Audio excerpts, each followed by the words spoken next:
the dark. We are nothing more than dust.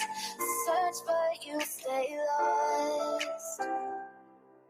We are reaching for the stars, but we're making this too hard.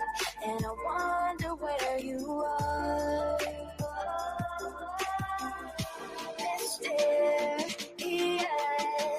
that's the part you always show, 'cause you're too curious. Maybe you should take it slow. Mysterious, that's the part you always show, 'cause you're too curious. Maybe you should take it slow.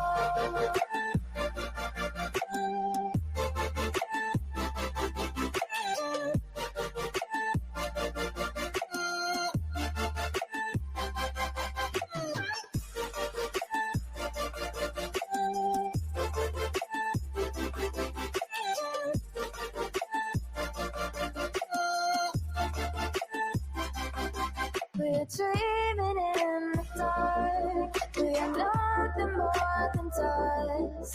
You search but you stay lost. Search but you stay lost. We're reaching for the stars. We're making this too hard. And I wonder where you are. Mysterious, that's the part you always show, 'cause you're too curious.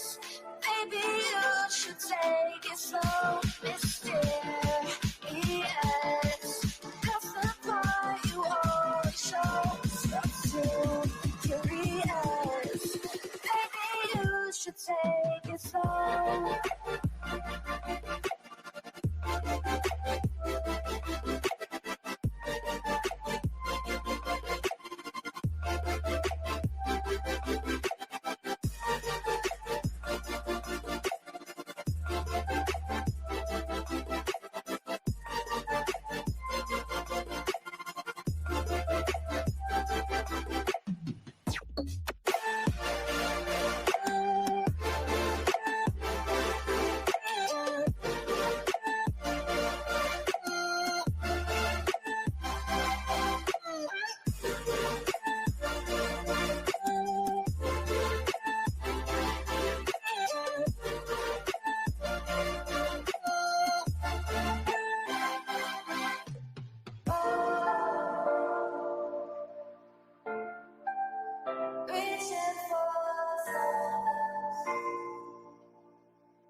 We are dreaming in the dark. We are nothing more than dust. Search but you stay lost. We are reaching for the stars, but we're making this too hard. And I wonder where you are. Mysterious,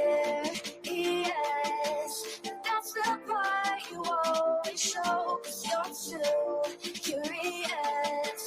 Maybe you should take it slow. Mysterious, that's the part you always show, 'cause you're too curious. Maybe you should take it slow.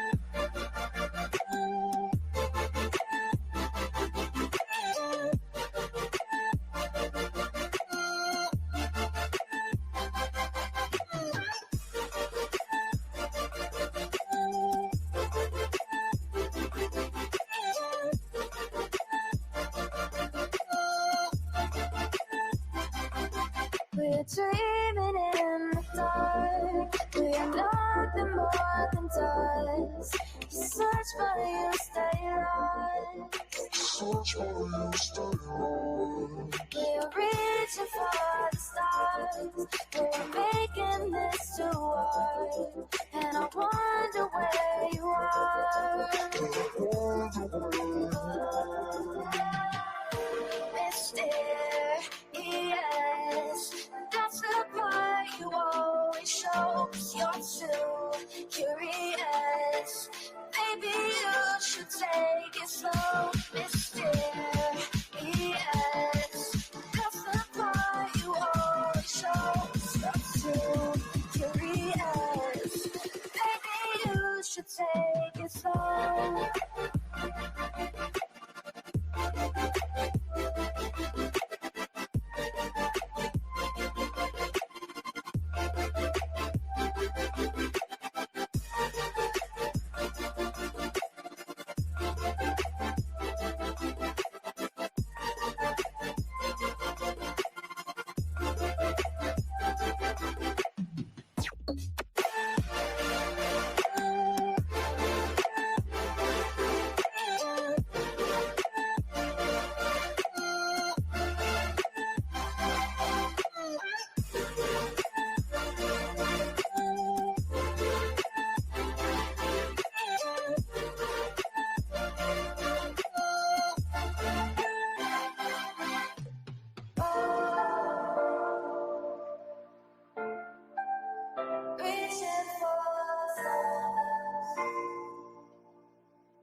We are dreaming in the dark. We are nothing more than dust.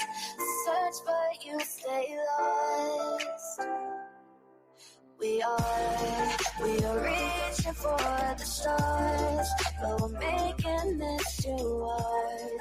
And I wonder where you are. Mysterious, that's the part you always show. 'Cause you're too curious. Maybe you should take it slow. Mysterious, that's the part you always show. 'Cause you're too curious. Maybe you should take it slow.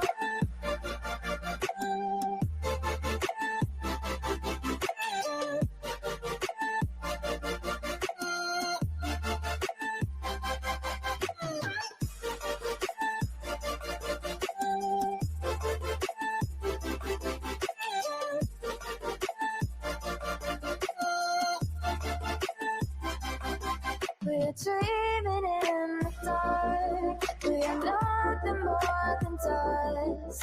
Search for you, stay lost. Search for you, stay lost. We're reaching for the stars. We're making this too hard. And I wonder where you are. Mysterious, that's the part you always show. 'Cause you're too curious. Maybe you should take it slow. Mysterious, that's the part you always show. 'Cause you're too curious. Maybe you should take it slow.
does.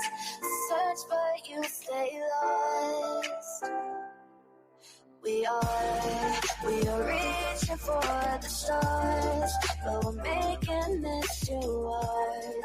And I wonder where you are. Mysterious, that's the part you always show, 'cause you're too curious. Maybe you should take it slow. Mysterious, that's the part you always show, 'cause you're too curious. Maybe you should take it slow.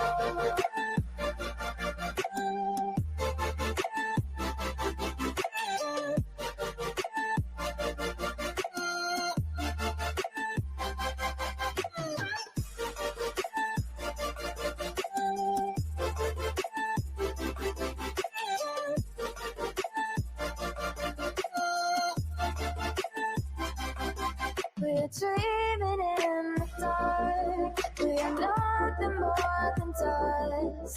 You search but you stay lost. Search but you stay lost. We are reaching for the stars. We're making this too hard. And I wonder where you are. Mysterious, that's the part you always show, 'cause you're too curious. Maybe you should take it slow. Mysterious, that's the part you always show, 'cause you're too curious.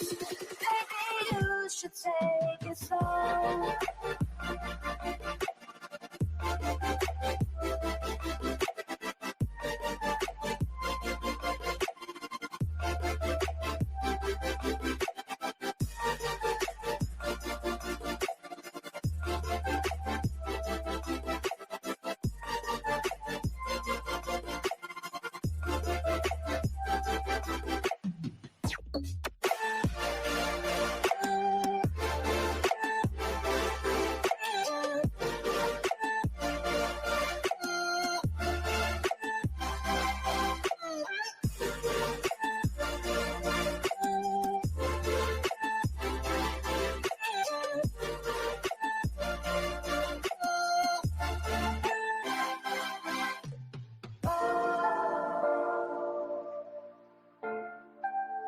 Reaching for stars.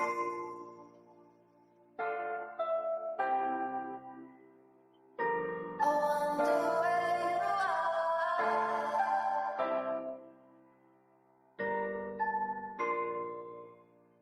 Oh.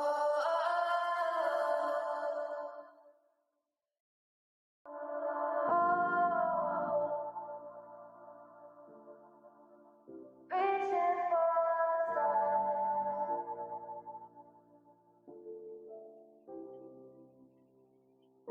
I wonder where you are.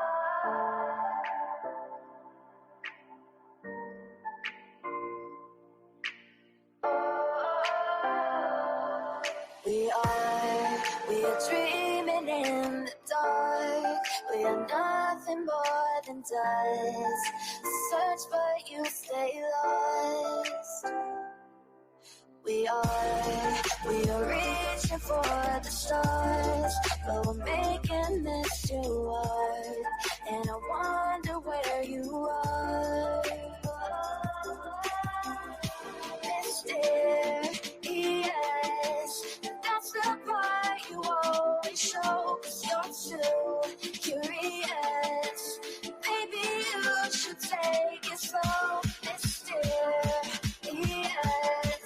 that's the part you always show, 'cause you're too curious. Maybe you should take it slow.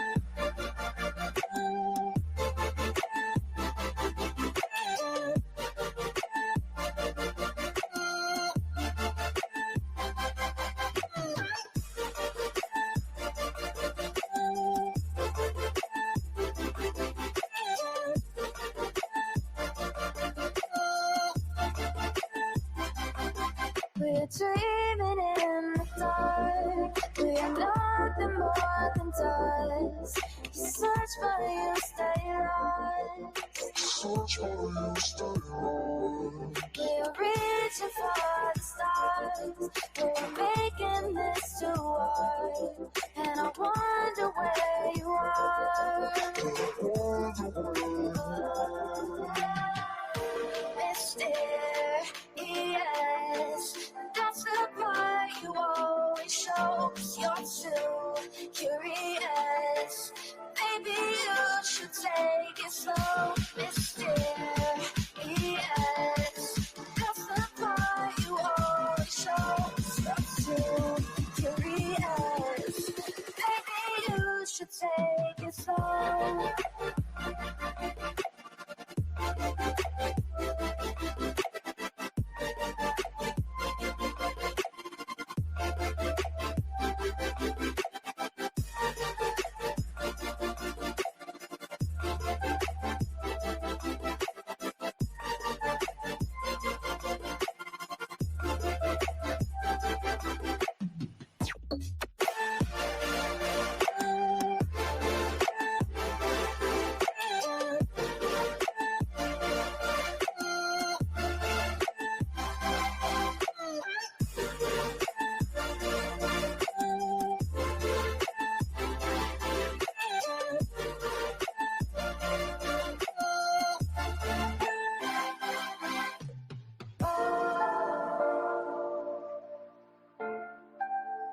Reaching for the stars.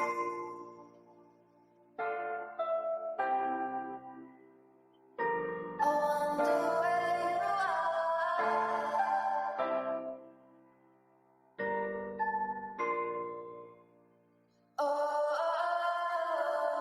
Reaching for the stars. I wonder where you are.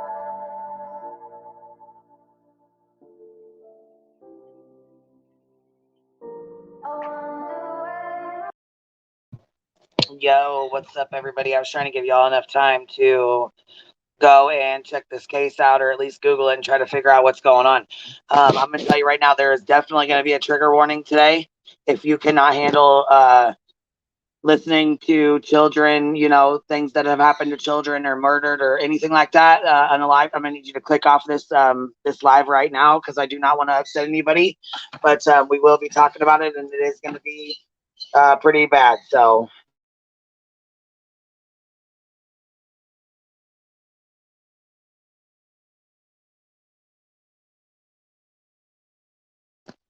this is your time to leave if you want to leave, or whatever. You don't have to stay, and I won't, no hard feelings if you don't. But we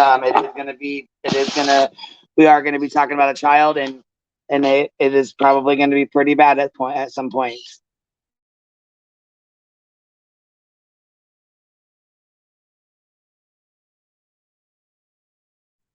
Hey, chasing. Hey, lip locked. Yeah.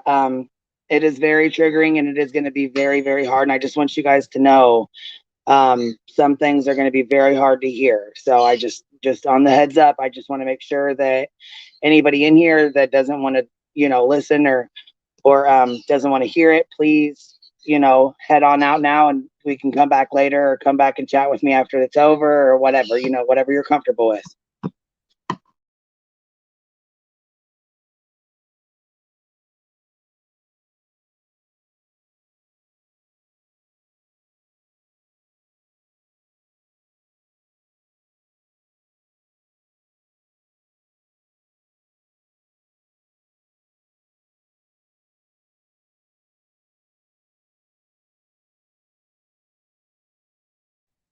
I think this case is,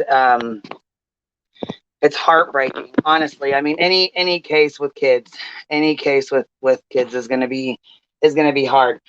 This one I actually was like really debating on um covering it, because this little guy right here, he looks identical to my nephew, so it's going to be kind of hard. And I'm going to, with with that said, I'm going to try to keep myself separated completely from the situation. Of course, it's just, it can be tough, as you guys know.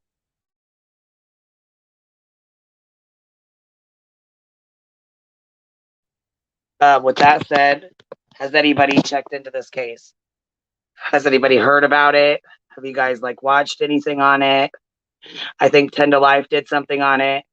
I haven't seen very many people do videos on it, but I think this was actually just brought to the forefront recently. So, Chasing Truth. Yeah, I was going to say, I knew you had covered it as well. So if you guys want to go go over to Chasing Truth and get more details or get more coverage on this case, you're welcome to go over there and do so as well. She does an amazing job covering cases. So if you guys have not subbed to her, make sure you do. And if you guys want to check things out, on this case, go over there and give her a listen too. Okay, True Crime with Shannon, you covered it as well. Okay, cool. So True Crime with Shannon. So there's been a couple. It is very difficult to cover, and oh man, it's got my stomach in knots. Honestly, it really does. It's really hard, and so oh, it's a topic of many military pages. Yes, because yeah, okay. So Tony says yes, he didn't do this to himself. It's a homicide. Very sad. Yeah, it's okay. So it is very, very bad. And it just, oh man, it's got my stomach really and knots. The petition needs more signatures. Yeah, we need to get the petition rotating. We need to try to rotate that as much as we possibly can to get people to get it signed, to do anything, to help this family that we can do. Because at this point, it's awful. It's just awful. Let me put his picture. He's just a sweetheart too. And so let's see here. Here's his picture there. He's just a sweetheart. I also have kids his age. So like I said, my nephew's his age. It really kind of it really is. Yeah, it's very, very sad. Chasing said, if you plan on reading the descriptions from the Facebook page, grab tissues. Yes, I was going to go over the Facebook page. So that way, if anybody wanted to go add, or go, I always say add, but anyhow, go, okay, Chasing Truth did such a good job covering it. So see, we need to drop her channel link too. So anybody that wants to can go check it out as well. Chasing, you always do such a good job covering cases and you're so respectful. I hope someday that I can be as good as you are. Must watch video. Okay, well, you know what? If we have permission, maybe we can play it. Maybe we can do a screen share or something. Okay, that girl, you have it. I'm going to try to pin it.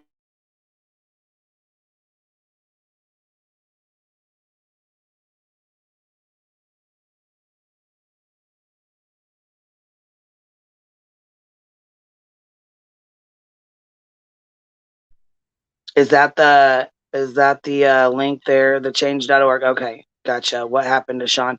Yeah, so okay, and the Facebook link, we'll go get that as well. Hold on here, sure. I don't mind. I never mind anyone using my stuff. But we had mic issues. Oh, you know what? I remember watching that at first. You were like, do we have issues? Can you guys hear me? And then the mic was going in and out and it was like echoing. But I noticed that if you guys, like if we play something and we're on a computer or whatever, if we don't mute, it like echoes through. And I didn't know that before. Okay, Above the Tree says, I just signed it. Is it called What Happened to Sean Doherty? Yeah. It was so frustrating, girl. I could tell you were getting frustrated with it, but I get frustrated like that too when I have issues with my mic and feedback and stuff like that. It irritates me too sometimes.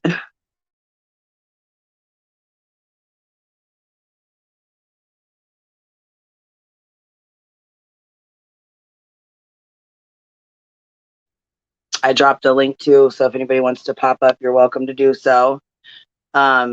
Now, see, there is the Facebook. I want to go over that too. And yes, we will, if you don't mind, we will play your video. And that way people can get a better idea of it as well, because you explain it so good.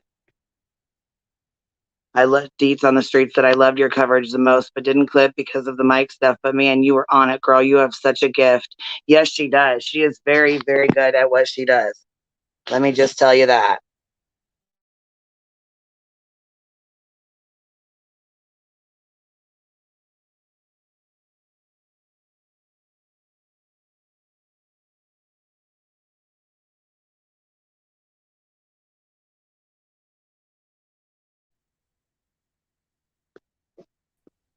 Hi, True Crime with Shannon. How are you?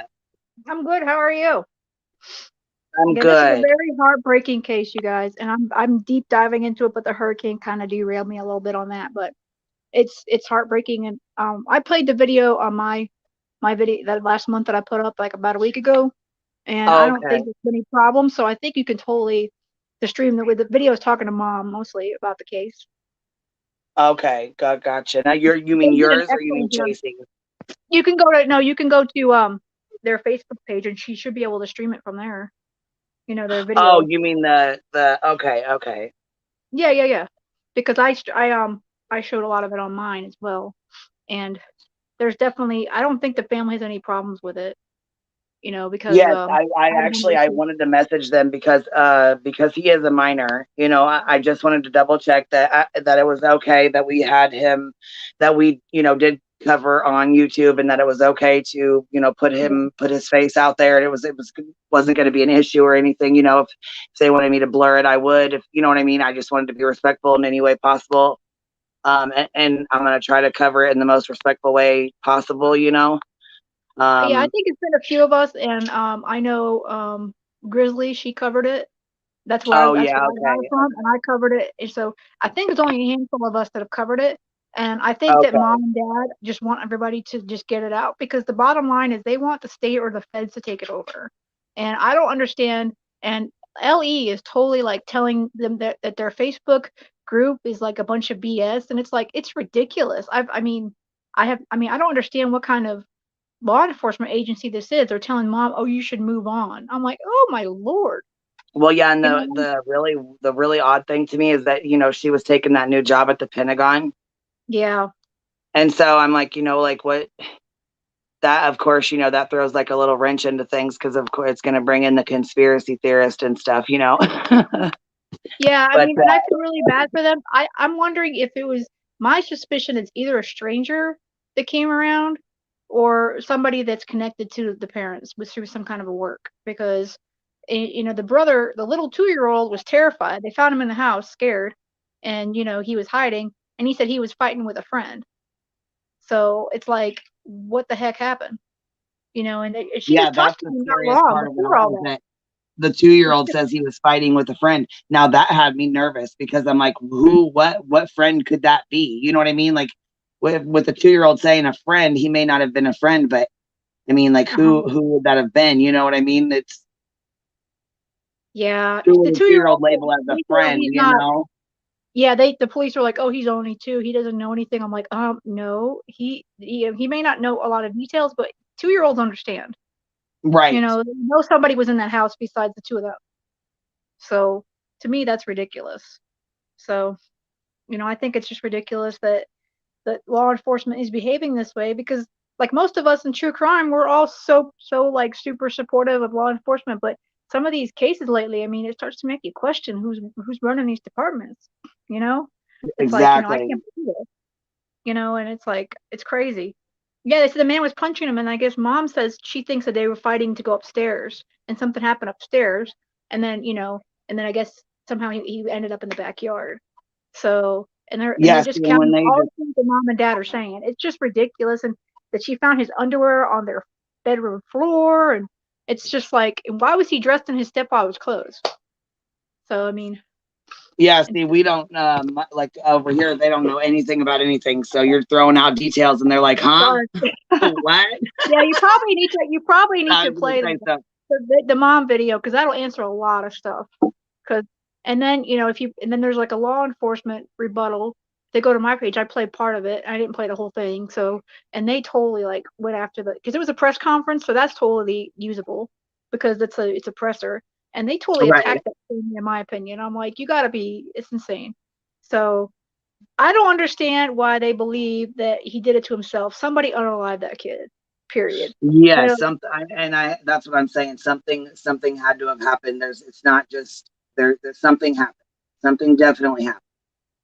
yeah, and I don't I'm feel like like he did everybody this. needs to sign that petition. I mean, Ellie, you know, that department just needs to give up that case and let somebody else handle it that's more competent because obviously they don't know what they're doing or they don't care, and that's just sad, you know. And I mean, I'm sad I didn't hear about it earlier, But it's like one of us gets a hold of these cases and we see it and we're like, oh my gosh, we got to get this out there. So I think that's Yes, what the and this family is really one is of those happy about. cases. Yeah, this is one of those cases that really that this needs to be out there. This definitely needs to have coverage for sure. Yeah, but I recommend everybody, if wherever they don't see the pages, just follow that Facebook group page the parents made, because it's definitely, they say they're going to be adding more. So they've only got Yeah. like 11 days on there, but they say they're going to add more. Because I'm trying to get more info. I've already contacted them and I'm like waiting to hear back, because I think that they're trying to decide what they can give out, because they don't want to cause a problem. But at the same time, they want to get the word out, because I have so many more questions. I'm like, okay, well, what's this? What about this? So, Oh, absolutely. And that's what I do too. And so the Daily Press here, I'll read this. On April 14th, a 12-year-old New York. Okay. Oh, hold on. I'm sorry. On April 14th, a 12-year-old York County boy was found hanging from a swing set in his backyard. Sean Doherty's death was ruled a suicide. Recently, after being frustrated by what they say are unanswered questions, the family launched a social media campaign and wants the case reopened. According to Ramona and Jared Rivas, Sean's mother and stepfather, Sean was a bright, happy boy who, the night before his death, was laughing and joking with family. Okay, let me go up here. Let's see here. The family's campaign prompted the York Sheriff's Office to respond last week, saying the death was fully investigated. We take these matters very seriously, evaluate all evidence, and consider all possibilities. Ron Montgomery said in the videotaped statement posted on the office's Facebook page. Much of the information being posted to the social media site is opinion, innuendo, and fabrication, which is not consistent with the evidence that was collected by the sheriff's office investigators during their investigation. So they're saying one thing, the family's saying another. But here, Sean's family, however, wants another agency to investigate. They still have too many questions that have not been answered. That April afternoon, Sean's sister Maria found him hanging from the swing set. He was later pronounced dead at Riverside Regional Medical Center in Newport News. When the sheriff's office ruled the death a suicide, the Riveras were very confused. He loved Marvel. He loved Disney and he loved his family, but more importantly, he loved his life. Jared Rivas said one of Sean's favorite things to do was to read. In fact, at a book fair a few years ago, he spent over $107 of his own money on new books. What a sweetheart. Sean, a sixth grader at Tabb Middle School who dreamed of one day becoming president, was one of four siblings, including an older sister and two younger brothers. According to his family, he was the kindest of them all, sometimes bringing food for a friend at school. Aww. And this is the picture that's shown with it. Let's see here.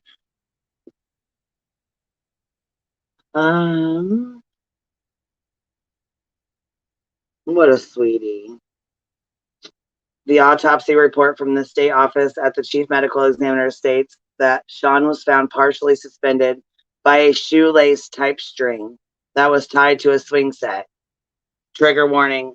While hanging, there was reportedly a nylon bag over his head and a belt strapped around his abdomen, pinning both of his arms to his side.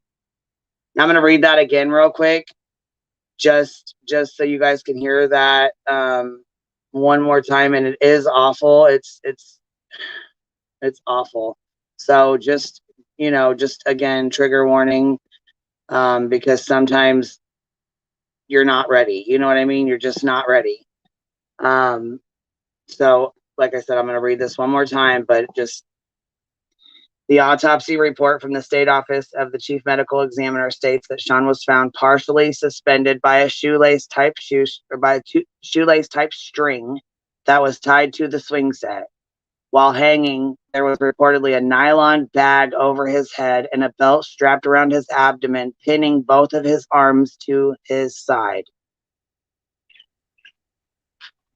Yeah. It's a horrible vision in your mind. That's awful. That is How could he do awful. this to himself? How could he do this to himself? As soon as you hear about the arms, that's a giveaway right there.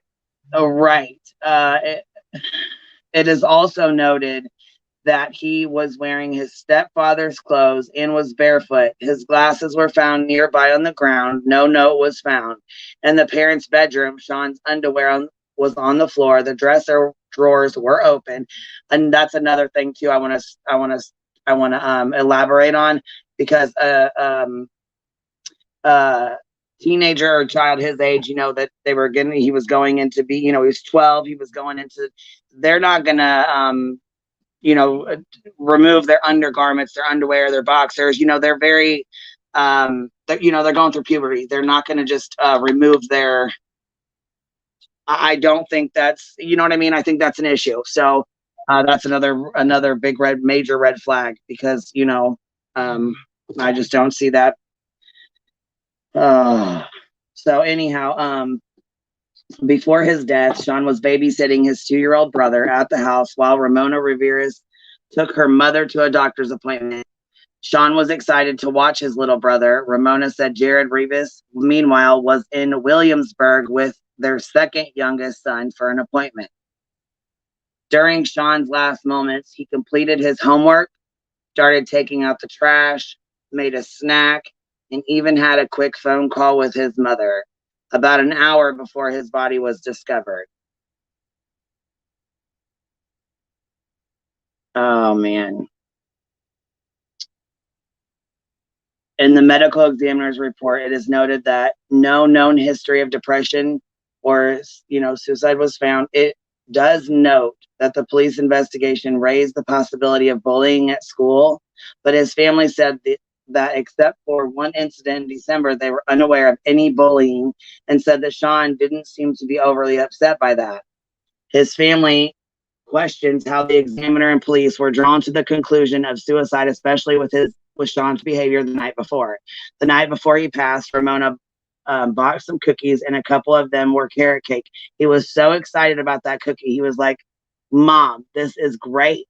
Mwah, it is so good." Jared said, remembering Sean doing a comical chef's kiss in response to the cookie, eliciting laughter, let's see here, from the rest of the family. So after Sean had his normal catch-up session with his mother before bed, every night, no matter what, he would come up and follow his mom around. He would just follow her around and talk with her about whatever they talked about. Aww. Man. Yeah, this Salty, this isn't, it's a new case. Well, it's a new case that we're all hearing about, in the last couple weeks. But it's April. This poor baby. It just They need social media to kick this up the chain for law enforcement. That's what they need. Oh yeah, and they're getting it. They're starting to get it. They're gonna get it. We're gonna make it happen. I feel like that's another reason why I wanted to cover this case too, to help get it out there, as much as possible. I think the more creators that cover it and the more people post on social media and sign that petition, the better.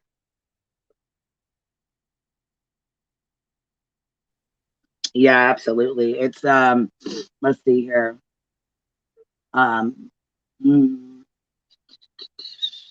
Every night, no matter what, he would come up and follow Ramona around. He would just follow her around and talk with her about whatever they talked about. And that was the same thing Wednesday night before he passed. Every time the catch-up sessions got finished, he'd turn around and look at us and he'd say, "Well, good night, guys. I love you," and bounce down the hallway. The family was expecting to move soon. Ramona Rivas is a lieutenant colonel in the U.S. Air Force. She recently had accepted a new position at the Pentagon. Now, see, that's another red flag there too, because I know that there was something going on about that too. So anyhow, once she got the call, she told her family the news at dinner, that is exciting news. That is very exciting. Okay, Sean jumped up screaming with excitement and said he couldn't wait to tell his friends that his mother worked for the Pentagon. He wanted to know if he could go into the Pentagon to get some of the milk chocolate candies with the iconic building stamped on top. On the first day when I went to the Pentagon, I went to the chocolate shop and bought one. It's next to Sean's picture. Aww. In August, the Rivas family didn't want to stay silent anymore. They said the social media campaign ignited signs. So signs with "What happened to Sean?" So they want you to hashtag or the @ symbol if you're on Twitter, at "What happened to Sean?" or hashtag "What happened to Sean." started appearing across towns and on Facebook pages. What happened on the Facebook page? What happened to Sean? So that's the Facebook page. What happened to Sean? You guys want to go to the Facebook page and read more about this? That is the Facebook page right there. What happened to Sean? The family also started a petition on change.org called What Happened to Sean in hopes that someone would reopen his case, which is great. I think that, if we can get it ramped up enough that they at least get someone else to look into it, I think that would be a blessing. You know what's sad though? The case is not really closed either, according to what I've heard. The police say he did it to himself, but yet they won't close the case. I said it's still open.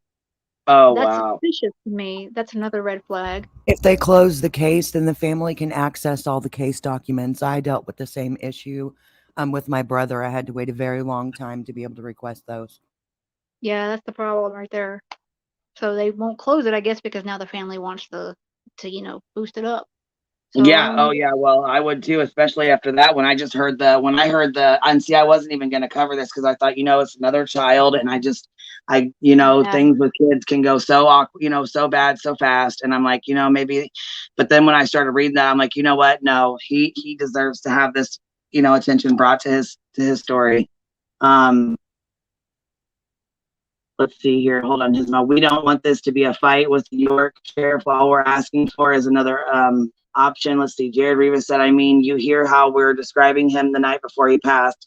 We all just got back from a cruise and he has his passport done. He got his passport done Tuesday, April 12th, which he was thrilled about. He didn't know he was going to be alone until he got home from school that day. So he could not have planned this. That's another thing too. I thought, you know what? If he didn't know he was even going to babysit and be at home alone that day, then how would he have planned something like that?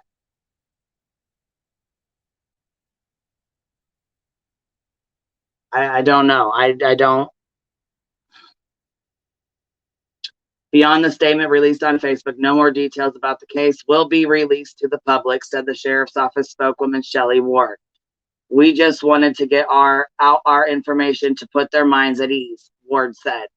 There's not someone in our community that's out killing people, and we're not investigating it. We take all matters seriously. Wow. The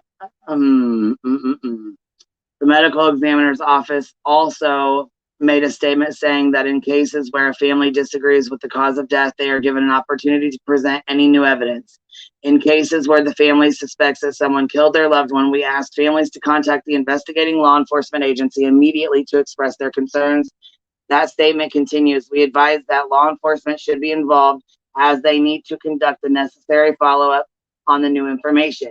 If law enforcement determines that information to be pertinent to our death investigation, then they then will present it to our office and our medical examiner, who will evaluate this new information to determine if the cause of death and or manner of death needs to be amended.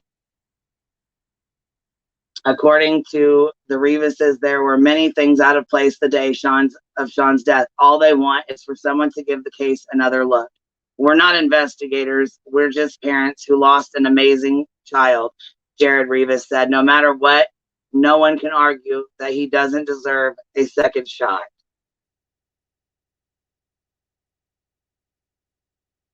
That's really sad.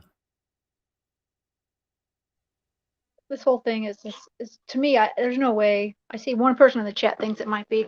I don't know. I actually thought about trying to experiment with that belt too. I know that's sick, but not to hurt myself, but just to see if it could really happen. But I don't know how detailed, because we don't have the details.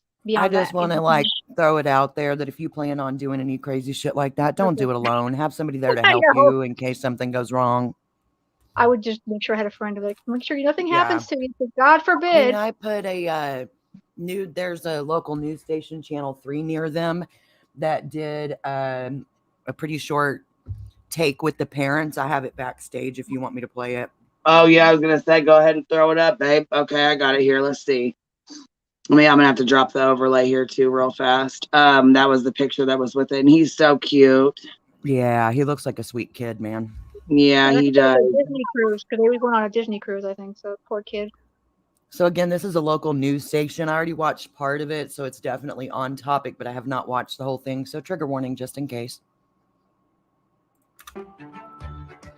There's got to be more answers out there. Sitting in a park not far from what used to be their Yorktown home, Ramona and Jared Rivas remember their 12-year-old son, Sean Doherty. Sean was in the 6th grade, loved his family, swimming, playing video games. He loved to read, and he could read. He could read a lot faster than I can, which I found amazing. So he was just an amazing person, and he was great in school, and the teachers loved him. On April 14th, Sean was found in his backyard, hanging from a swing set. According to the autopsy report, he was suspended from a shoelace-type string, with a bag over his head and his arms secured by his sides with a belt. He was found wearing his stepfather's clothes, shoeless, with no glasses on. His stepfather and mother say how he was found is just the first of many questions. He was watching his 2-year-old brother. He loved him so much he would never leave him. He was reading his book. He just checked out from library that day. He did his homework and submitted for the next day. He took out a snack that he never ate. He started to take out garbage that he never finished. We counted about 17 things like that that were odd for Sean. So all those things had to be done by Sean on that one day in a 50-minute time frame for him to kill himself. Those questions haunting the Rivas family. We lost our son, and we have these hundreds and hundreds of unanswered questions that, should have already been answered by now. In one of the documents News 3 obtained, the ER doctor wrote, quote, history of suicidal ideations. However, in the autopsy report, the medical examiner wrote, quote, no known history of depression or suicidality. Another section reads, no note was found, but does say police are investigating the possibility of bullying at school. The Rivas family says there was one instance in December of 2021. They say still, Sean was not struggling mentally. That same report came to this conclusion, the cause and manner of death, hanging by suicide. We want to be the voice of Sean, right? That's more important than us being listened to is Sean being listened to. Because if he was sitting here, he would tell you the same thing. I didn't do this. I loved life. The Rivas family has created a social media campaign that's quickly growing in the community. These yard signs reading what happened to Sean are popping up all over the peninsula. We believe someone saw something. There was a crew next door mowing grass in the backyard when this happened, during the same time it happened. Sean's parents say all they want are answers and for another agency to re-examine the case. We want to make sure that whoever did this to Sean is not going to do this to someone else. In York County, Ellen Ice, News 3. Within the hour, the York-Pocosin Sheriff's Office posted a video on its Facebook page addressing the family's concerns, and here's part of their response. Our investigators are recognized in the Hampton Roads area as professional, caring, competent major crimes investigators. They have investigated and solved numerous cases that include homicides, suicides, rapes, and robberies. We conducted a thorough, professional, and exhaustive investigation. There is nothing whatsoever to indicate that there is a killer in our community. As I stated, you can watch the full video from the Sheriff's Office. It's in Ellen's story, and we also have a response from the Office of the Chief Medical Examiner, who is responsible for determining the cause and manner of Sean's death. And that's up right now on WTKR.com.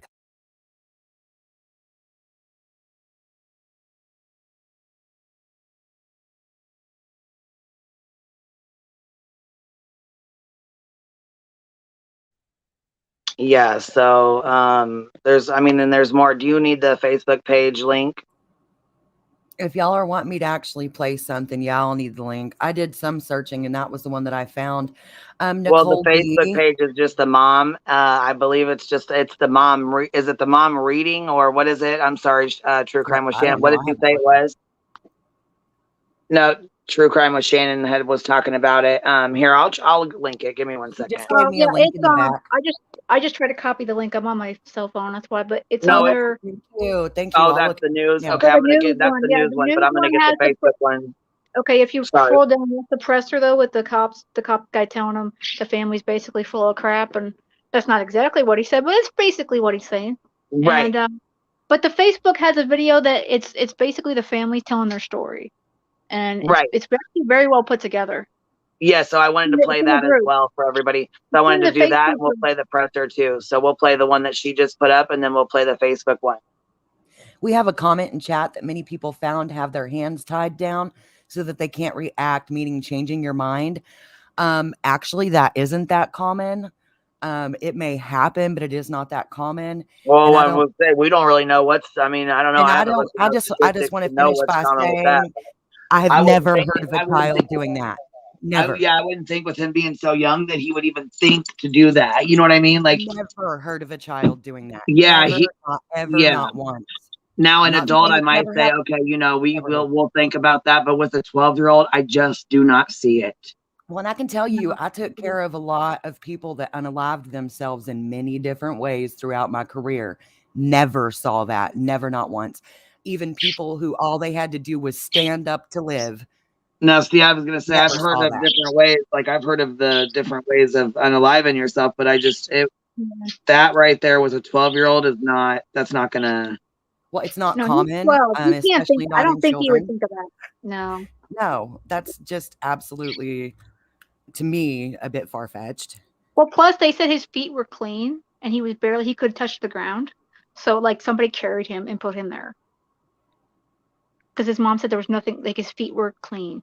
Well, I will say that it's not uncommon for people to, God, trigger warning, hang themselves in a manner where the only thing they'd have to do to survive is stand up.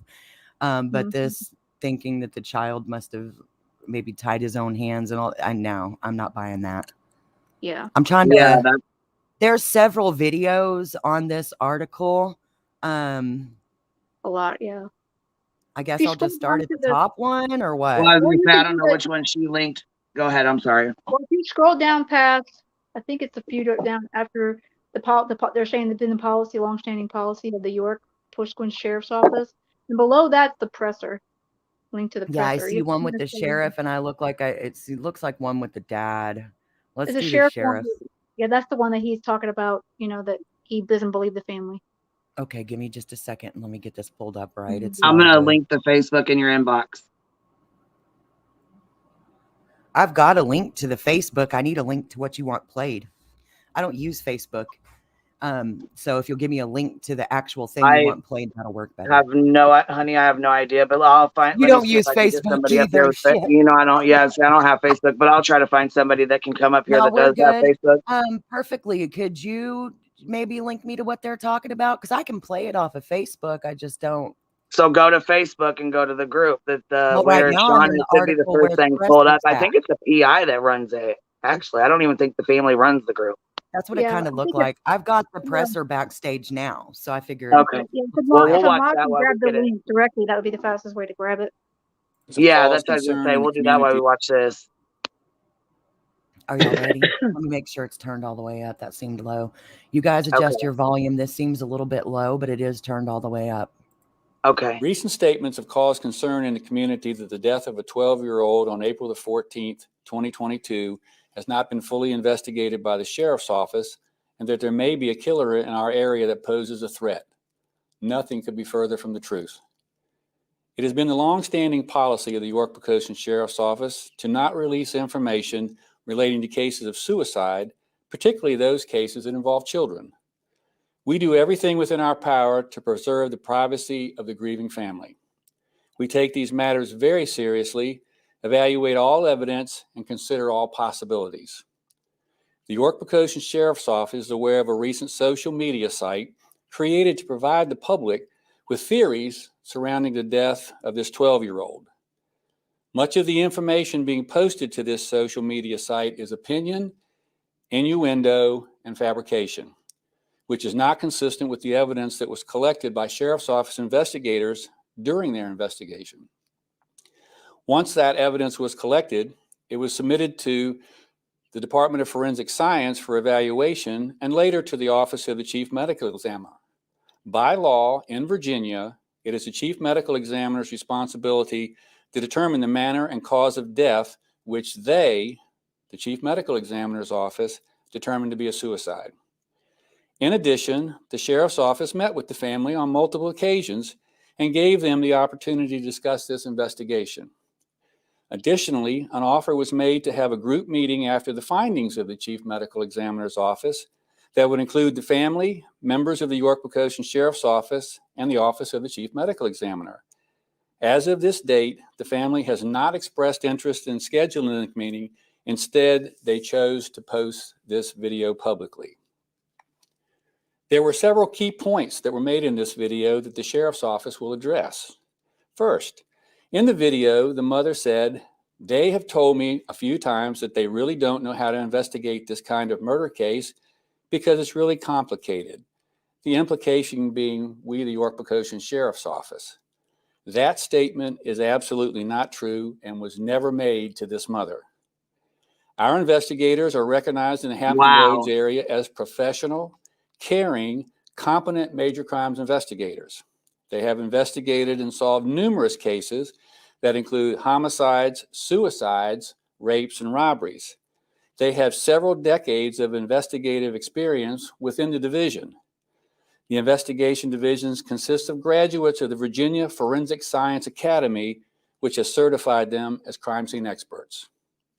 Along with processing the scene and interviewing witnesses and the family, investigators interviewed a significant number of people to include surrounding neighbors, lawn care personnel, school officials, friends of the 12-year-old, and other community members.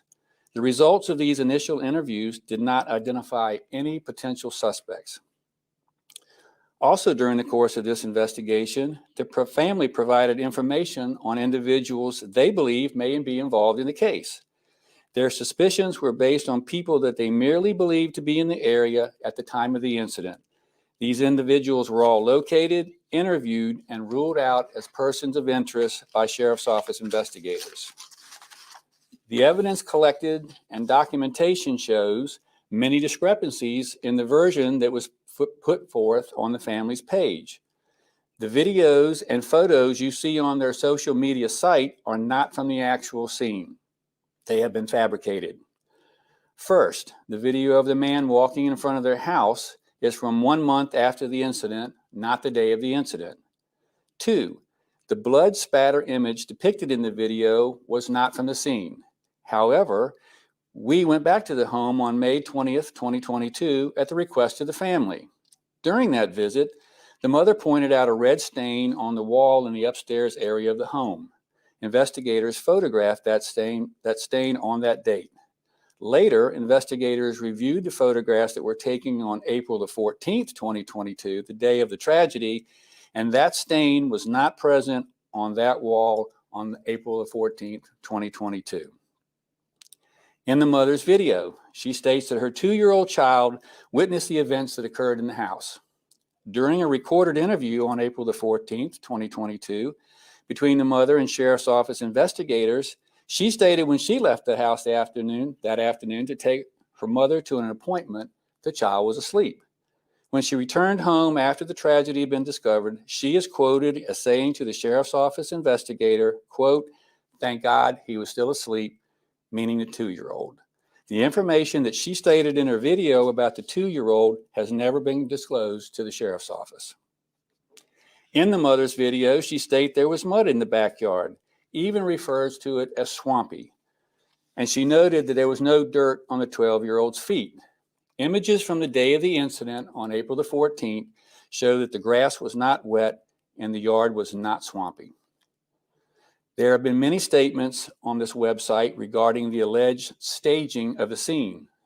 The photo of the backyard displayed on the social media site shows a swing set and a chair. It's important to note that the swings that are wrapped over the top post of the swing set and the chair were moved by York County Fire and Life Safety personnel in order to create enough space to render life-saving measures. The chair was moved from its original location under the swing by Fire and Life Safety personnel where the 12-year-old was hanging, to the front of the swing set, and the swings were moved to provide workspace. Our investigation determined that the chair was originally located on the deck at the rear of the home and was moved to the swing set area. Also during the course of our investigation, DNA samples were collected from the cord that the 12-year-old was found suspended from. This cord was not a shoestring. It came from a motorcycle helmet bag that belonged to the stepfather that had been previously located in the garage. The 12-year-old's DNA was the only DNA found on this cord. Specifically, the DNA swabs were taken from the knot placed in that cord, and the only DNA on that knot belonged to the 12-year-old. In the video, there's an allegation that members of the YPSO, the York Poquoson Sheriff's Office, washed blood from the 12-year-old. At no point did any member of the Sheriff's Office clean or remove any blood from the scene or the child. At the hospital, investigators placed bags over the 12-year-old's hands prior to him being transported to the medical examiner's office. This is common practice to prevent the loss of any potential trace evidence. Based on the fact that the family was telling us that neighbors had information that they were providing to the family about possible suspects, our investigators went back to interview those neighbors, and none provided any additional information or new investigative leads. There is a statement in the mother's video about the unusual location of the 12-year-old's underwear. The clothing that the 12-year-old was wearing when he was located that day belonged to his stepfather, to include the stepfather's shirt, pants, belt, and stepfather's underwear. The 12-year-old's underwear were found in the same room where his stepfather's clothes were kept. In the video, the mother states that someone from the York Pocosin Sheriff's Office sent her a text that stated, quote, "Time to move on." To our knowledge, that statement was never made. We have done some research and have not been able to locate a text message telling the family to move on. The only text similar to this was a text between the investigator and the mother, where the mother states to the investigator, quote, "It is time to heal." Several theories were presented to the Sheriff's Office investigators by the family. The first theory provided to the family about what happened that day stated that they believed that this was a burglary, and during the burglary, their 12-year-old was sexually assaulted and murdered. However, Sheriff's Office investigators found no evidence of an intruder, and laboratory and medical evaluations of forensic evidence sent to the laboratory found no signs of sexual assault. The second theory presented by the family was that this was carried out as a military-type operation directed at them, the family, due to their rank in the United States Air Force. And finally, they identified 3 different people based solely on speculation that they frequented the neighborhood. All 3 of these people were located, and Sheriff's Office investigators eliminated them as persons of interest in this incident. We did not address every inconsistency or fabrication from the social media site. We conducted a thorough, professional, and exhaustive investigation. There is nothing whatsoever to indicate that there is a killer in our community. As I stated at the beginning of this video, it is our policy not to discuss these issues in public, particularly when they involve children. However, the social media site has caused great concern within our community. We still extend an invitation to the family to meet with members of this agency and the Office of the Chief Medical Examiner to discuss the results of the autopsy and our investigation. Wow, I'm kind of shocked on that. What do you guys think? Because they're making it out to sound like the mom and the dad are like they're crazy, like there's something wrong. Yeah, watching the mom can tell you a lot. I tell you what, though, I think that that's an awful way for the department to respond to the family. I don't, Yeah, I kind of do too. They're making them sound like they're off their rockers, like everything they said is a lie, or you know what I mean? Like they've made shit up and discounting what was going on on Facebook than being concerned about the parents in a compassionate way. But I feel like whenever AWP found Kylie Rodney, I feel like that police department was a little bit bitter in reaction too. So maybe it's just kind of a reaction to when their investigations get questioned. Like they're taking it personally as though it questions their integrity instead of it just being questions about a child. You know what I mean? Well, yeah, I mean, but if they're so confident, they should let somebody else, do another investigation. That's my thought on it. They're so confident that they're right and there's nothing else going on, but this kid, accidentally or purposely or whatever did this to himself, then close the case or pass it off to somebody else to do another investigation and be on with it. But we also have to, that's assuming that there's somebody else willing to take the case. I know there have been medical cases here where parents were saying that hospitals weren't doing what they were supposed to and they want to transfer their kid, but all the other hospitals agreed and refused to take them. So we can't assume that there's some other investigatory agency ready to pick it up. Has one been announced that they are? That's the question I'm wondering, because there's a lot more questions that I have after looking into this whole thing, because I want to know, does the parents have the FBI or state police? Are they willing, the state, investigative agency, are they willing to take it? That's the question. And so far, I haven't gotten a reply from the family. I messaged their page because that seems to be the only contact you can get. And I did email the mom through the GoFundMe. and I haven't heard back yet. So I don't know if they're being told not to talk, or they're trying to decide how to go on now that, you know, we're all picking up on it. But told them I'm going to handle it respectfully, like we all want to. But, you know, we're curious more information, you know, to go on. You know, what else can they give without, you know, messing up the case? So, you know, like, we want to know, is there another department that says, hey, we'll take the case if they release it? If that's the case, then let's do it. And if they come up with the same decision, then, you know, what are we going to do? So, I mean, I think you have to go with it. But there's just too many red flags. There really is.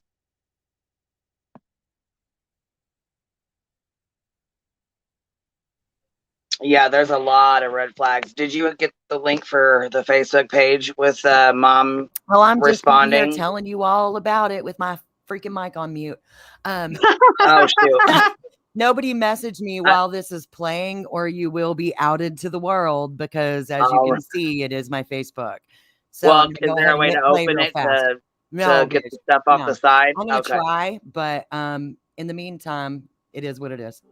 All right, baby. Sounds good. They have told me a few times that they really don't know how to investigate this kind of murder case because it's really complicated. Oops, I sped it up just a little bit. I think that's too I far. was going to say, is there a way to slow this down even like Yes. 0.75 if we have to? Okay. Yeah, no. Thank you, love. I appreciate you. I was like, she's going really fast. Yeah. She must be a fast talker like me. Now let's see if this is better. Hold on. Okay. They have told me a few times that they really don't know how to investigate this kind of murder case because it's really complicated. They don't have the experience. They have never seen something like this before. Then please do me the favor and turn it over to the state police or FBI, who do it all the time.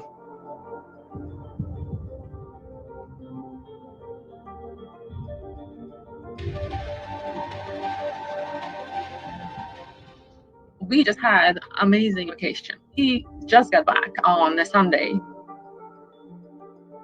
It was a reward for the kids. He had got all A's. He was in a very good spirit. It was like a regular day. And my mom comes out. She's like in a hurry. The doctor's office called and said, hey, she needs an EKG. But the appointment is only 25 minutes. It's a safe neighborhood. And he said, Mom, don't worry. I got it. You know, I love babysitting.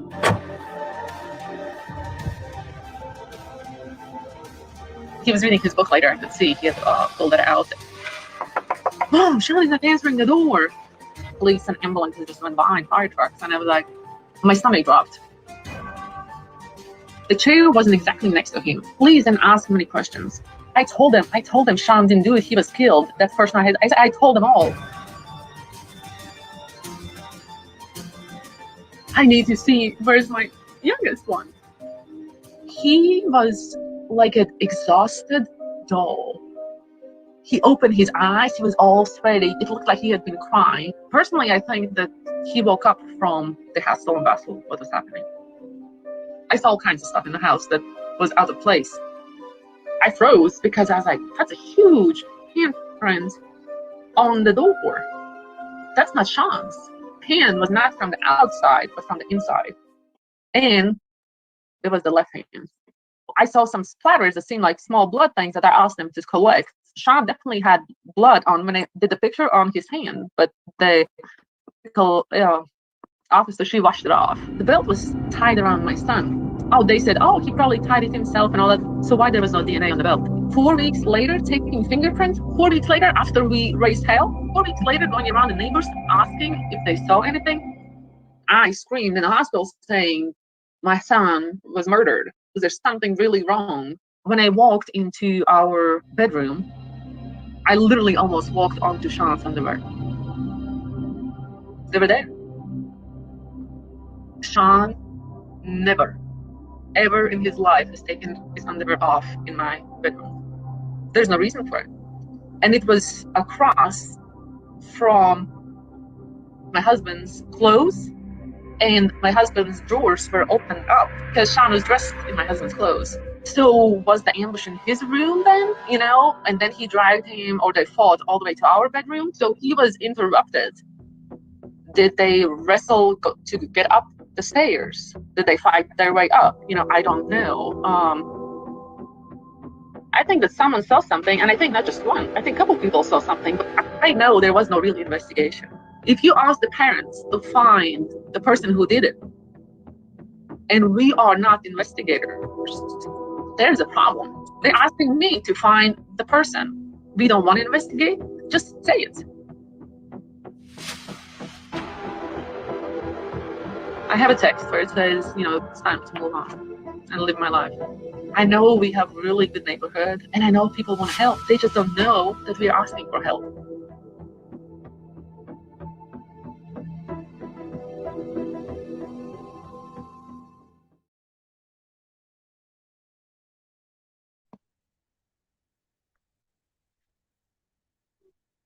Oh, I thought she addressed it in there. Maybe she mentioned it in an article.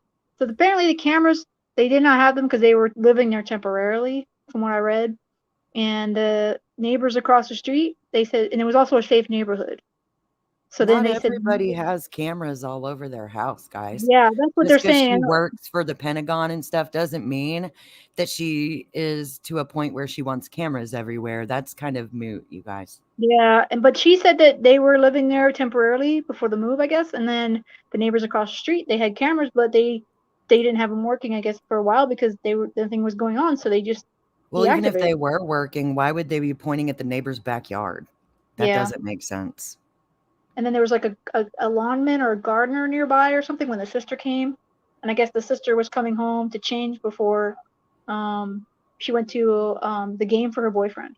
So that was what's going on. And so I guess, like I said, that's why the sister found him. But it's, to me, it's like, you know, not a lot of people don't have cameras. I mean, but, you know, especially when they were not living there permanently. So, I mean, but. Well, and I saw somebody saying something about the DNA on the piece of ligature that was used. I'm not going to call it a rope. It sounds more like a tie. We don't know how long that bag had been in their possession. So there's not necessarily going to be factory worker DNA on it. Mm-hmm. You know, DNA does not last forever, and it does not always transfer enough that would even be like computable. So, you know, that's, yeah. you know. It's supposedly from a motorcycle helmet bag, from what I saw.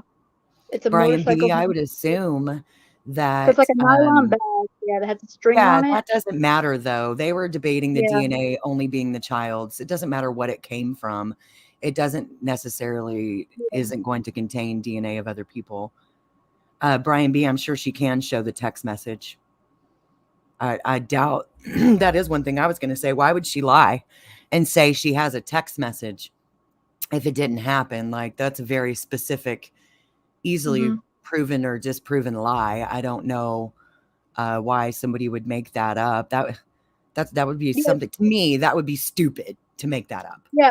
I don't think, especially considering that she works in such a respectful line of work.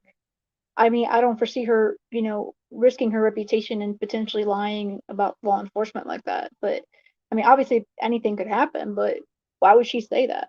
And Good point, perfectly. But I think if they found DNA on the other parts of it, they probably would have listed it just as a thorough investigation. But who knows, right? You know, we're not there.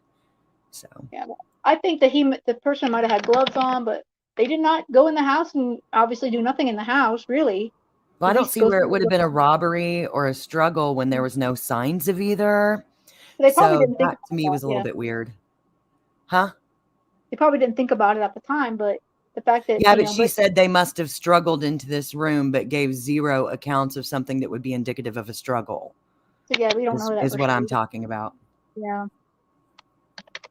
There's a lot more questions. Again, it's like the whole thing is like there's so many more questions than we have answers, and it's like that's she why hasn't dropped the link in chat, guys. It's not pinned. That's the link for the petition for people to go sign to try to help them get the case reopened. But I mean, it wouldn't. Oh, Murray just posted it, but Queen's not up here to add anybody. So did she get dropped? Sometimes her phone dies or she gets an important phone call, you know, and when she gets an important phone call, if she has to answer it, it will kick her from the stream. Yeah. But, you know, real life first, she can't just hang out with us all day, every day. You know, she has stuff to do. So. But yeah, I mean, I just think doesn't have an expiration date. Dude, that's not what I said.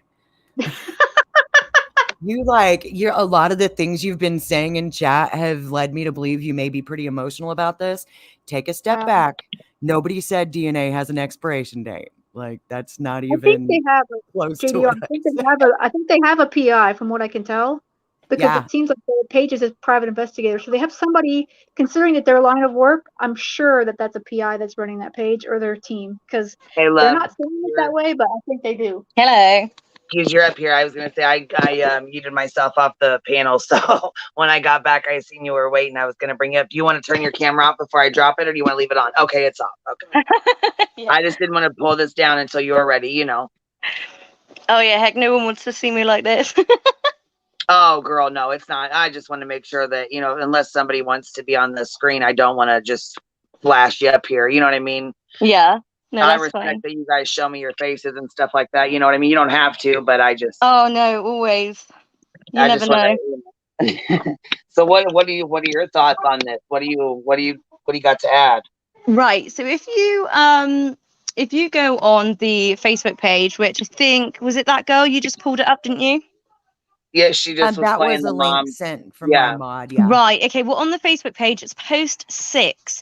The mum goes into quite graphic details of what she saw when she went to go view Sean's body. Can you read it to us, Queen? Is it okay, even though it's graphic? Yeah, I was gonna say I'm actually about to just sign into the Facebook, because I mean I want to be able to see this and I want to be able to read it, so I'm gonna figure it out in that way. And I actually got this laptop, so I can try to pull it up myself real quick. Yeah, I think to understand the family story in a whole, that one post 6 was for me such an eye opener to what they're going. Yeah, I wanna play, like I want to go through their face. You know what I mean? Yeah, it does say in big bulk letters post 6. It's trigger warning because it's a lot, but it's people need to know, you know. Yeah, this whole case is major trigger. I'm trying to go to the actual group and see what you're talking about. Is it a numbered post, or you just mean 6 from the top? Do you have yours displaying newest first, or how do you have them displaying? Well, it says post 6. They got the sheet. They label them post 1, post 2, post 3. Okay. So they totally organized it pretty well. Okay, give me just one. Oh yeah, they've been very thorough. Oh, they're very organized. That's why you said definitely someone's got some organization when they're posting stuff. All right, I'm trying to find it, babes. Give me just 1 second. Here's what happened to Sean. Okay, post 11. Oh, okay. I see what y'all are saying. 10-9. Oh, look at his little handprint. He's really the cutest kid. 8-7. Post 6. I don't believe for a second that baby did that to himself. Okay, so post 6 under the blanket. Is that what you're talking about, Skews? Yes. Okay. Yeah.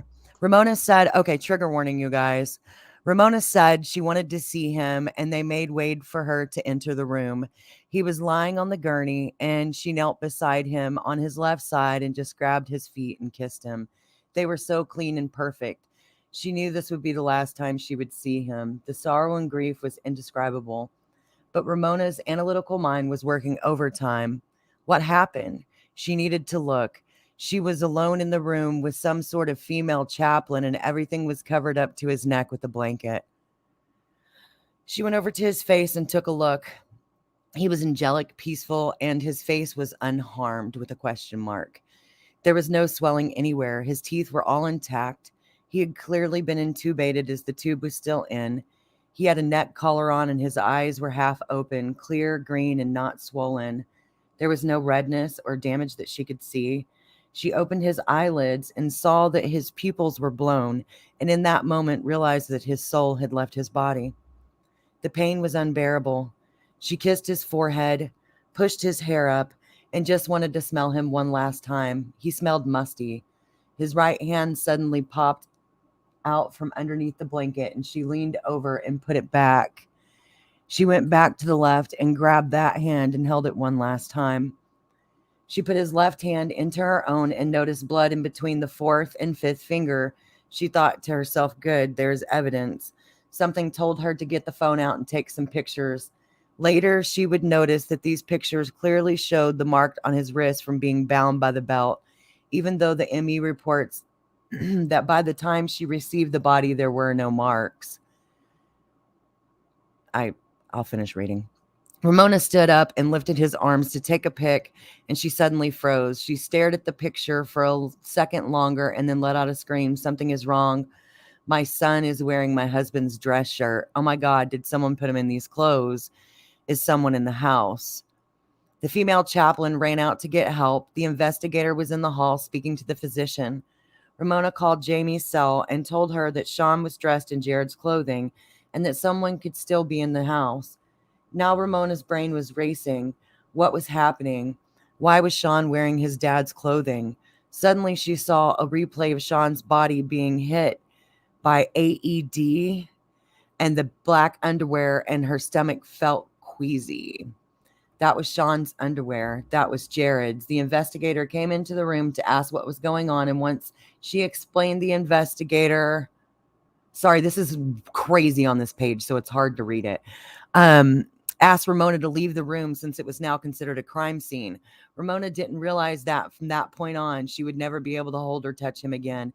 The entire family was robbed of saying their goodbyes and the doors closed. All Ramona saw were flashes from the investigator's camera.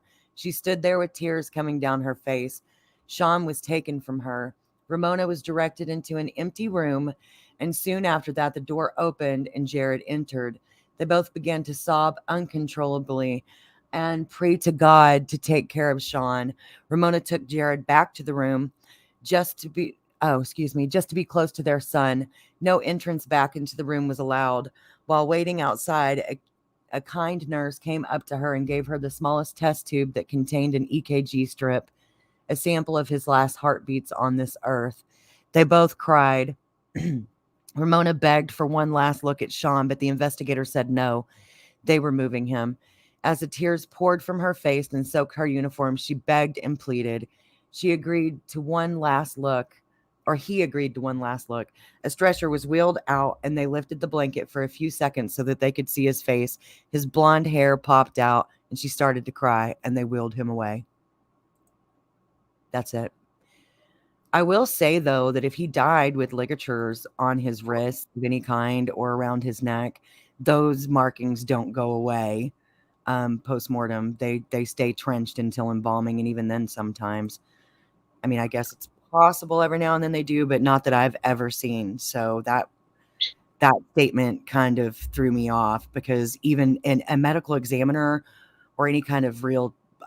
with any experience would know that the ligature marks would remain. There's no blood circulation to puff them back out. Y'all know what I mean? Yeah. It's horrible. Yeah, that really was one of the worst posts on there. Yeah, I think that's hard for a lot of people to hear, and well done for reading that out. I've read worse, unfortunately. I used to write obituaries every day and stuff, so... Yeah, that was bad. But I didn't know, so do we have anybody in here that has a way, like, can put their Facebook up here and scroll through it and, like, look at the pictures and the posts and stuff? Well, it's not a matter of if they can, it's if they want to expose their Facebook that way and have the opportunity of messages popping up. That's what I mean. Is there anybody in here that doesn't care, or that has a Facebook that you would be willing to... I can gladly go take some screenshots. You want me to take screenshots and send you those posts that you could put up on an overlay? No, it's too little to put up here on the screen. We won't be able to see them or read them. I don't know. You can if I do it from my computer. We'll do it on another one. It's okay, baby. I'll hook this laptop up and we'll get it going. I need to get it going anyways, but I just didn't know. You know what I mean? I just don't know how to do all that or whatever. But I was going to say I would, but my baby's got the laptop. Go ahead. Go ahead. Oh, I said I would, but my baby's got the laptop, so she's watching Blue's Clues. No, it's fine. It's okay. I got a laptop here that I just got, and I had one before, but I just got this one to you know what I mean, to use for right now until I can get a better one. It's awesome. So I need to figure out how to get it on here and get it up, but I don't know how to use I don't know how to get the face. I don't use Facebook anyways. I've never used it. I don't like it. I mean, I've been on there. I had a profile on there, but I just don't dig Facebook. It's not one of the platforms I really like. Buttercup said, I don't care who sees my Facebook. What do you need me to do? It looks like I was Buttercup's willing to do I it. was gonna have somebody come up here that doesn't mind showing their Facebook and go to the group and then kind of like just go through the post in the group. I don't mind my Facebook, but I have a lot of people who message me from YouTube under their real names there, and I don't want to put them on blast like that. So Yeah, it's their privacy, not mine. Well, I don't there's a put lot of shit people on that Facebook. don't, and that's okay. You know what I'm saying? I respect it. Yeah. I respect it either way. You know that. I mean, it's Yeah. some people you're don't really care, and good some about people that. do. You know. Yeah, you're really good about that. Thank you for understanding. I just got a lot of people from different platforms Yeah, that some message people me would. there. You know, I'm sure there's people that would appreciate it too. You know what I mean? Yeah. Yeah, you know, whenever as I far as share I'm stuff concerned, I on don't care. Yeah, when I was sharing it on my videos, I would make sure I block it out because you have to be careful when you don't want to show people to see all that. Because sadly, there's some not so nice people out there. Well, yeah, but I mean, there's a lot of people in that Facebook group, and there's quite a bit of posts, isn't there? That's the only reason why I really I'm wanted to go through was to look looking. at the post and see what the mom and dad have to say. You know, like kind of go through the comments and go through the pictures, and you know what I mean, like get an idea of what they're needing from us, as you know what I'm saying. What do they need for us? Like, do they need us to push the change.org page? Do they need us to keep going over the case? I mean, what do they need us from us? You know what I mean, to support them. Yeah. Oh, okay. So I'm gonna save this picture. How can I do this? Let me save this.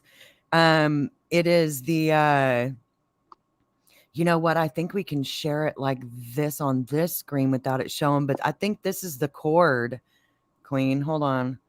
Because this is a helmet bag. That's what I was looking at. Hold on. Oh yeah, that's crazy. Let me see. Yeah, how can I do this? Let me try this, Queen. You know what I need to do? I need to make a Clean Beat Facebook page because that way people have an easier way to get a hold of me too, and then we can use it for when I get on here on this That would be laptop amazing. too. That way see we that have it. Queen backstage. Oh, is it about you got something back there? I'm Uh-huh. sorry, baby. I didn't know you had something back there already. I'm sorry. No, look, this is part of a this is part of a post that's there. I'm gonna zoom back out. This is so why I can wanted to see. go in there. I wanted to It go in there says and look at read the post 10. and stuff, you know? This is post 10. It looks like it's gonna be, it says it was the afternoon on the day after Sean had died. Nothing seemed to make sense, and they couldn't figure out if any of this was even real. Before the investigators had left that day, they had advised Ramona and Jared against disclosing details of the incident to anyone. Rumors were flying as the neighbors whispered about what had happened on Sandalwood Lane. Why wasn't this on the news? Concerned community members called the sheriff's office and were told that there was nothing to be afraid of. The sheriff's office sent the investigators to the high school to assure the staff that there was no threat to the community. An enormous amount of time and energy was directed towards controlling the narrative on the day after the death, rather than towards an investigation. Sorry, guys, this text is small. Let me grab my damn glasses. I put it on this full page like this. Well, yeah, that's why I said I'm not going to be able to share it. I appreciate you offering to screenshot them, but it's so tiny. I wouldn't be able to read this if I tried. No, you're right. I got my glasses now. But I found out how to make this page full screen like this. So I don't think it's going to, share anybody's messages or anything. I'm going to keep my thing on the X just in case. So the investigators had called Jared a few times that day to talk about the items that Sean was dressed in and also about the bag that was found on his head. They explained that it was a silvery gray bag with black SHOIE on it. I'm not sure what that is. Maybe it's a brand name. Well, yeah, I was going to say, it seems to be like his dad's workout bag or his dad's some soccer bag or something like that. Well, it kind of looks like the helmet bag. That looks like a helmet in that bag there. And didn't he use the string from one of those bags? I don't know. That's why I'm reading this, because I think that's what it's going to be talking about. Yeah, I think he did, but go ahead, I baby. I want to say yes, but I don't know enough. And you know me, I hate misspeaking. Immediately, Jared thought of the old motorcycle helmet bags that he had in the garage in a pile for Goodwill. And he and Ramona went out into the garage to see if they were missing. There was one missing and one still there, but missing the string. Someone had taken the string out of two bags to suspend Sean, but left the second bag in the garage. This made them really uneasy. Jared and Ramona are both in the military, and every military family knows how much equipped how much equipment each member accrues over the years. Sean knew that there were boxes and duffels of rope, cords, and military grade 550 paracord all over the garage, which would make way more sense. If he needed an actual rope, he knew where to find one, as the family used them often for various projects.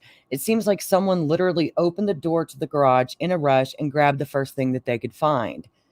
They also noticed that a bunch of their boots in the garage had been partially unlaced. Had someone tried to take the laces and realized they wouldn't work? Did they try to put the boots on him? Sean also had his own drawstring gym bags in his room. Why would he not use one of those? Why would he not grab a necktie while allegedly dressing himself in his stepfather's clothes? The choices of materials baffled them. Oh, Jesus Christ, this is hard to read. Sorry, guys. The investigators asked Jared about the clothes found on Sean.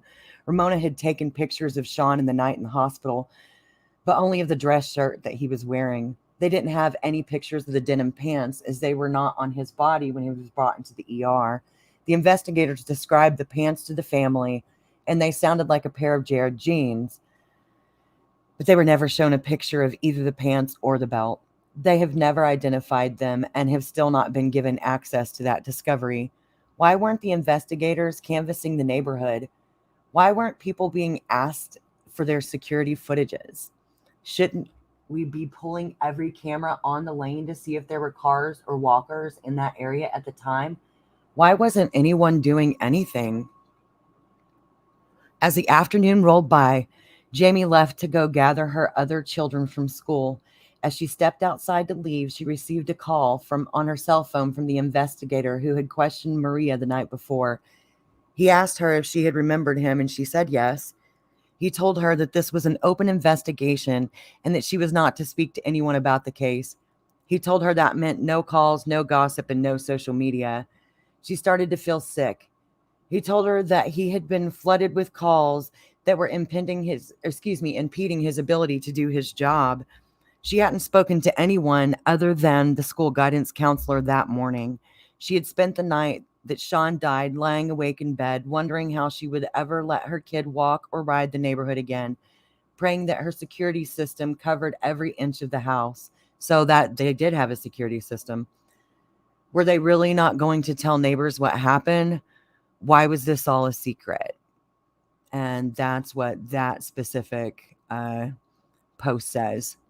I'm going to remove it while I dig if y'all want a different one. What you think about that, Queen? Stu, Shannon, what y'all think? It's like the whole thing. It makes a pit in your stomach. Everything. It's heavy. It's very heavy. I almost choked up by reading that, Queen. That kind of fucked me up. Yeah, that's why I said this case is really, really heavy. But I can't see as a 12-year-old, and I mean, yeah, he's smart, and I understand he's very smart, but I cannot see him doing this to himself, and that's why I have to speak up on it. There's something that's not right. Humpy and Beck, so he unalived himself wearing all his stepdad stuff. Yes, that seemed including underwear, which is, I don't know many children that play dress up in their parents' underwear. I never did. That's kind of weird. I'm gonna look back here. I gotta pop out so I can get a couple things done, but I'm gonna listen in the background because I gotta make a couple calls. So, well, thank you so much for coming up and hanging out. Everyone needs to, y'all. Please sign the petition and all that. We need to get his case looked at again. I think that's for sure. Yes, irregardless of where it goes, I mean, I think we definitely need one more look on it, for sure. Yeah, the mom needs, if for no other reason, even if it comes out the same, the mom needs somebody else to look at this, or she's never going to be okay. I agree. Absolutely. Right. I mean, have a good one, ladies. You too, Shannon. Thank you. And see, with him being at that age, that's a very tender age, and I cannot see him unaliving himself in his stepfather's underpants. Right, it's weird. The underoos are really throwing me off. I'm looking for post his 1. Hands being strapped to his body. That's not going to work out either. I just don't see that happening. The hood over his head is strange as well. Right. Putting a There's a bag lot of over red his head, flags. that's There's strange. a lot of red flags, and I really don't like how they basically said, "Hey, this is what happened, and this is it." You know. I don't like that they're telling her that she's not allowed to discuss anything with anybody. That's not good for a grieving mother. That's really Right. weird.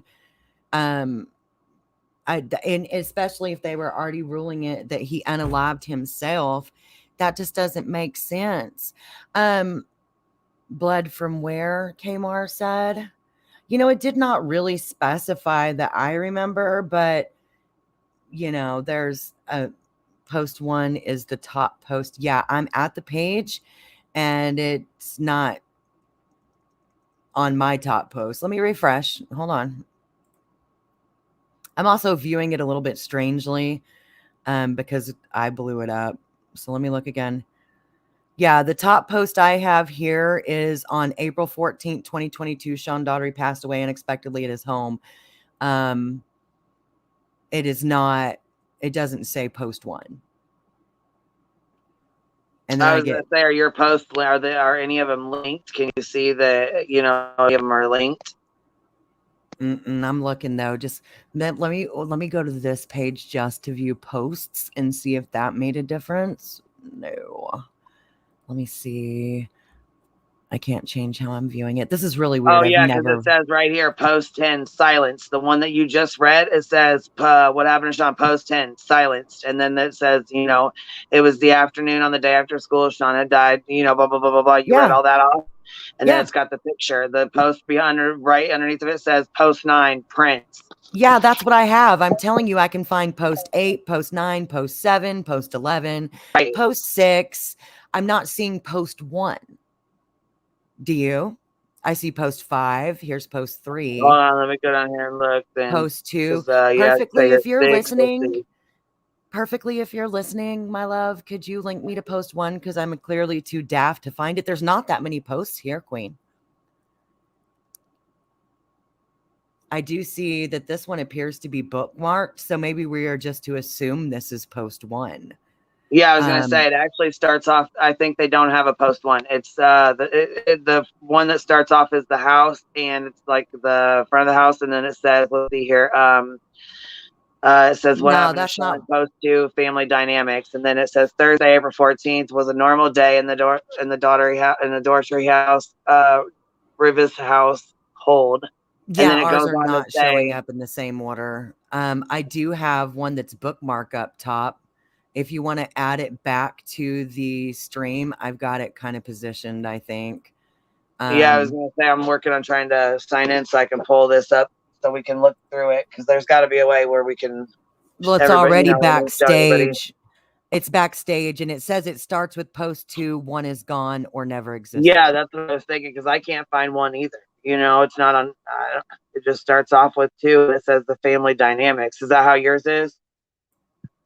Yeah, I've got. So yeah, mine's the same then. Yeah. Okay, so here, perfectly imperfect says her starts at 2, 1 is gone. Okay, or never existed. That's what I was going to say. Well, this is the first little post that was bookmarked in the group, so maybe we are to assume this is post 1, right? I don't know. It says on April the 14th, 2022, Sean Daughtery passed away unexpectedly at his home in Yorktown, VA, under suspicious circumstances. He was a 6th grader at Tab Middle School and was only 12 years old. Never in our wildest dreams, specifically in 2022, did we think that an investigation could be so biased and assumption-based. We have been dismissed repeatedly. They will tell you we are crazy, unable to let go. They will tell you it was an unaliving by his own hand, and it's a cut and dry case. They will say unaliving never makes sense. All we ask is that you pull up a chair, hear us out, and come to your own conclusion. We think you will agree that there are way too many things that don't add up. Help us find out what really happened to Sean. If you have any information that would aid in the investigation, and then it gives, please email to whathappenedtoshawn@gmail.com, or they actually even have a tip line listed. Let me zoom in so y'all can see his picture better. Does that help? Can you see him better? That's the picture that's included with that post. His little bow tie is so cute. Oh, yes, it is. That's why I said this picture is super cute. Yeah, he looks so and another stupid. thing too is that he said, okay, so he was happy at home. He was happy in his home life. He was happy at school. There was no bullying that they were aware of. Maybe one incident out of like, the entire year or whatnot, which I don't really consider that bullying. It wasn't consistently or every day or for weeks or months or, you know what I mean?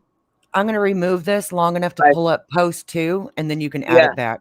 Keep that's going. fine. I feel like he, like, I don't know. I have a really hard time with, with believing that this would be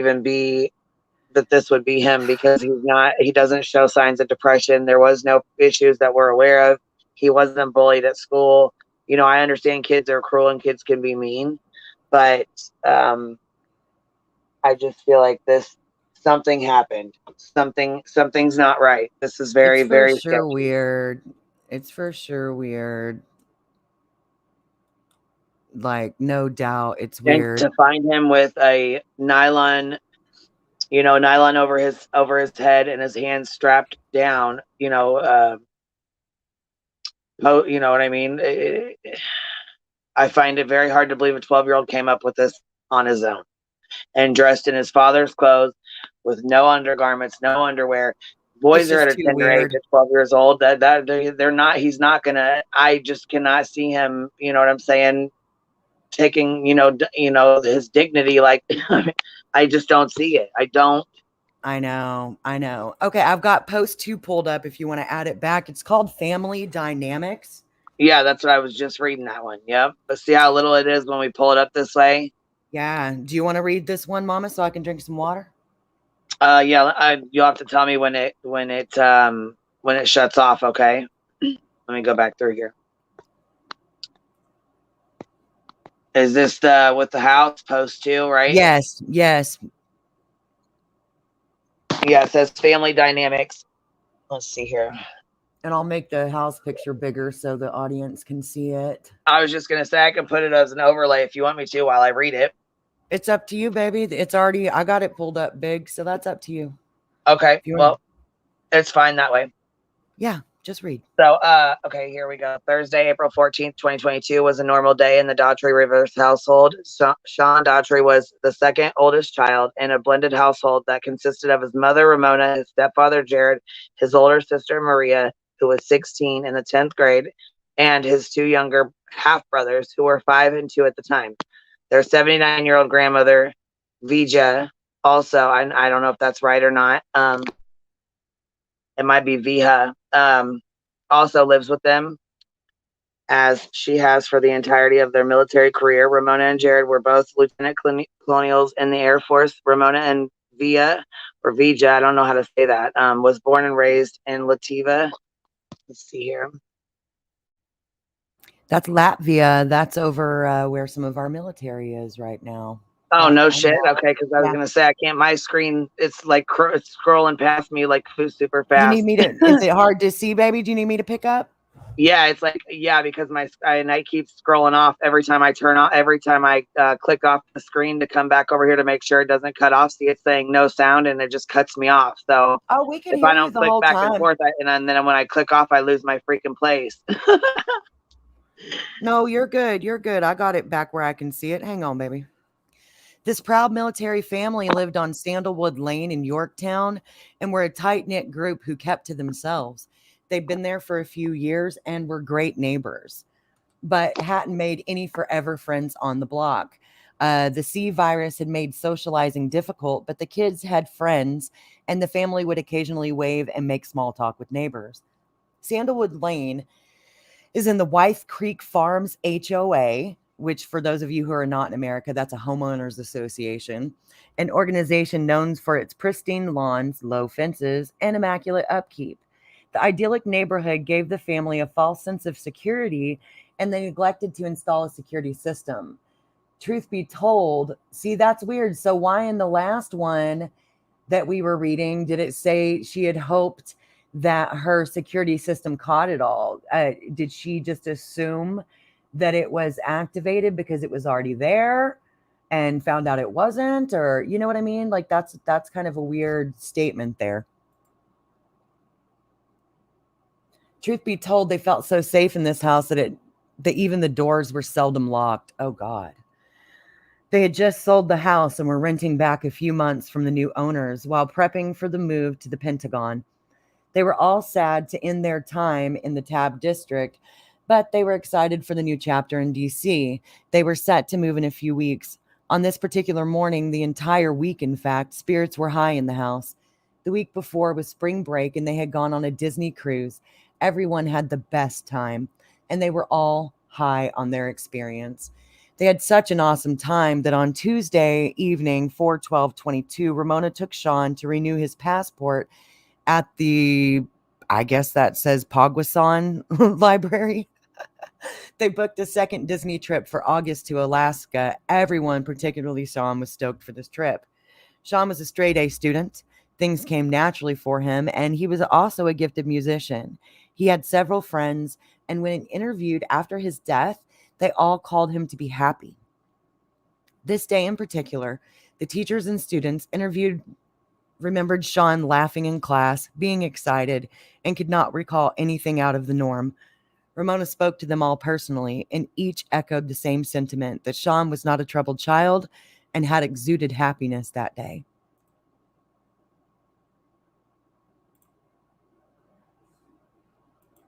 I'm going to find post 3.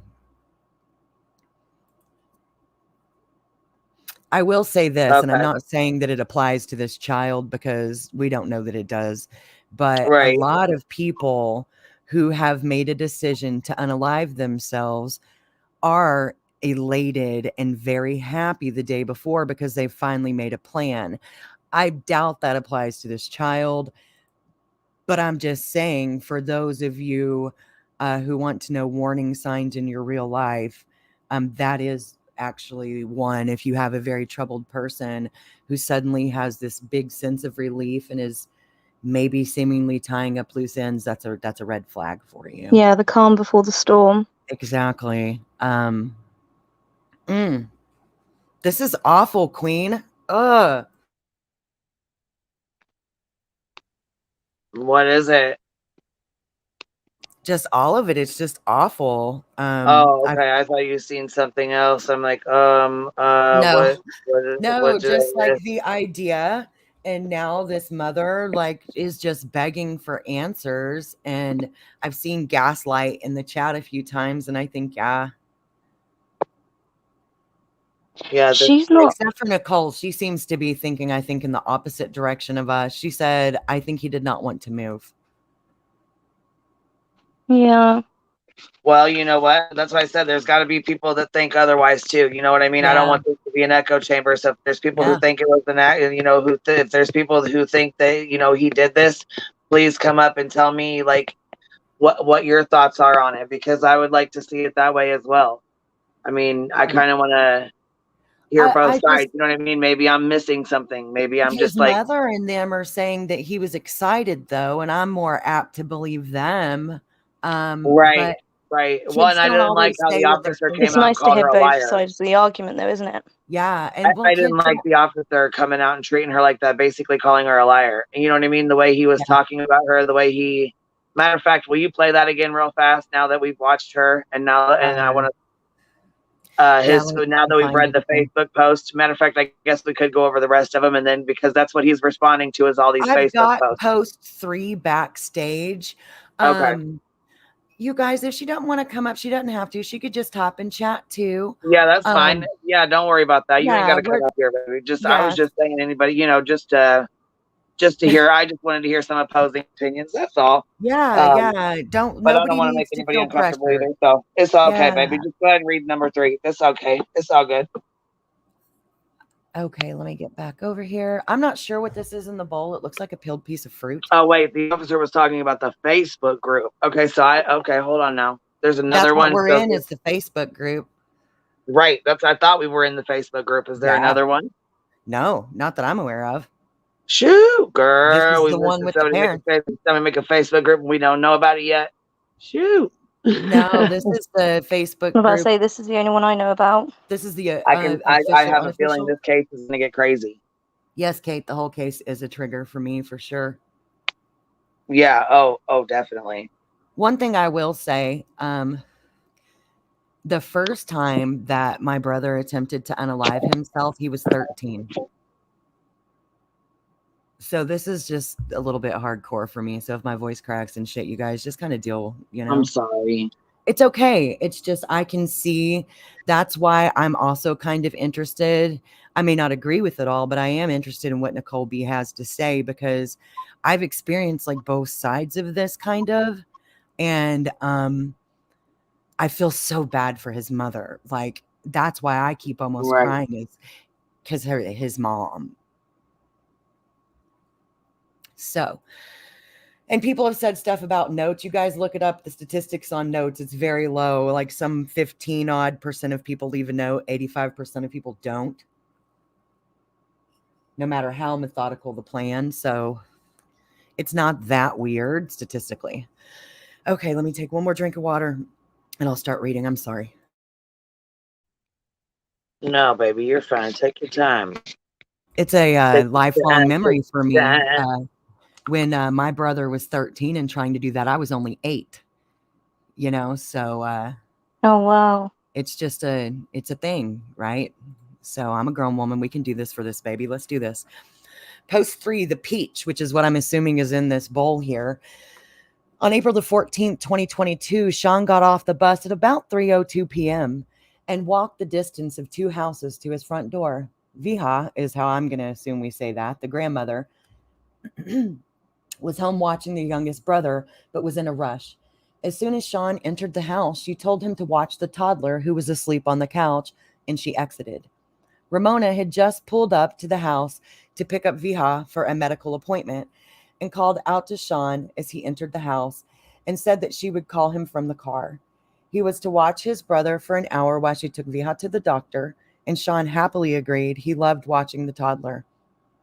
He said that he had homework to do and would complete his chores before gaming with his friends. He submitted his homework assignments online, one of which included him submitting a photo of himself holding up his work at 3:09. There was nothing out of place. From the car, Ramona called him a second time.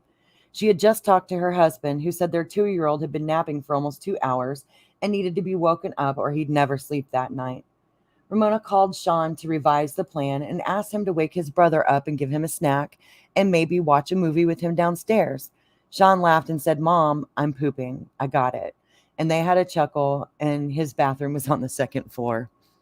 Ramona called a third time and finally tried from the car at 3:27 p.m., and Sean answered right away. She said that she realized he had been excited to play his games and suggested that Sean bring his brother up with him to the second floor so that he wouldn't have to change his plan. Sean loved the idea and said that he would get his brother all set up on an iPad upstairs with him. Perfect, she told him, where the iPad was charging on the second floor so he could grab it and get everything set up. So that sounds like a good plan, right? I mean, but first, before he woke his brother, he needed a snack. He took some Jared peaches out of the fridge, one of his favorite after-school snacks, and put it into a bowl. Sean's chore was to take the trash out, and we believe at 3:30 his alarm went off as he was prepping his snack, and he went upstairs quickly to complete his chore. He gathered the trash for the 2 upstairs bathrooms and came downstairs to get the trash in the kitchen. This is where things get weird. The kitchen trash was never taken out.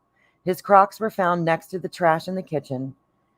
No one in the house was ever barefoot, and in fact, Sean had a strange thing about being barefoot. He never walked around like that. He couldn't stand it. What happened is he was gathering the trash. Sean's 2-year-old brother recalls only that there was a quote-unquote friend chasing Sean around and punching him. He also said the man touched his arm. Was someone in the house? Who? Ramona's last call before she entered the appointment was the last time she or anyone spoke to Sean. He never logged in to play Fortnite with his friends. He never took the iPad off the charger for his brother. His Crocs were found upside down next to the trash, and the trash was never taken out. On the counter sat an untouched Jared peach. So does anyone think that there is possibility that he played video games, and he played, I think it was PlayStation, and obviously online PlayStation, you can meet people on there every day, people that you don't know, and sometimes you can meet people that pretend to be a certain age. With Fortnite, they play that in my house a lot. It's adults, but they play it in my house a lot, and it's like groups that you have to be invited to, and the groups only go up to like 4. I don't know what other games he could have played, but that is a good point. Children do meet strangers online that eventually come to hurt them. We had a case in the UK where a boy was murdered, violently murdered, and he was only 15, because of so someone he sad. met online. Yeah, it was, and that was through gaming. Queen, if you want to do the next one, post 4, where is Sean, is pulled up in the background, and I'll zoom in on the picture. It looks to be, you think that's him and his mother? I don't know. I guess we'll find out. It looks like it. Yeah, that or his older sister, maybe. He's got an older sister that's 16. It looks like maybe a Disney picture. They did just go on a cruise.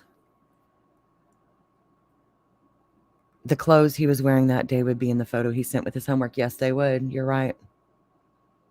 I think the legal age here to babysit Eden is 13. Nicole. Hold on, baby. Nicole, be you up here? Yes, I am. How are you? Good. How are you? I just wanted to make sure that was you. I'm sorry that girl. I didn't mean to cut you off. No, you're fine. Hi, Nicole. Hi. How are you? Go ahead and finish. I'm doing great, but that girl, go ahead and finish first. Yeah, I'll totally read this one. I'm glad you decided to come up. Please feel free to offer your insight of what you think. My brain may be a little bit jaded, and y'all now know why. So, post 4 is where is Sean? Maria, Sean's older sister. Okay, that's probably the older sister then, maybe. That's what I was thinking. She's so pretty. She is very pretty. Had been at her tennis match after school. She was rushing home because her boyfriend AJ and his mother were picking her up to go to the lacrosse game. When she got home, the front door was locked. She rang the bell and knocked, and no one answered. Where was Sean? He was supposed to be home. She called her mother, Ramona, who told her to call Sean and advised that he was probably gaming upstairs. Maria was frustrated. She was in a rush. I know people mentioned earlier about her knocking or whatever, but now we know that they normally left the house unlocked, so maybe she didn't have a key in hand. She called Sean twice and texted 3 times at 4:50 p.m., but there was no response. She decided to run around back to try and enter through the back door, and that's when she saw him. She froze at that moment, entering a state of shock as she tried to process what she was seeing. A person was hanging from a swing set, unnaturally with a bag over their head. She looked around, trying to find if she could get into the house before the stranger got to her, but she realized the figure was not moving, nor was it facing her. Utterly confused, she scanned the yard to make sure she wasn't alone, and locked eyes with the landscaper mowing the neighbor's yard, who was also very puzzled and just standing there. Suddenly confident, since she wasn't alone, she came within a 15-foot radius and called out, "Hello?" But there was no response. Thoughts chaotically ran through her mind as she tried to process what she was seeing. The hands and legs looked familiar. It was Sean.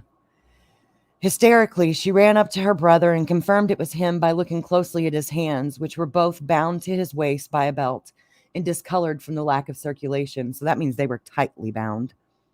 Screaming, she lifted her brother with one arm in hopes of releasing the pressure from his head and called 911 at 4:54 p.m. with her other hand. She removed him from his hanging position by simply lifting the shoelace-type string over his head with 3 fingers, brought him down to the ground, and performed CPR for 6 minutes with the assistance of the 911 dispatcher until the EMTs took over. Sean was dressed in men's clothing, his arms so tightly bound to his waist, the EMT made note of how difficult it had been to remove it. They had to unbuckle and move it so that they could administer shock with an AED. He had a bag over his head, and his glasses were broken and found in the vicinity. His eyesight was so poor he couldn't see without his glasses. How could a clumsy 12-year-old suspend himself in such an awkward position with a bag on his head, while his hands were belted so tightly to his waist without being able to see. He was suspended by his chin, not his neck. At any point, he could have stood up and saved himself, but he did not. His feet were dragging on the ground, and his bent knees were mere inches from the ground as well. In fact, normal hanging injuries weren't present.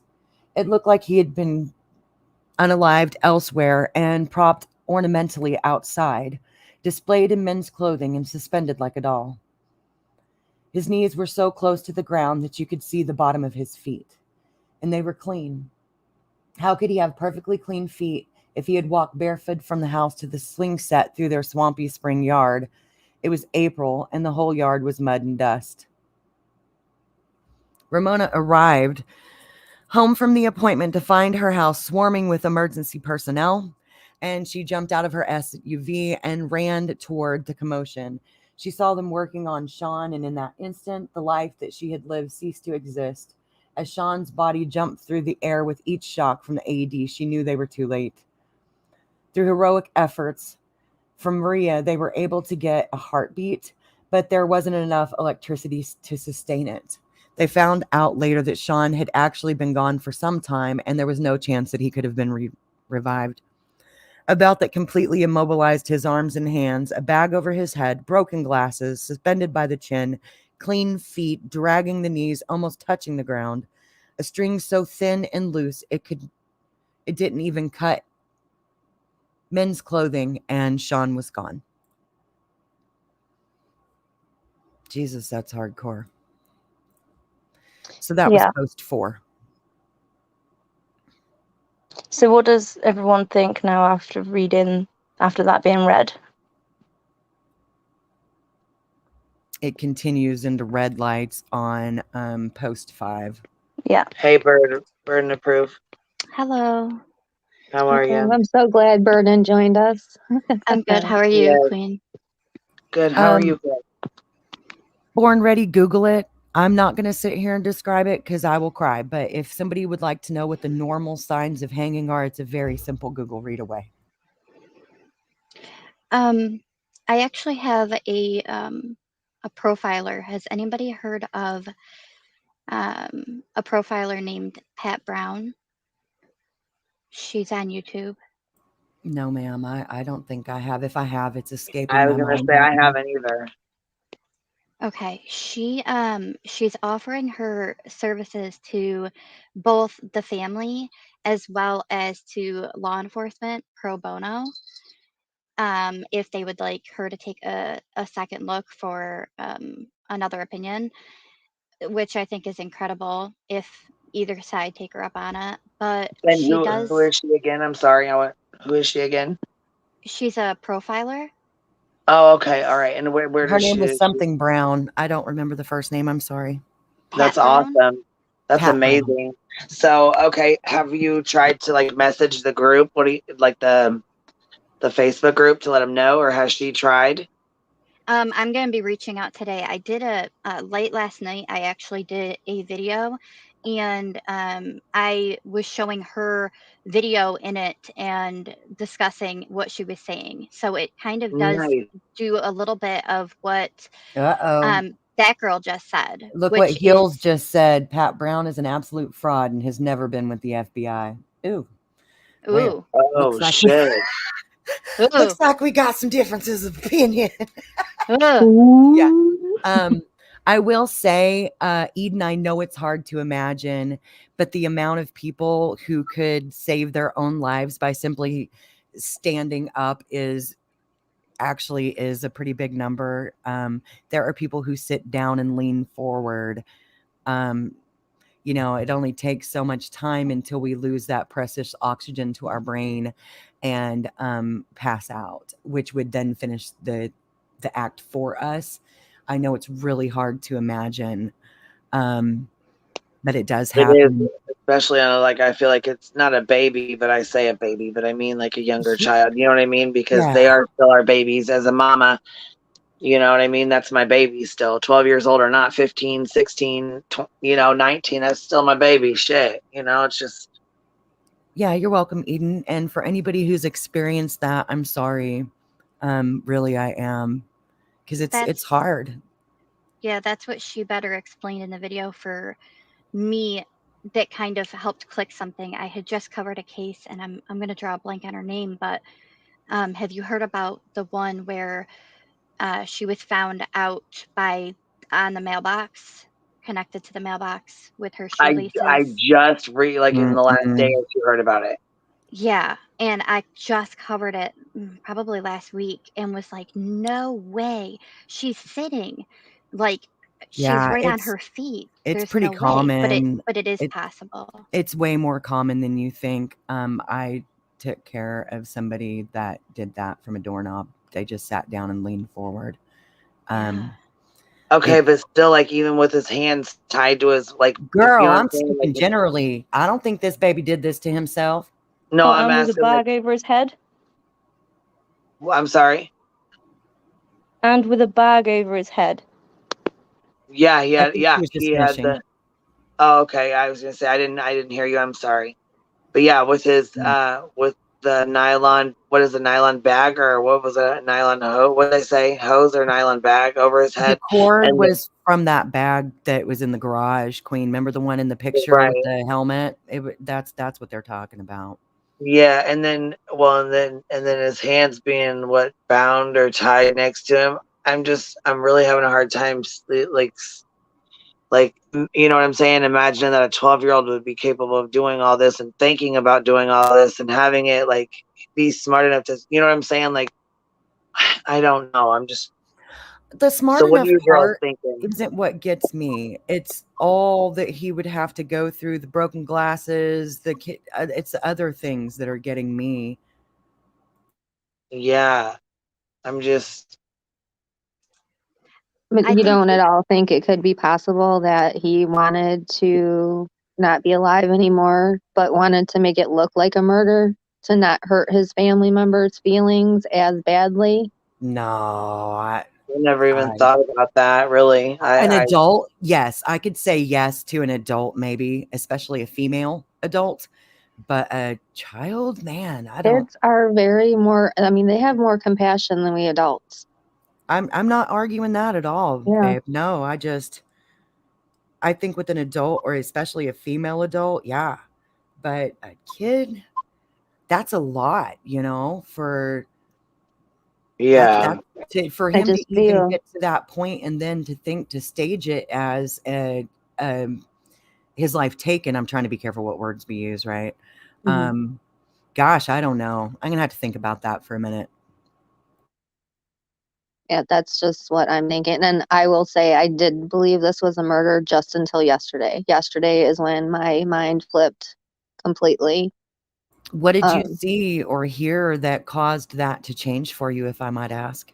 Well, Burden put out a stream on her community post with that lady that you guys said is a fraud. But even if she is, her explaining the situation and the possibilities, I get it. Like, I can totally understand. What if this boy really did not like his stepdad and he really did not want to move? So putting his clothes on could have just been a sign, because everyone's thinking, maybe the government had something to do with it. They had a vendetta against the stepdad. What if this little really boy didn't far-fetched for me care? That's just what I'm saying that the government did it. Saying that the I government don't think the government. Yeah, that's what I was talking about. Sorry, baby. Okay, yeah, because I don't believe that at all. And I'm watching the chat and I'm thinking the government. Oh my God! Like, no, let's not go there with this one. Yeah, I've seen those comments way too often. I'm like, no. Yeah, zombies. Yeah. I'm gonna read that one, you guys, because I think this is, if they're going where I think they are. It was stated he knew where to find stronger rope and it was all around, but someone went for those thin strings from the helmet bag ready for goodwill. They were out in the open. So yeah, they said it was like somebody grabbed the first thing they could see. And to me, if he's gonna go through everything that you're saying, I forgot your name. It wasn't Danielle, was it? I'm sorry. Nicole, I'm sorry. Yeah, I suck at names like so bad. That's okay. So anyways, if like he was going to do all that to stage it, let's just go with that theory for a second and say he was trying to protect people and make it look like he didn't do that to himself so they wouldn't have to live with that thought. Why wouldn't he use like all the things that were there at his disposal that would have been, quite frankly, easier than putting two strings together. You know what I mean? More of his stepdad's stuff. Stepdad's helmet, cover, and string. So was Pat Brown She didn't say lending? that part. Okay, She didn't say I was that. just No. asking because I see it in the question. Was she lending to that kind of theory though? No, I don't know. Nicole, would you say that she was? I think in the she end, was she more did say, playing yeah. devil's advocate on how it is possible that this could have happened. Is there any way we can play that here? If you Play guys what, have it, baby? What is it? Play what? Burden, Pat- what is that? I'm Pat- sorry, I'm having a brain fart right now. Pat Brown, the profiler. Oh, we don't. I don't know, Queen. They're wanting to play Pat Brown's video. I don't know if that's. Well, you could play it from Burden's stream. Yeah, I was gonna say, wait a minute. So Pat Brown is blaming the stepfather. Is that what Heels is? She's asking. No. Is that what he's saying? No, She didn't blame the stepdad. No. No. She didn't blame the stepdad. That's Okay. that's We more wait, Vernon. We Nicole can and play I. your video though, right, baby? We can play it off yours. Sure, you can. Yeah, you're gonna Let me hear look me it up. talking like a fool, though. Hold on, let me Well, get it pulled up. I just didn't know. I don't. Does she strike or do they strike? Is it okay to use their videos, or I mean, how do they do that? Do they allow you to use their videos? I'm not positive how she works, but I do know that I was putting plenty of commentary over. So it's safe to use. I did transform it. Okay, Yes, I've got I it. I've got your channel pulled up. Is it? Oh, your What Happened to Sean Daughtry case video is an hour and a half long. Yep. Fast. I'll help you. I'll try to get timestamp, over Mama? there. You might get there before I do. If you slide the bar forward till you see her ma'am. come up, you might get there before I do. Okay, I believe it's like the 39-minute mark. Okay, Whoa, perfect. Nicole is on it. Thank you, Nicole. I'm looking right now. I had a good teacher, Burden. Okay, does she have glasses and white hair? Yes. Yeah. Okay. I think I've got it here. Profiling with Pat Brown. Okay, yeah, I've got it. I'm sharing, Queen. Give me just 1 second. Okay. This case really has my I'm just. Yeah, thanks for I'm running like the morning. beside myself. Really, I am just like I don't know, man. I am. This thing has me sick to my stomach. Me too. And It I doesn't can't get much quit worse thinking than about this. different things. I'm like, man, this is just not right. You know what I mean? And as a mama, man, it breaks my heart. Yep. It just is such a dirty feeling to know that regardless of what they feel the outcome is, with it being a young child and things being so strange, for lack of a better word, like, why won't they let the mother have another investigation? They could you can pay for things and stuff, like. But again, let's try to. I think this This is the right is spot. Profiling with Pat Brown, and I'm going to leave this in the description. Her link will be down there. That way you can check out this video if you'd like, and check out her page. And I'm gonna play it here. Let me bring it up. I think I had it marked up here for a reason. Tremendous amount of information that points to this not being a suicide, this being a homicide. And from the comments I've read, 99% of the people commenting believe it was not a suicide. And so this has kind of gone like wildfire across the internet. And somebody just let me know about this because I know I've worked on cases like this before. And so first I'd like to say to the community, all those internet folks, YouTubers who are taking information only from essentially one side, which is the family side. I'm not saying they're wrong, but it's from one side. They haven't seen the autopsy. They haven't seen all the police reports. And they're essentially giving the same information out, but with horrified commentary, like, how could this be? I can't believe this. There's red flags everywhere. And these people that are doing this are not investigators. They're not criminal profilers. They're not detectives. So they're really not familiar with this kind of thing. All right, now let me stop. So that there, yeah, it's true. There are a lot of people that are on the case now. There weren't when I did part one. Since me doing part one, I have seen quite a few creators jump onto this case, and it's true. They are ultimately, we're seeing one side, right? And they are giving commentary of, oh my gosh, how could they? That's horrific. That's terrible. That's right.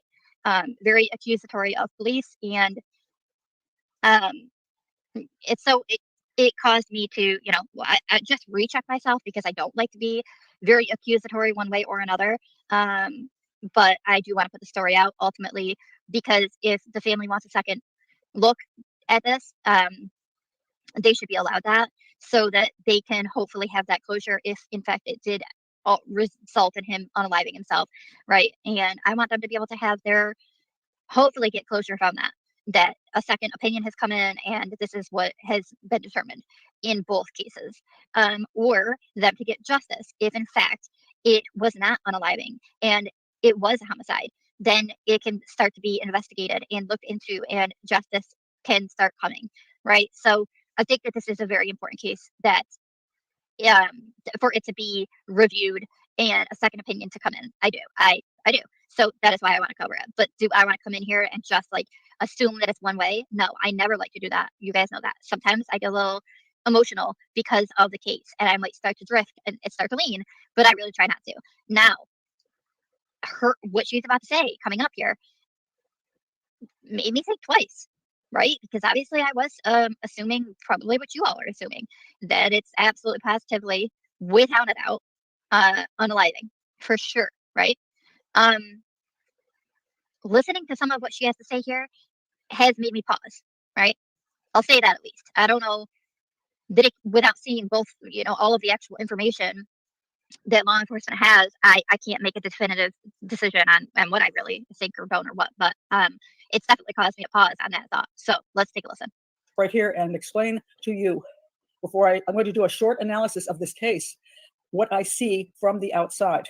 And I want the family and the police to be able to see what I have to say, because I want them to understand how I analyze and where I'm coming from.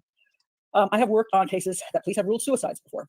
And here's two examples. Example one, a family came to me and said, the police have ruled this a suicide. There's just no way possible. I analyzed the case. I agreed with the police, and the family became very, very angry with me, and they went out to get more experts to prove their son was murdered. This quite often happens because the majority of cases that the police rule suicide are actually suicides, and families have a hard time accepting this. The next thing is the second case. Police did rule it a suicide. It looked that way. Family brought me in. I worked with a couple other people, and we believed it was a homicide. Turned out we were right. The suspect was charged and convicted in that case, but there were some unusual things there that did set up some red flags. Now, so she's fair. Okay, she's fair on both sides, right? She's been brought in by the family and then had to tell the family, no, I'm sorry. It really does look like unaliving. It really does. You know, but so she'll do both sides. She isn't just for law enforcement, and so it's going to be automatically she's going to go what they say. If it does have red flags that lead her to think that there was a homicide there, she'll say that, and then they can begin the investigation and look, you know, there's proof of it, of her doing so. So that's good. As I said, the majority of cases that are labeled as suicide by the police and the medical examiner are exactly that. Now, is that true with this case? All right, what I'm going to do is go through the basics that I know and tell you where I stand at this point. All right, if you don't know the case of Sean Doherty, age 12, I'm taking this on the Facebook page, by the way, that is called What Happened to Sean. Sean Doherty, the local police have failed to investigate. And of course, they say they have investigated, but the family believes they have not properly investigated. They have failed to investigate and have dismissed our concerns. So this is where all this stuff is happening now, where people are demanding that more should be done, and that there should be more investigation, and there should be more opinions, more analysis done by theoretically professionals. All right, now I'm going to go to this day and just give you the basics. And this is coming from the family's point of view, from the website. Apparently, Sean arrived home a little after 3:30 was the last time anybody had contact with him. That was his mother who talked to him, and he had put up some homework, I guess, through the internet. And his little brother did something on an iPad. All right, that was at 3:30. Now, the oldest sister, I can't quite figure that out here, to school. All right, when she got home, the career was frustrated. She was in a rush. Back door, and that's when she saw him. And she saw him here, hanging from the to get into the house before this stranger got to her. So she just was freaking out at this point. Brother hanging, and his hands through a belt.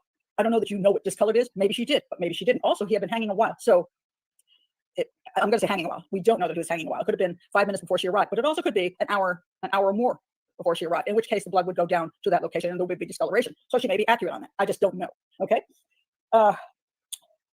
Screaming, she lifted her brother with one arm in hopes of releasing the pressure from his head and called 911 with the other hand.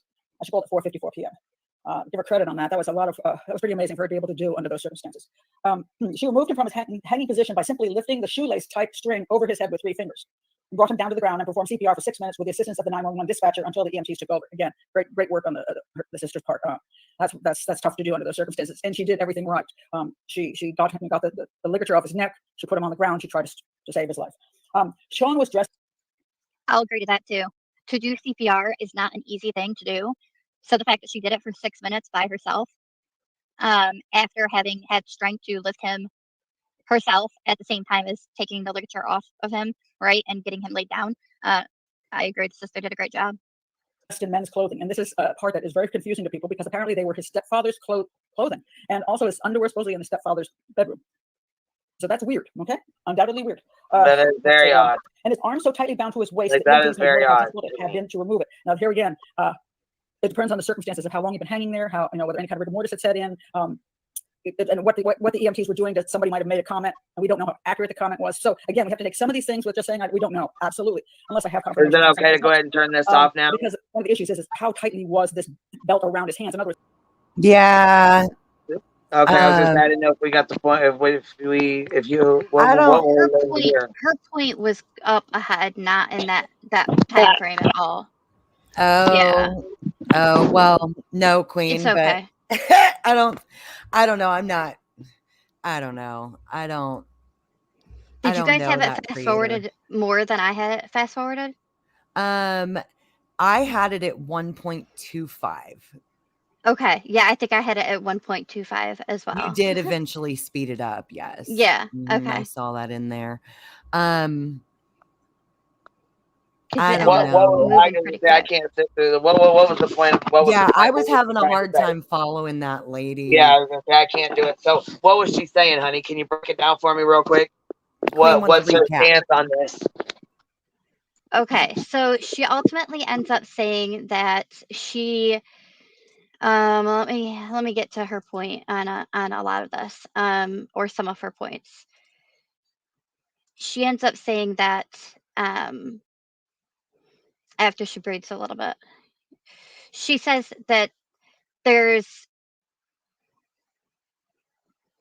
Hold on a second. I'm listening again. Okay, that there's no defensive wounds, right? So you would have to say that somebody was allowed into the home. Say that he even allowed the person into the home, right? But first you have to say that somebody was able to convince him to allow them into the home. And then once they got into the home, they then had to take control of him. And once they were able to control, even if it were 2 people able to control him, how does he have no defensive wounds on his body, anywhere on his body? And that's really simply answered. They knew each other. He trusted them. Well, that's something I was thinking about too. I mean, that's a very first thing that pops in my head. Like logic and reasoning tell me if there's no defensive wounds, if we're assuming that his life was taken by someone else besides himself, he knew them. Boom, answered. Do you think even all the way out to the swing set and all the way to getting the string around the neck, the whole I think that you can blood choke someone in a matter of less than a minute and not leave marks if you know what you're doing. I think, and yeah, to me, if we're gonna go off like something like that, then to me, that's easily explained by it being somebody he knew and trusted. Well, and with the 2-year-old saying a friend, I mean, which of course kids can make up stuff too. But he was hiding afraid, is what they're saying, is they found the baby hiding. Right. She also stated when she got home, she was glad that the baby was still asleep. So which one was it? Was the baby still asleep or was the baby hiding? Well, she told him to wake him up, so we don't know whether or not. That's a good point. That's a really good point you just made right there. Was the baby sleeping or was the baby Well, the awake last hiding. call, That's an y'all help important. me out. That's This really is, important. but listen to this though, guys. Listen, the baby had already been asleep for 2 hours. The mother professed her last call to be to the child at what, like 3:47 or something? Wasn't that the last call that the mom made? I'm not sure on the time. What Oh, time well, did we you say talked again? about it earlier, and I think 3 she what? said 3:47 or 57. It was before 4 o'clock. Right. Yep. Okay. And now we're all the way at the 911 call, and she finds him at 4:50. Is that what it was? It's not inconceivable that a child that had already had a 2-hour nap would have woken up, even if his brother didn't wake him up, and went to hide in that hour of time that lapsed between that phone call with mom and the time that the body was found. I completely agree with that. But what You I'm know, saying is the mom has made two separate statements. One saying that she's glad that the baby didn't wake up, the baby was still sleeping, but then she also said she found the baby hiding behind the laundry.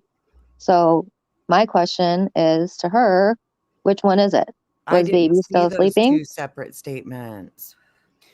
But didn't it say that that doesn't mean they don't exist? I just didn't see them, girl, so I can't comment on it.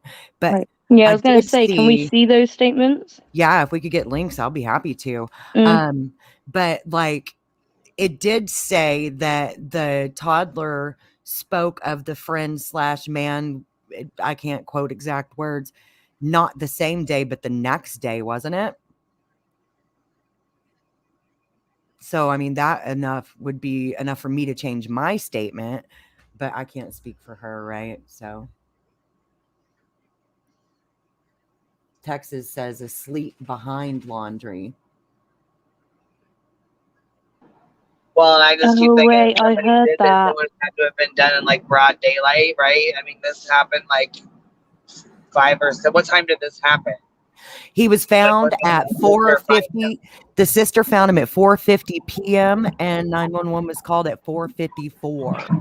And So somebody yeah, said that's what I'm saying, like broad daylight. Can you guys imagine this? Have like somebody doing this? I mean, he would be screaming and hollering. You know what I mean? Like, not if he was already unalived inside the home. Yeah, that's what I was true. thinking. Look at Shanann Watts and Cece. Bella had a torn frenulum. Cece did not have anything really remarkable as far as being smothered. Shanann's hyoid wasn't broken. There are ways to kill people without leaving clear evidence that if you were to slip something, and I'm just, you know me, devil's advocate, if you were to slip something around them neck and tote them up like that, that it wouldn't create too much of a conflict. We've seen it in more than one autopsies in the last 5 years. Yeah, people are getting really clever. You know, and even with, you know, all three that Watts killed, only one had the signs of struggle, right? Interesting. That is interesting. And he Well, wasn't and hung up you know, high both either, you parents were guys. gone. So Queen, you okay, said so midday, but listen, girl, he wasn't hung up high. His knees and feet were touching the ground. So he was just suspended off the thing. He wasn't hanging up with his head up by the bar where somebody could see him. You know what I'm saying? They're well, yeah, saying here's his the swing knee. set right here. Yeah. So it's not like he was way up in the air. He was on the ground partially. So you would almost, that fence isn't very tall, but he would be way down there. He's not a huge child. You know what I'm saying? So it's broad daylight or not, that could be done without people seeing whether he did it himself or not, with the position that he was described as being in.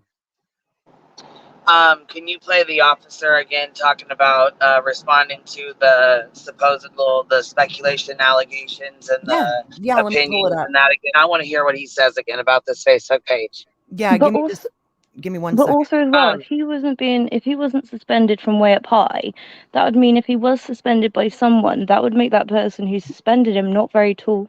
Because if it was an adult, you would be able to lift him up and suspend him high up. Why would you want to? But you could if you wanted to make it look like the child less suspicious. If you're trying to make it look like the child did it himself, you wouldn't do it high up. Well, my biggest issue is how are his hands tied around his waist, and he did. You know what I'm saying? Like I just Yeah, and it makes my stomach hurt to even talk about it, but it has to because be my talked thought is about he could in have order walked off to. the side of that swing set, you know. But in order for him to They do this, you know, he put this bag over his head, tied his hands up, and then what? Just jumped off or just leaned over? Or, I mean, I'm just.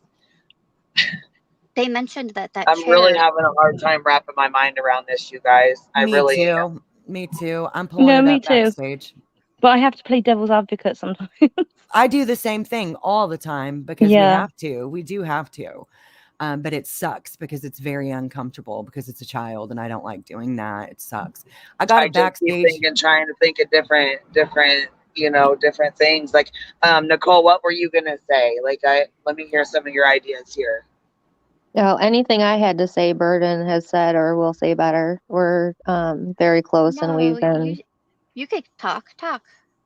You can go ahead and say, like, one of the things we didn't mention, I don't think, was that chair. We never talked about the fact that they said that chair was underneath that swing and they moved it. Which is kind of interesting that the chair Blue was Bonnet asked a under it. question, you guys. How would his knees be almost on the ground? But they mentioned his chin on top of a swing set. No, the chin, the ligature was at his chin, is what they were talking about. The sister was talking about the ligature being at the chin. I hope that helps.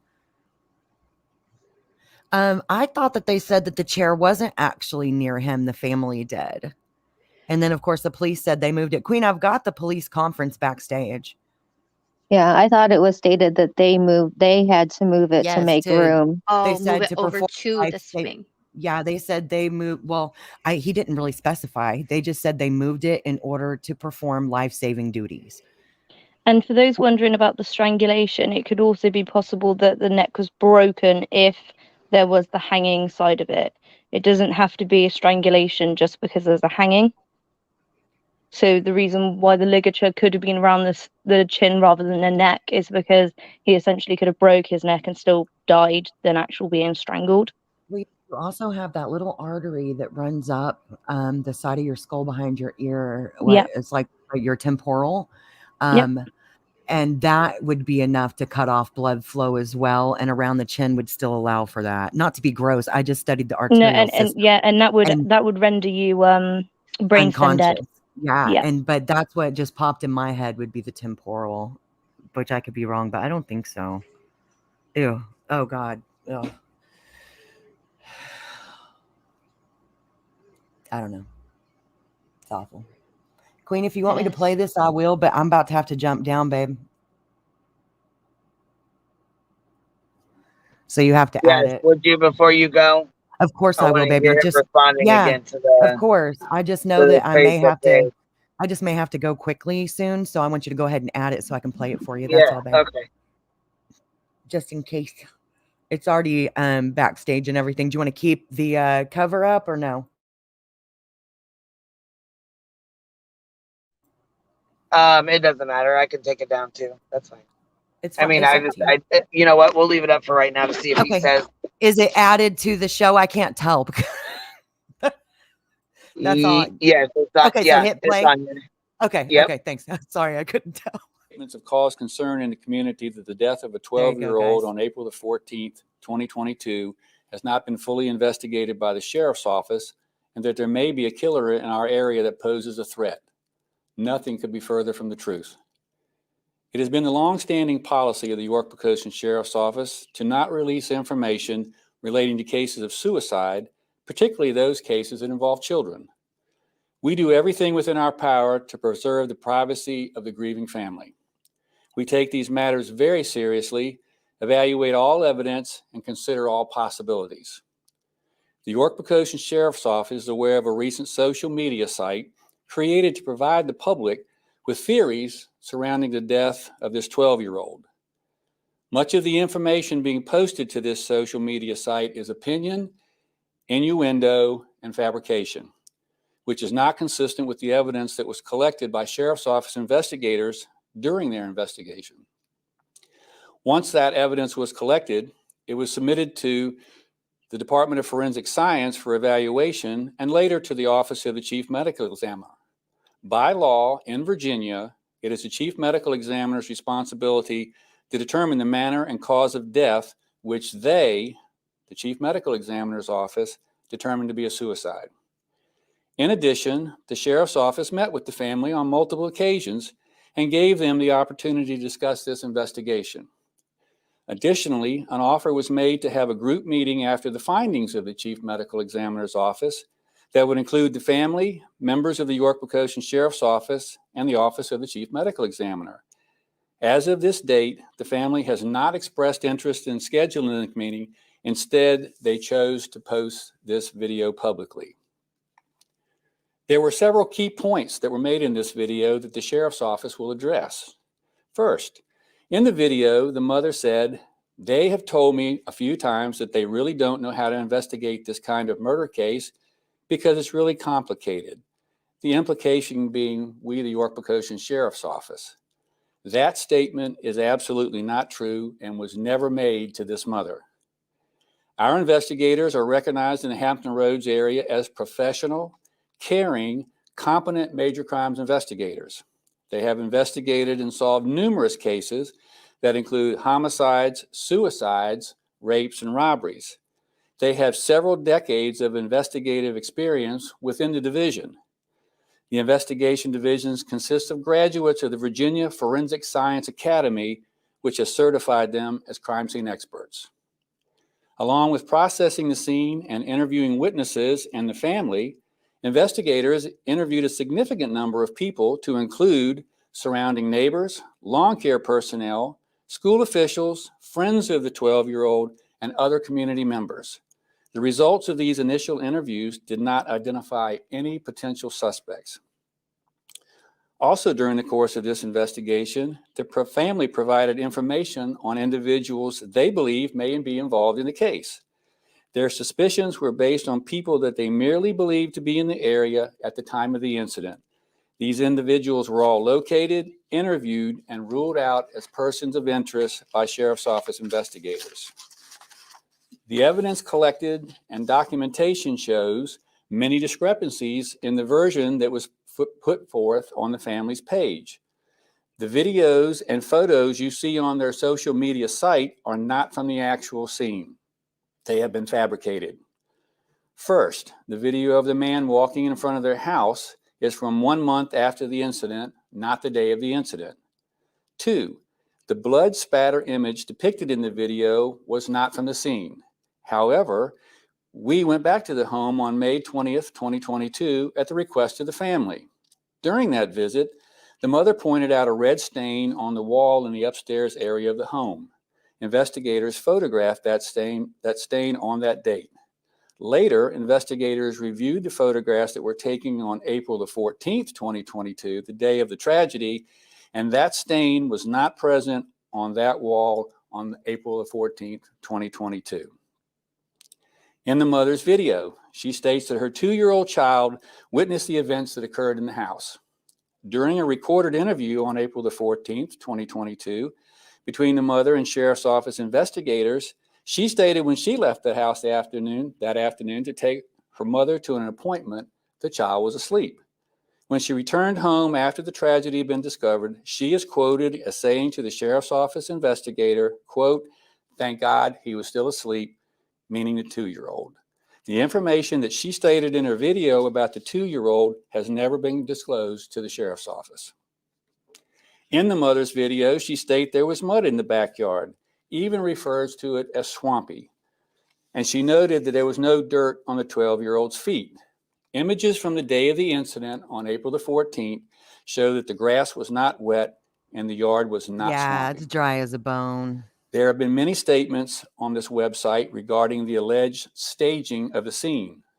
The photo of the backyard displayed on the social media site shows a swing set and a chair. It's important to note that the swings that are wrapped over the top post of the swing set and the chair were moved by York County Fire and Life Safety personnel in order to create enough space to render life-saving measures. The chair was moved from its original location under the swing by Fire and Life Safety personnel where the 12-year-old was hanging, to the front of the swing set, and the swings were moved to provide workspace. Our investigation determined that the chair was originally located on the deck at the rear of the home and was moved to the swing set area. Also during the course of our investigation, DNA samples were collected from the cord that the 12-year-old was found suspended from. This cord was not a shoestring. It came from a motorcycle helmet bag that belonged to the stepfather that had been previously located in the garage. The 12-year-old's DNA was the only DNA found on this cord. Specifically, the DNA swabs were taken from the knot placed in that cord, and the only DNA on that knot belonged to the 12-year-old. In the video, there's an allegation that members of the YPSO, the York Poquoson Sheriff's Office, washed blood from the 12-year-old.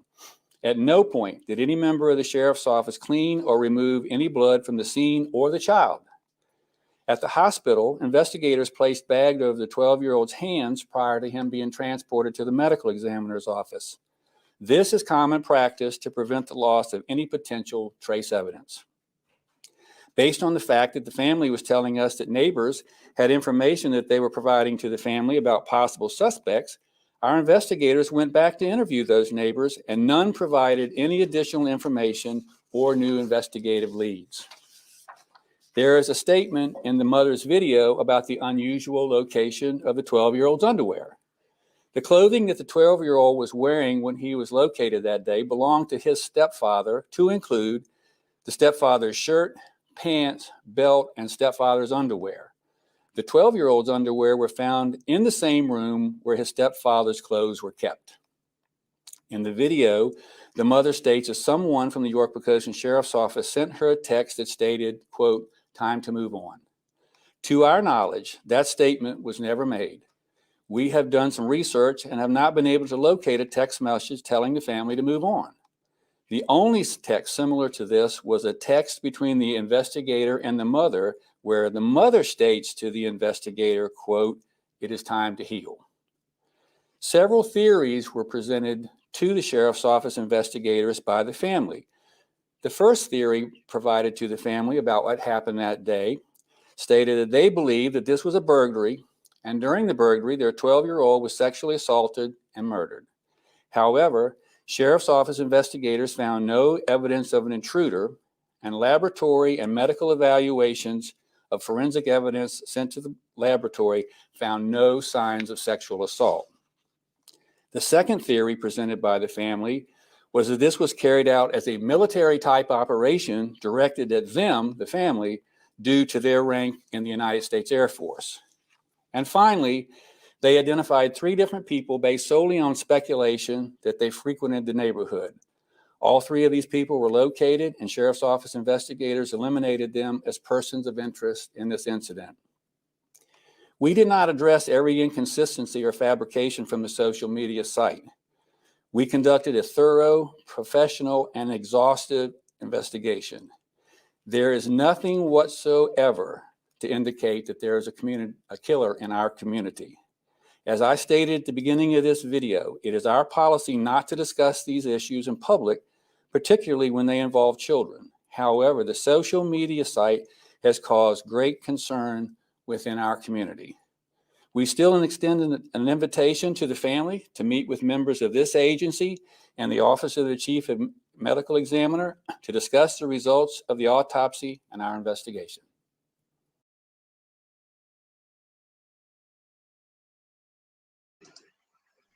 Okay, Cappy, I'm looking at the GoFundMe right now. Nikki, we did have the petition pinned up top. I don't know if Queen still does or not. No, I just posted the StreamYard link so other people could come up. But I know Deet's on the street, and Chasing was in here earlier, and she said we could play her video on this, and her commentary over this is like really, really helpful. They said, Deet said, please listen to Chasing's commentary in this portion. I think it's very helpful too. Okay, since we're going to point out that the family has a GoFundMe, I would like to at least verify with my own eyes what that GoFundMe was for. And it says right here, there are no news stories or mentions of Sean's death besides his obituary on the internet. From the beginning, they have refused to investigate this as anything other than suicide. We have hired, oh, sorry, I didn't mean to say that word. We have hired an outside investigation firm out of pocket and are pushing for the local sheriff's office to turn his case over to the state or FBI. So it looks like they're implying it is for their private investigator. Just so we have it clear in the chat, they're not like raising it for a funeral or anything like that. So I don't know, but I don't think it would be appropriate to start attacking the family at this time. So I guess that's ultimately up to Queen, but I'm not going to participate in a stream where people start bashing the family. So, you want her? I did see Chasing Truths. It's long. You want to play the whole thing? I don't think that. I was just saying, I don't know how long it is or whatever, but, well, no, I mean, I'm not saying, I don't know who was bashing the family at all, but I know that there is going to be, I mean, they're going to be brought up and they're going to be talked about, but I would like it to be respectful as well as everyone, you know what I'm saying? Just anybody else. I'm Like I going to said, they are a consider big part of snide this. comments. I will probably be offended easily by snide comments because regardless, this is a grieving family. Whether they're having a hard time accepting reality or something else happened, they still lost their son. So well, yeah, I mean, I get that, you know what I mean? You know, I try to be respectful as possible, but I do want to say it is going to be, I know, and I had to prepare myself for it too, that there are going to be, you know, people that have different opinions, and sometimes they're going to say things that I don't necessarily like or agree with, or, this isn't you my know, channel, but I mean, they are out there. So I just, you know what I'm saying? I know. just, and that's why I won't talk about it on my channel. So I don't have to put up with that. I was literally going to say this. I see on Chasing's Mama is 2.5 hours long. Oh, Jesus. Well, I was gonna say that I think it's the part where he does the officer comes up and does the interview part. You know what I mean? So she commentated on the interview. Commentary over that. Pretty much just the commentary over that. But she makes several good points in it.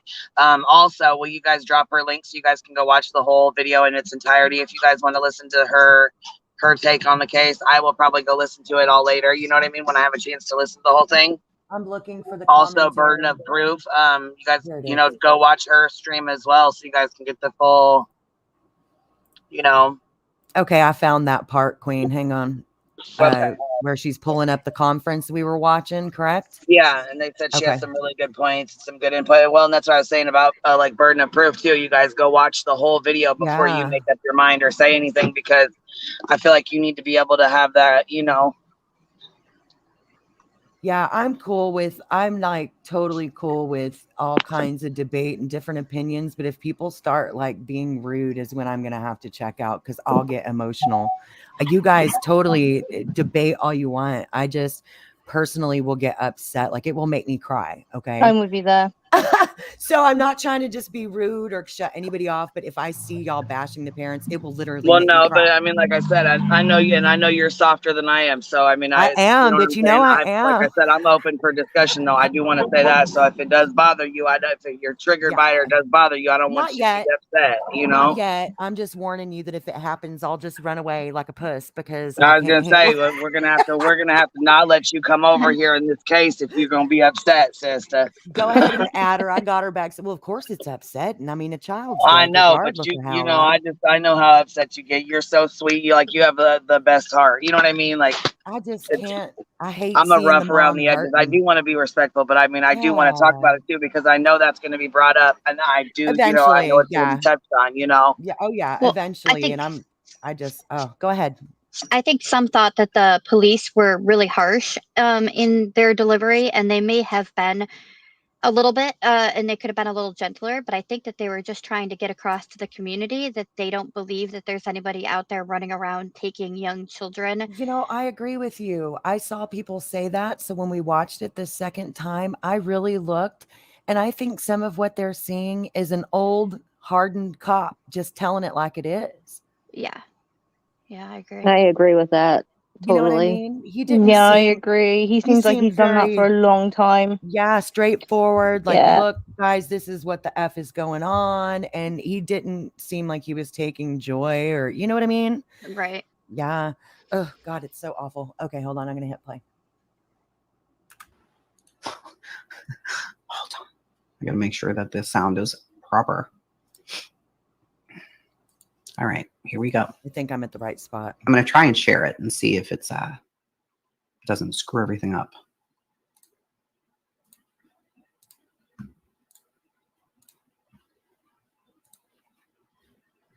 concern in the community that the death of a 12-year-old on April 14th, 2022 has not been fully investigated by the Sheriff's Office, and that there may be a killer in our area that poses a threat. Nothing could be further from the truth. It has been the long-standing policy of the York Coast Sheriff's Office to not release information relating to cases of suicide, particularly those cases that involve children. We do everything within our power to preserve the privacy of the grieving family. We take these matters very seriously, evaluate all evidence, and consider all possibilities. The York Coast Sheriff's Office is aware of a recent social media site created to provide the public with theories surrounding the death of this 12-year-old. Much of the information being posted to this social media site is opinion, innuendo, and fabrication, which is not consistent with the evidence that was collected by Sheriff's Office investigators during their investigation. Once that evidence was collected, it was submitted to the Department of Forensic Science for evaluation and later to the Office of the Chief Medical Examiner. By law, in Virginia, it is the Chief Medical Examiner's responsibility to determine the manner and cause of death, which they, the Chief Medical Examiner's Office, determined to be a suicide.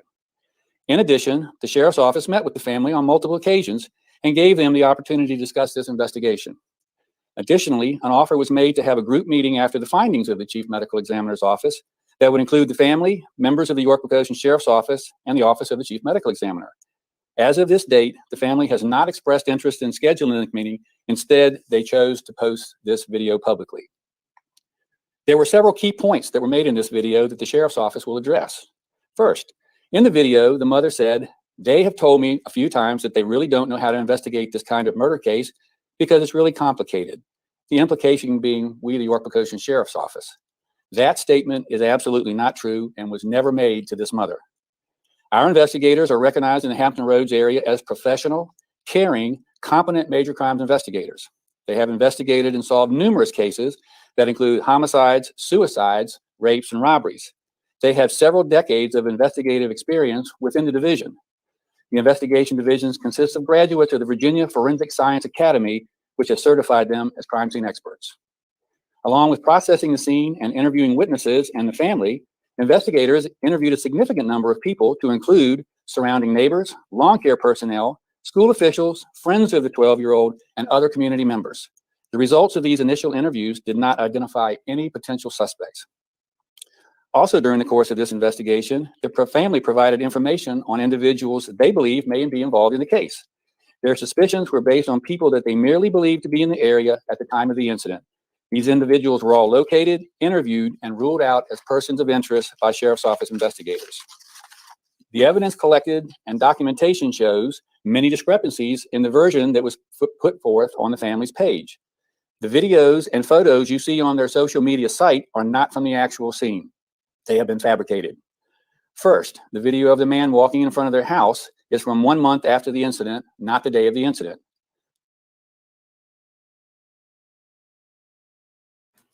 Nor did they say it was from the day of the incident. They never said it was from the day of the incident. Somebody was making a video. No, it clearly never says that it was from the day of the incident. They did not say that. They're asking the question, could there be somebody out there? I would like to know what tests were done by the medical examiner, how long it took for them to come back to the conclusion. Bet girl, I don't know yet. So I'm going to check though. And no, if they said this video or this man was seen or something like that, then yes, that would bother me, right? Yes. But no, it doesn't. I don't think she made this video. I don't think the mother made this video. They took parts of her speaking and put a video together, whoever is the administrator of the website. It could be her. I don't know. 2, the blood spatter image depicted in the video was not from the scene. However, clearly, the blood spatter. Okay, sir, hold on. Sir, they never, ever implied that the little droplets of blood that they showed was from that scene. There was no photo of the scene, and they never implied that. So he's trying to... Nobody's saying that. Nobody's saying these are from the day of, these are from the scene. They're saying there was blood on his hands, et cetera, whatever, that there could be somebody still out there. They're not saying what we are showing you was from the scene and these are things that they missed. No. You don't rule anything. What did they say about the guy in this video? Nothing. Nothing. Nothing. I'm going to show you. Hold on.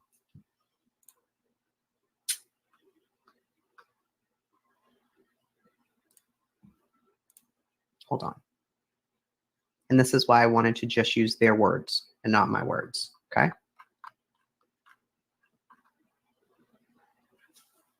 Watch again. I'm going to mute it. Well,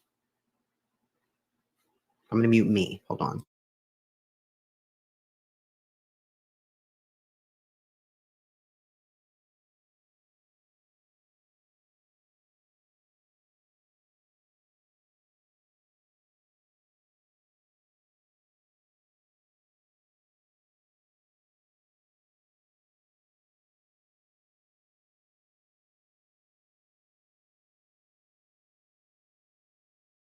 Seen something like this before, then please do me the favor and turn it over to the state police or FBI who do it all the time.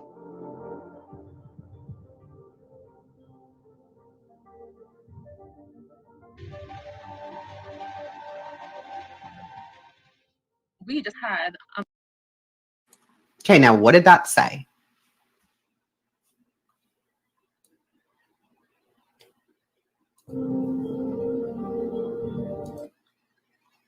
Wythe Creek Farms community, is there a killer out there? Not, this is a killer. They're obviously just showing the area and somebody walking by. Hold on.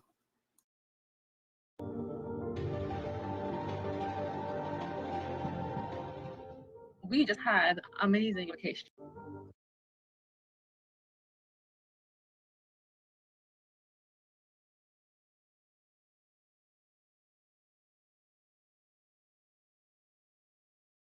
Hand was not from the outside, but from the inside. And it was the left hand. I saw some splatters that seemed like small. I saw some splatters, she says. Does that, to you, look like she's saying this is from the crime scene? Yeah, well, yes, they're asking, is there a killer out there? That's kind of creepy, right?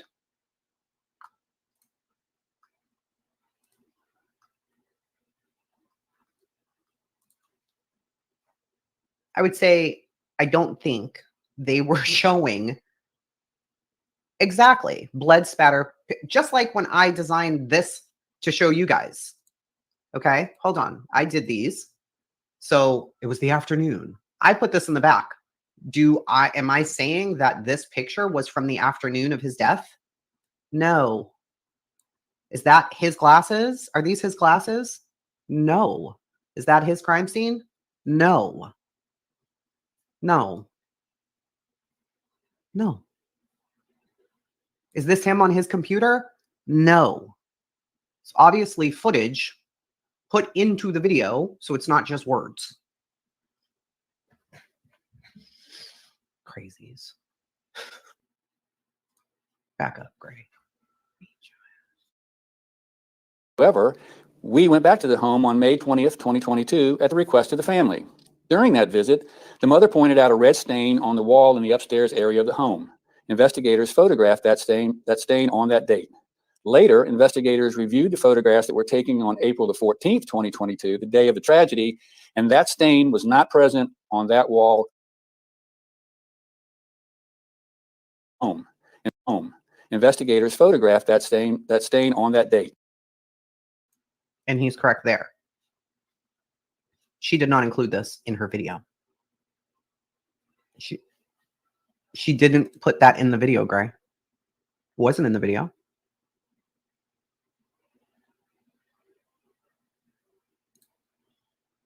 What world is who in? Stop arguing.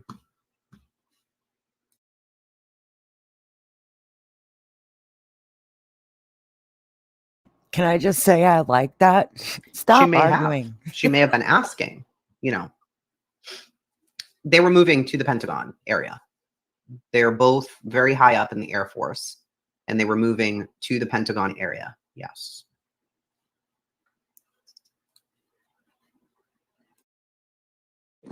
Later, investigators reviewed the photographs that were taken on April the 14th, 2022, the day of the tragedy, and that stain was not present on that wall on April the 14th, 2022. In the mother's video, she states that her 2-year-old child witnessed the events that occurred in the house. During a recorded interview on April the 14th, 2022, between the mother and Sheriff's Office investigators, she stated when she left the house that afternoon to take her mother to an appointment, the child was asleep. When she returned home after the tragedy had been discovered, she is quoted as saying to the Sheriff's Office investigator, quote, "Thank God he was still asleep," meaning the 2-year-old. The information that she stated in her video about the 2-year-old has never been disclosed to the Sheriff's Office. In the mother's video, she stated there was mud in the backyard, even refers to it as swampy. And she noted that there was no dirt on the 12-year-old's feet. Images from the day of the incident on April the 14th show that the grass was not wet and the yard was not swampy. There have been many statements on No, the yard was not swampy. The yard, however, is dirt. So all of this here is dirt. All of this here is dirt. This is all dirt. That's dirt. This is dirt. That's dirt. All of this is dirt. So would his feet have been dirty? His mother says his feet were completely clean. Would they have been? Were there footprints on this chair? I don't know. Nobody ever says if there were footprints on this chair or not. I don't know. It was not swampy. There have been many statements on this website regarding the alleged staging of the scene. The photo of the backyard displayed on the social media site shows a swing set and a chair. It's important to note that the swings that are wrapped over the top post of the swing set and the chair were moved by York County Fire and Life Safety personnel in order to create enough space to render life-saving measures. The chair was moved from its original location under the swing by Fire and Life Safety personnel, where the 12-year-old was hanging, to the front of the swing set, and the swings were moved to provide workspace. Our investigation determined that the chair was originally located on the deck at the rear of the home and was moved to the swing set area. Also, during the course of our investigation, DNA samples were collected from the cord that the 12-year-old was found suspended from. This cord was not a shoestring. It came from a motorcycle helmet bag that belonged to the stepfather that had been previously located in the garage. The 12-year-old's DNA was the only DNA found on this cord. Specifically, the DNA swabs were taken from the knot. If it was the stepfather's helmet, it was his bag. Why wasn't his DNA on there? Why wasn't anybody who came in contact with that bag? I mean, you know, they're picking stuff up. They're getting ready to move. So this is the bag. This is the string. Can you guys see this? Pretty much the same stuff we were showing. Did you see it? Yeah, it's basically it like a is. shoe. Do you want me From to the keep- Facebook group? Well, yeah, Yeah. as I said, we don't have to keep playing it. You guys Okay. can go watch the whole video. That way, she, you know, I want her to get her the views and stuff too. Yeah. You know what I mean? I agree. So She yeah, did, if you guys same want to stuff. finish watching it, please go over there and finish watching the rest of the video, as well as burden of proof too. The video she was playing. That way, you guys can, you know, get the full, listen to the full video too. And Queen, I got a question. What's that, baby? Does this case give you like that general gross feeling that it's not going to be a good case for social media?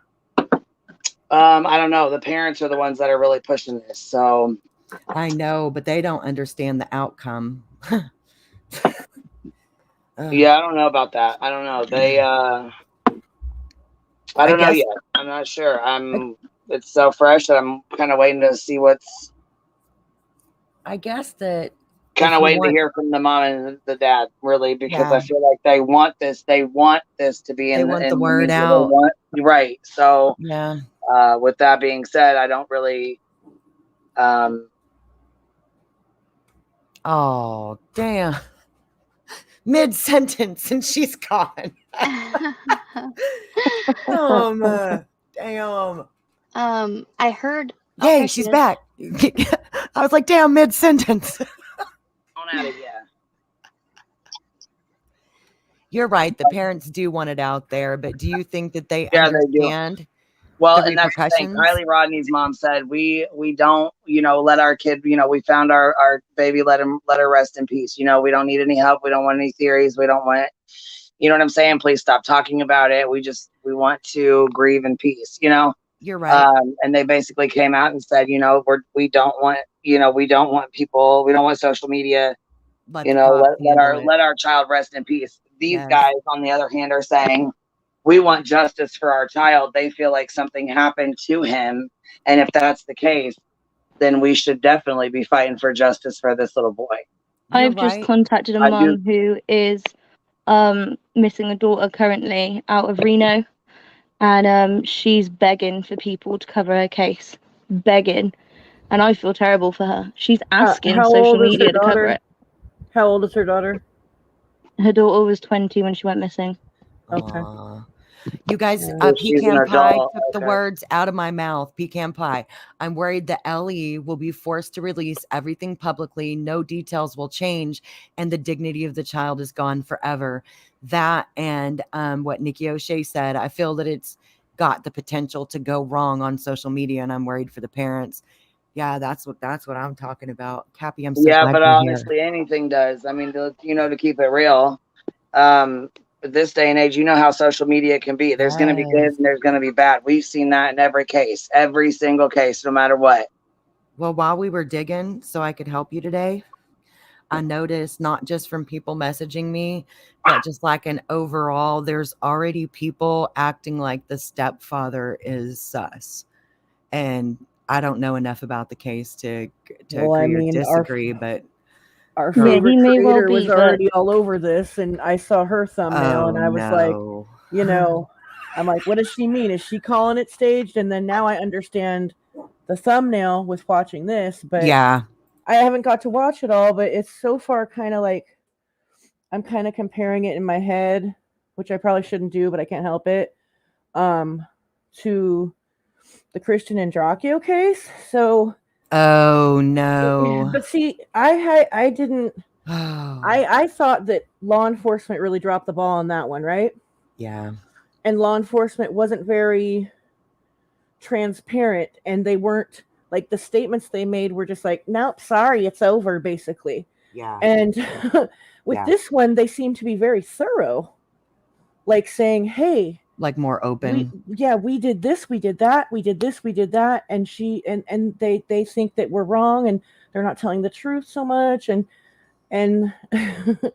I'm not saying that like there was malice intention, but behind it not being truthful, like obviously the mom finds it necessary to put that footage of the surveillance in that's from a month after for some reason. Like, I don't know, dude, I don't know. Like, I think maybe it's just something like she's having a struggle with.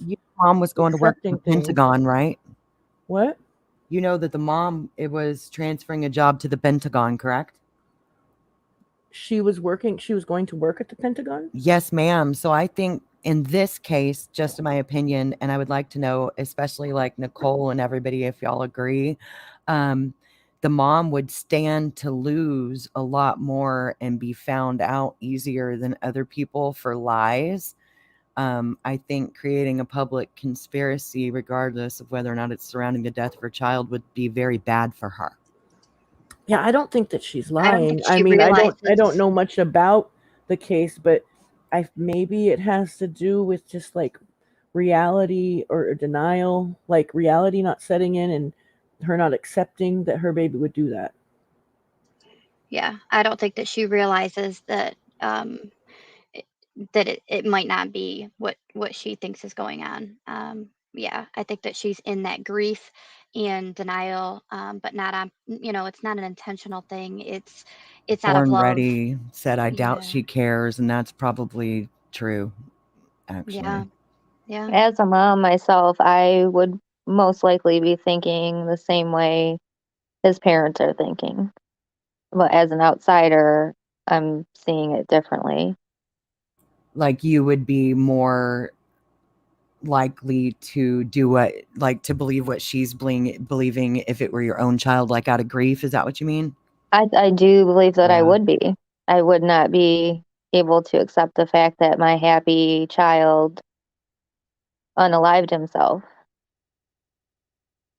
But I personally know 2 teenagers within the last 2 years, high schoolers, athletes, great students, tons of friends, very happy, and they both hung themselves in their homes, Oh in my their God. bedrooms, not having a bad day. It was, Yeah. especially the one that's closest to me. The mom was a teacher, the dad's a police officer. He had 2 siblings. The 2 brothers had a dispute. The mom sent them both to their rooms to cool down. The 3rd brother went up to get them for dinner within an hour, and that's when they found him. Nicole B, I'm with you on that. I knew a kid from school. He was 18 years old, and he hung himself. He was found hanging from his stairs by his 8-year-old sister who finished school, and she had to walk in to see her big brother Charlie. And there's a foundation out for him, and it broke his mum. It broke the whole community, and he was a happy kid. He was about to go traveling. My brother's been dead almost 20 years, and Oh, for the babe, same I'm sorry. reasons, it's okay. It really is. But for the same reasons that y'all are all talking about, there's people who he was friends with that still don't believe it was him. Wow. And it was, but they don't believe it. I've told Cappy and them about it before. Yeah. I'm actually working on a case with a friend of mine, and we just recently got Jennifer Coffendoffer to step on board with us. A good friend of mine, an adult, was labeled as an unaliving by the police department, but we have so much proof to prove that it was not. So, and I forgot where I was going with that. I mean, it happens. Keep though. working I mean, on it. A lot of people Well, swear that that Christian and Drake was. I just don't see it. Like there's so much evidence that that's just that not case the way is it went down. so effed, Yeah, man. it's one of those Ugh. cases where I could see it going either way. But once Yeah. I saw the the post-mortem had set in with him sitting that way, the timeline is thrown out the window, and there's something wrong.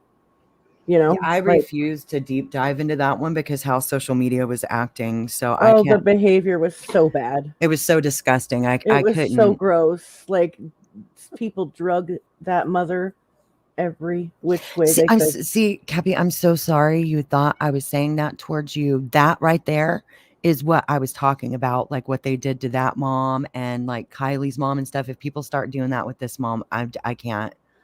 That's what I was talking about. Yeah, no, Not you, I know girl. it's personal No. for you. I know that. Well, I so. just don't want to watch any grieving parent be dragged through the mud. And I don't think that she deserves, or they, collectively as an entire family deserve to be dragged at all for any of this, right? Even if a second opinion comes back or a third or fourth opinion comes back and it's still the same, I don't think that they should, because What's the case out of Florida? You guys, Cappy, any of y'all?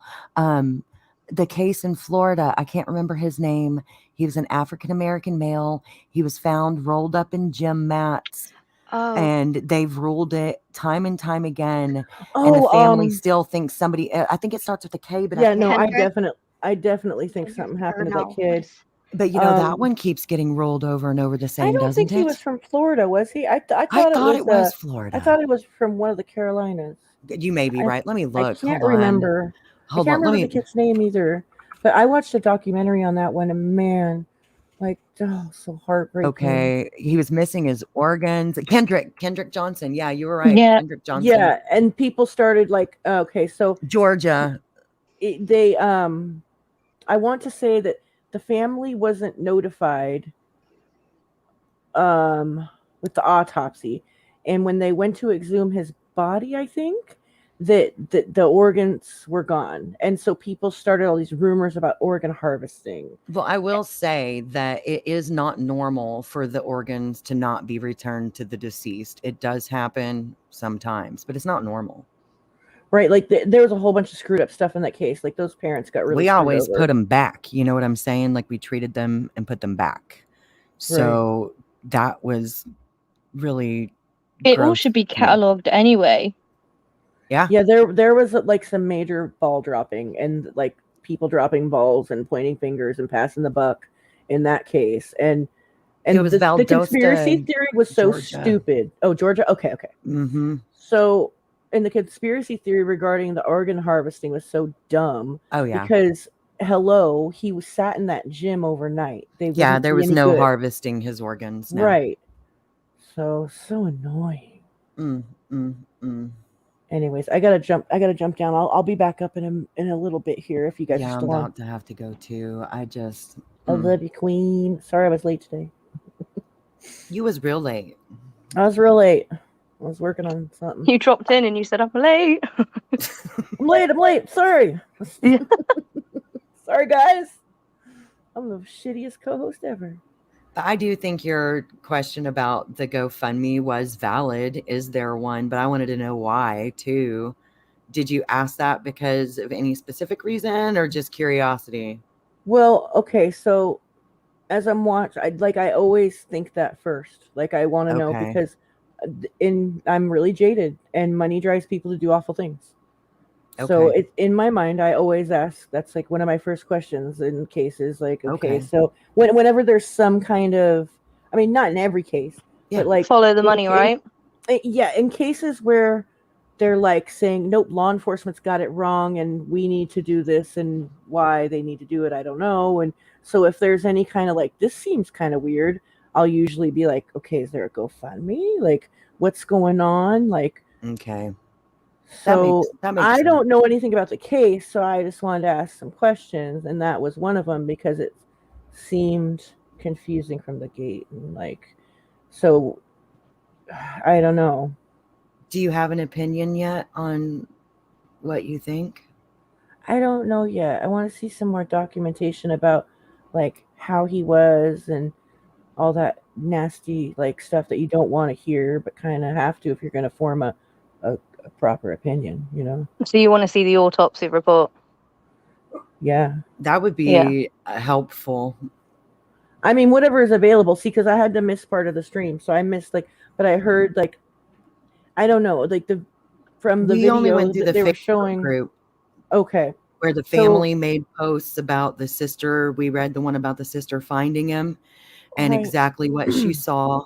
And then the one about the helmet bags and, you know, but it's all, none of it is official documentation, I guess was the point. Okay. None of it's official that I know of. That girl, I have a Yes, question for you. Yes, ma'am. So if the LE automatically just rules it in unaliving, what do they always do a full autopsy? They can't really rule it that. The LE can assist the medical examiner in their investigation to rule it a self-unaliving, but overall, that isn't up to law enforcement to determine. That's up to the medical examiner doctor to determine with the help of law enforcement. That was an issue in the Andracchio case too. Is law enforcement something that I think I want to say like on one of the first reports it was ruled suicide before. I might be wrong about that. Never mind. It's okay. Because that just rang a bell when you said that. I was like, Yeah. holy shit, I've heard you say this before. Yeah, this is definitely a question that I get asked a lot. I've heard you I say this had before. deja vu when we were playing the presser for the second time. It was like total deja vu. It was weird. It freaked me out. And then I had it again when you asked that in chat and somebody responded like that. And I was just like, oh my God, I'm not doing this if it turns ugly. Oh my gosh. We've just seen it get so horrible. I think so, Pecan Pie. I'm not sure. Did that answer what you wanted to know, Nicole? Or Yes, it did. Thank you. Yeah, to me, it's not.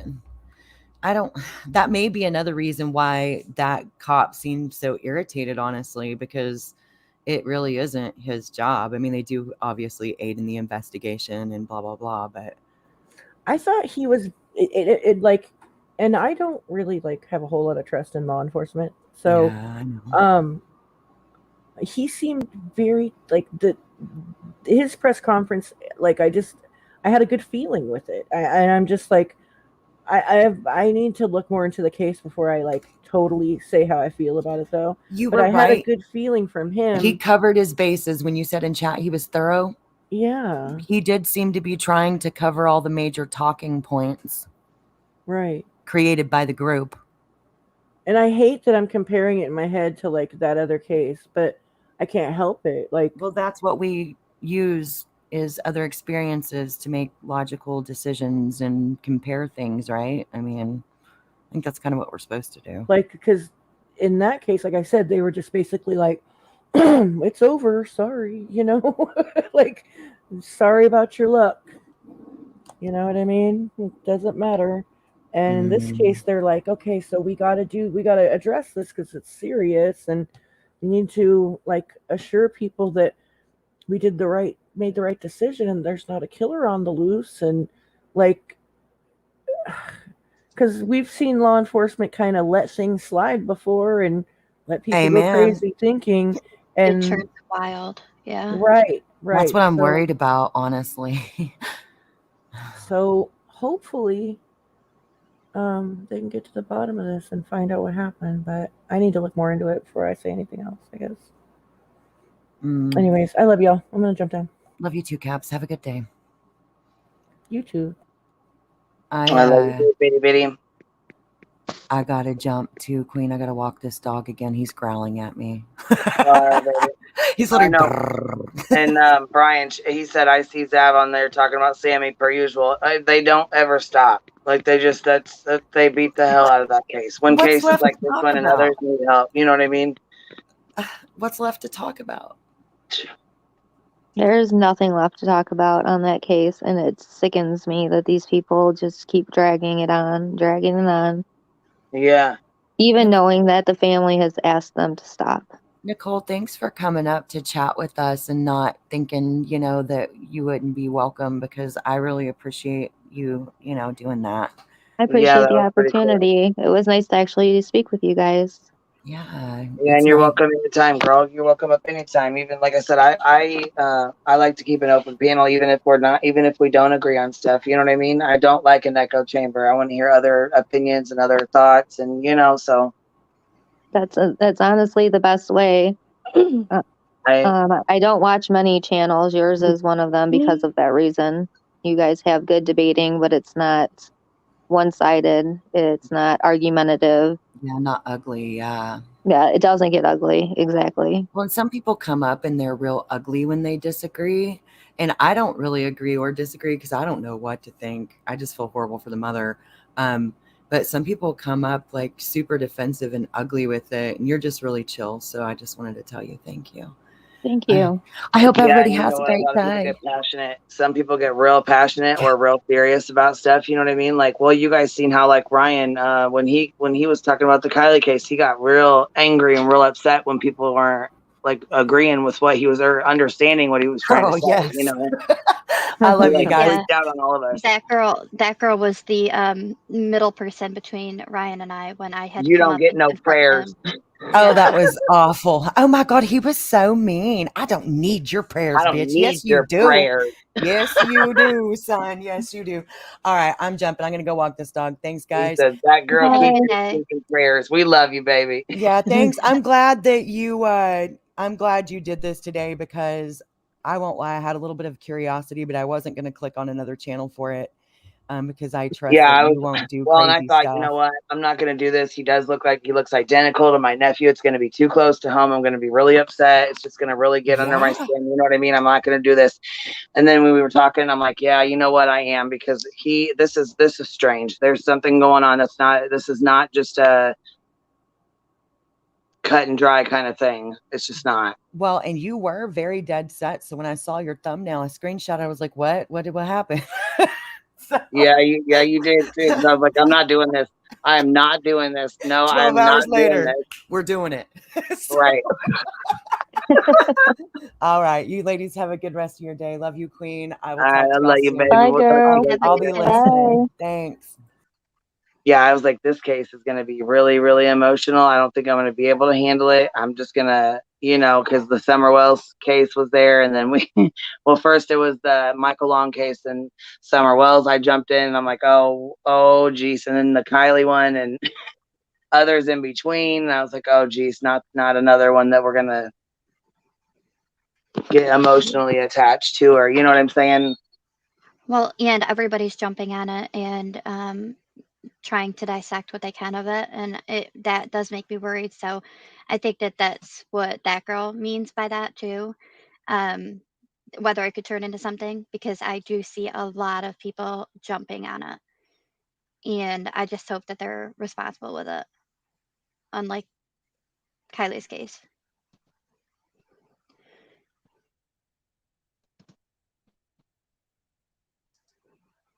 Nicole, do you want to try to better explain what you're trying to with your friend, or no?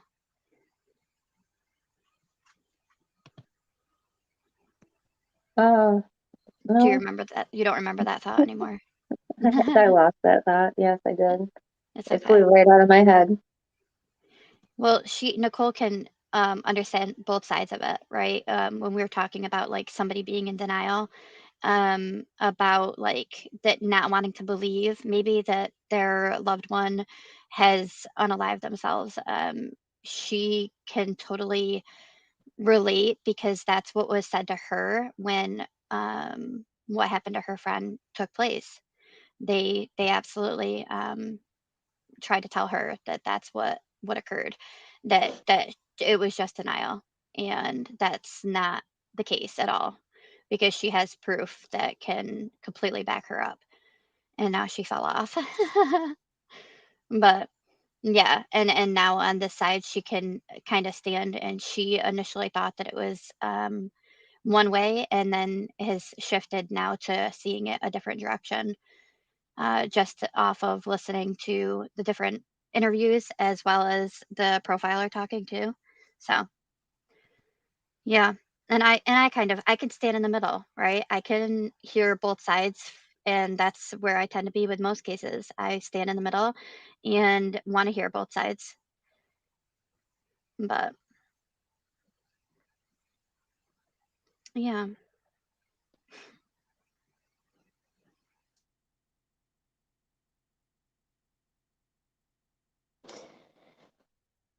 I'm just sorry, I'm currently messaging the Facebook group. The one for this case? Yeah, Sean's. I'm just trying to see if I can get any documents.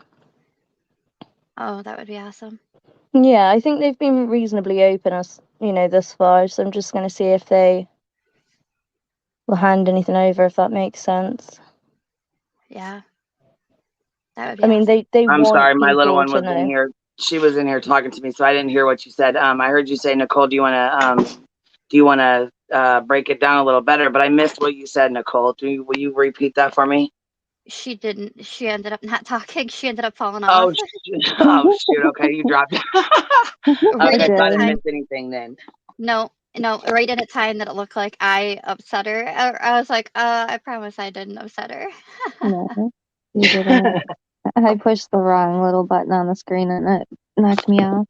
Oh, No, I do when it all the time. so we like I said, we've been working on this case for 7 years. Was just her death anniversary last week. So it's been that long. About 4 years ago, we ended up at the Attorney General's office. And before we could even finish the sentence, that's the first thing that fell out of her mouth is, you just are having a hard time accepting what happened. Without hearing any of our facts, any of our proof, which consisted of endless FOI requests, the medical records. I mean, what binders and binders. We have so many things that, like I said, I don't know if you guys are familiar with Jennifer Coffendorfer, but I reached out to her. We sent her everything we have, and she absolutely believes that my friend did not unalive herself. And we're positive who did it. So, like I said, I can feel how the family feels hearing that, but at the same time, right, sometimes they are right. You are just not wanting to accept this. Well, it's hard. I mean, it's hard. Like, well, and I don't know, Cap brought up the Christian Andracchio case. That's another one that his mom does not believe that it was that he unalived himself. And a lot of people think that he did, but then they're like, you didn't, you just can't accept what happened. You just can't accept it. And I noticed that's said quite a bit. And I mean, really, how can you accept it? If your son is happy and everything is what you think to be perfect 1 second, and an hour later, they're Your whole world gone. crashes down. You know, even when it is 100% an unaliving of themselves, how are you ever really going to accept that? You know? Yeah, I mean, of course I can't put myself in them shoes, but if I would have a very hard time just accepting that and moving on, you know, or taking that as a, you know, a final answer and moving forward. I would have the worst time accepting that. And see, Perfectly Imperfect says, I don't think Christian did. That's and see, that case is it's just, I guess it's all in how you look at it and what evidence you know look at, and what, you know what I'm saying. There's a lot, and I know that that's a very controversial case right now with the everything going on with Ray. I don't even like talking about it very much because I don't want to cross any boundaries or upset his mom in any sort of way, because she's not, you know what I mean, she's still really, really it's like a open wound, still a fresh wound, you know what I mean. It's she's very much hurt, still very much hurt. That's the thing with this case, that I don't want to hurt the family or Right. offend others. Upset them or offend them. Yes. Yeah.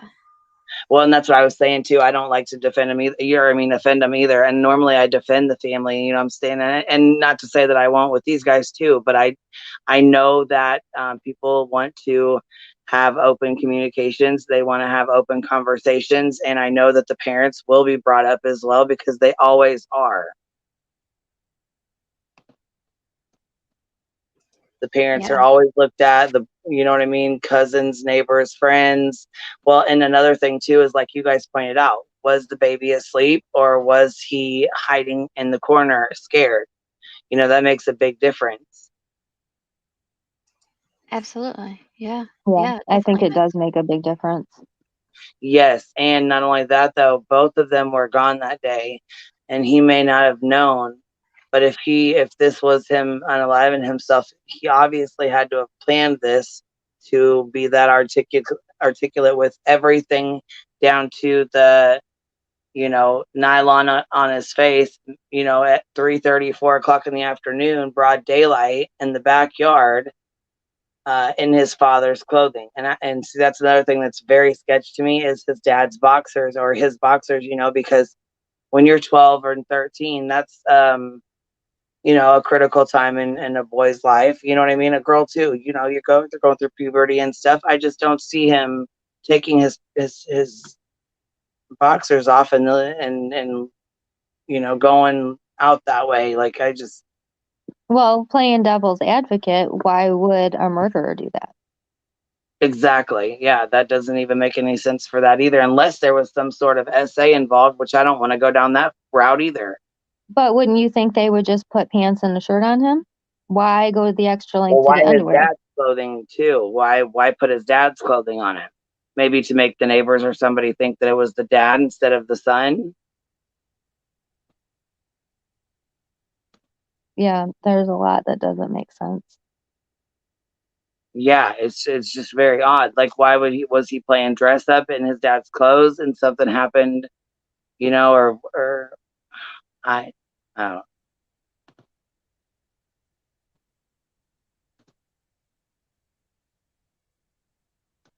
It's a tough one, that's for sure.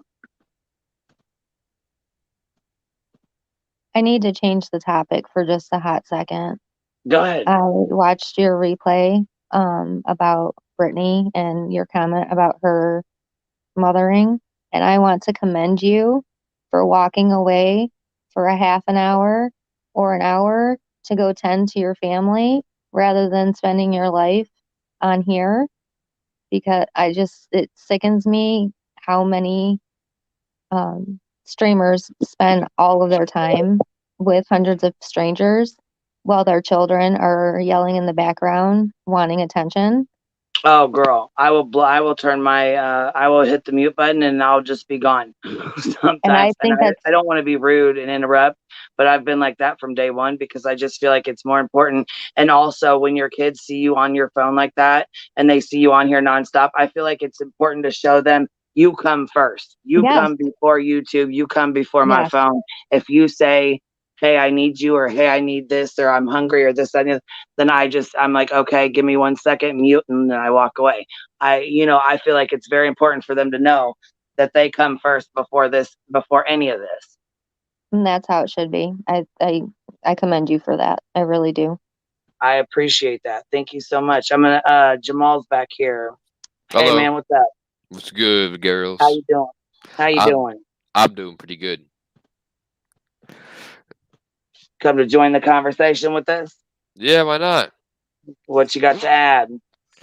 Yeah, I do believe the kids always go first, man. I think a lot of people in today's generation are misled by that. Absolutely, yeah, for sure. Yeah. What do you think about this case did you hear a lot of what we were talking about before? No. So there's a case with it. His name is Sean Doherty, and he is 12. So they said unalive. Did he unalive himself, or is it a murder? They said basically that it's been ruled to be unalive. He unalived himself, but he was dressed in his father's clothing and found outside on the swing set by a what kind of string was it, with a nylon over his face, and what kind of string was it? Was a bag string or something, right? Mm-hmm. Some Yeah, sort of they a string. described it as a bag string. A helmet bag. Oh, okay, a helmet, the string of a helmet bag. So hanging like a wooden play set, and then his arms were they strapped to him by like a belt, or was it just like because I didn't understand how his arms were strapped down. They were to his sides, and then Okay. a belt was around the waist and around his arms. His hands were Okay. strapped down. Gotcha. So yeah, they're saying that is a that he unalived himself that way. So what do you think? Give me 1 second.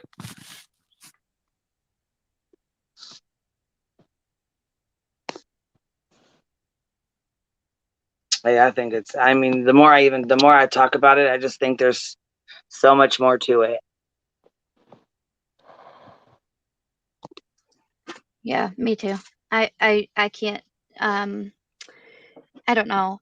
And you never know like what was going through his mind, and if he thought that this was his opportunity because he was home alone with the little one and there was no one else, no older sister there, no parents there.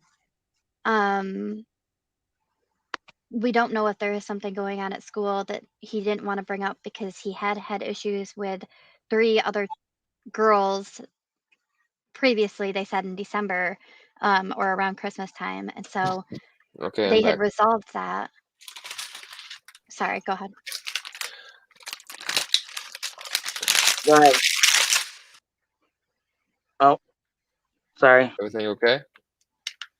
Yeah, you said I'm back. We were waiting on you. I thought you were going to say something. Oh, yeah. I think it is pretty messed up. They definitely should pay. Yeah, for sure. For sure.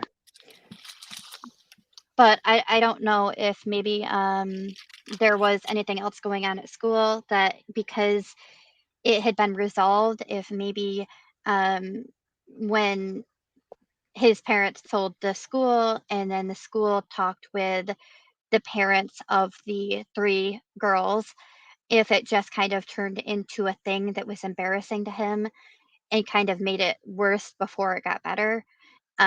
If maybe something else had started at school and he didn't want to bring it up to his parents, and so he was silent about it and nobody even knew that something maybe was going on.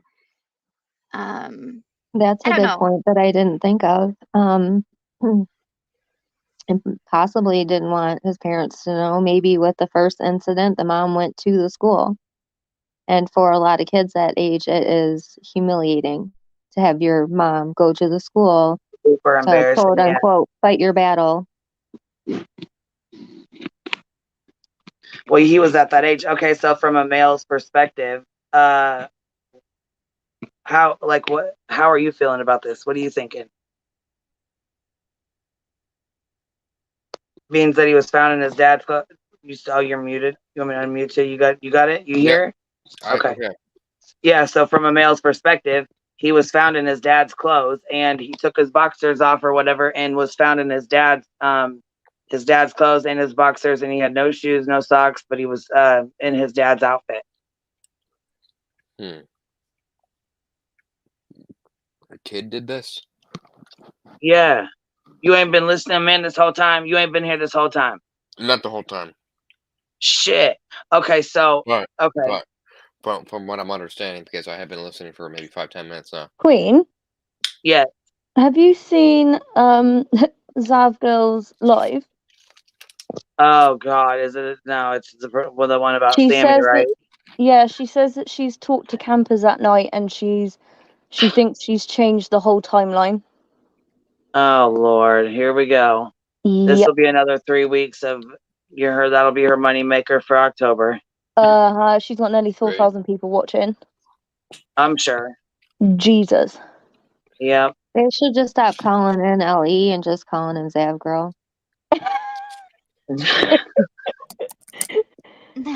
Oh my God. Oh, Are she's you on. do you watch the true crime community a lot? I do, yes. Well, Jamal, what do you think? Do you watch it quite a bit? No, I just thought that the topic was interesting. That's why I joined.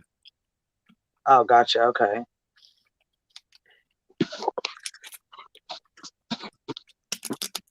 Let's see here. Okay, hold on. I got somebody else wanting to come up real quick. You want to turn your camera off, or you want to leave it on? I don't care. You want me to keep it on or keep it off? No. I'm not. No, yours is off. I'm not talking to you, honey. There's somebody else in the backstage. So I was gonna bring them up, but their camera was on. So I didn't know if they wanted their camera on or did they want to leave it off. Because some people don't like it on. I'm gonna go ahead and drop down. Thank you for letting me come up though. Yeah, no problem. Thank you for coming up and hanging out. I appreciate you. All right, I will see you in chat. All right.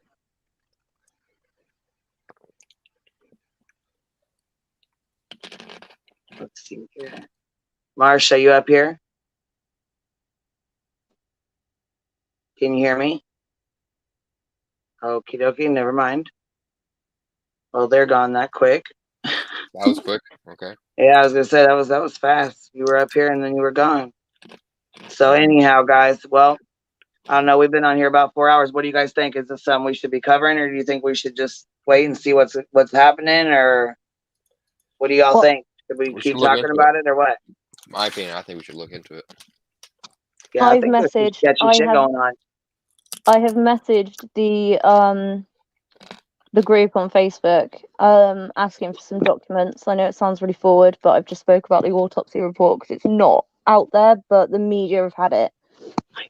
I was wondering if we were going to be able to get to that. I didn't know if we would because he's only 12, so I wasn't sure if. Yeah, so the obviously your news outlets and stuff have had access to it. Absolutely, Valoma. Come on up, girl. But obviously it hasn't been published to the general public, which is why I'm willing to ask to see if they'll allow it. They want as much attention on this case as possible, so I'm sure if they want and I more was gonna say, hey, why don't you mute yourself while you're eating? Because that's rude as hell. Oh, sorry. No, I'm serious as hell. Like, for real. I'm sorry. Relax. No, it's all good, man. I don't care if you're up here and hanging out and shit, but you know what I'm saying? We're trying to talk and you're chomping your, you know what I'm saying? Chomping away like it ain't shit. Shit, I'm cracking up. Okay, go ahead though, honey. I'm sorry. I don't mean I be joking around talking shit too. Go ahead, baby.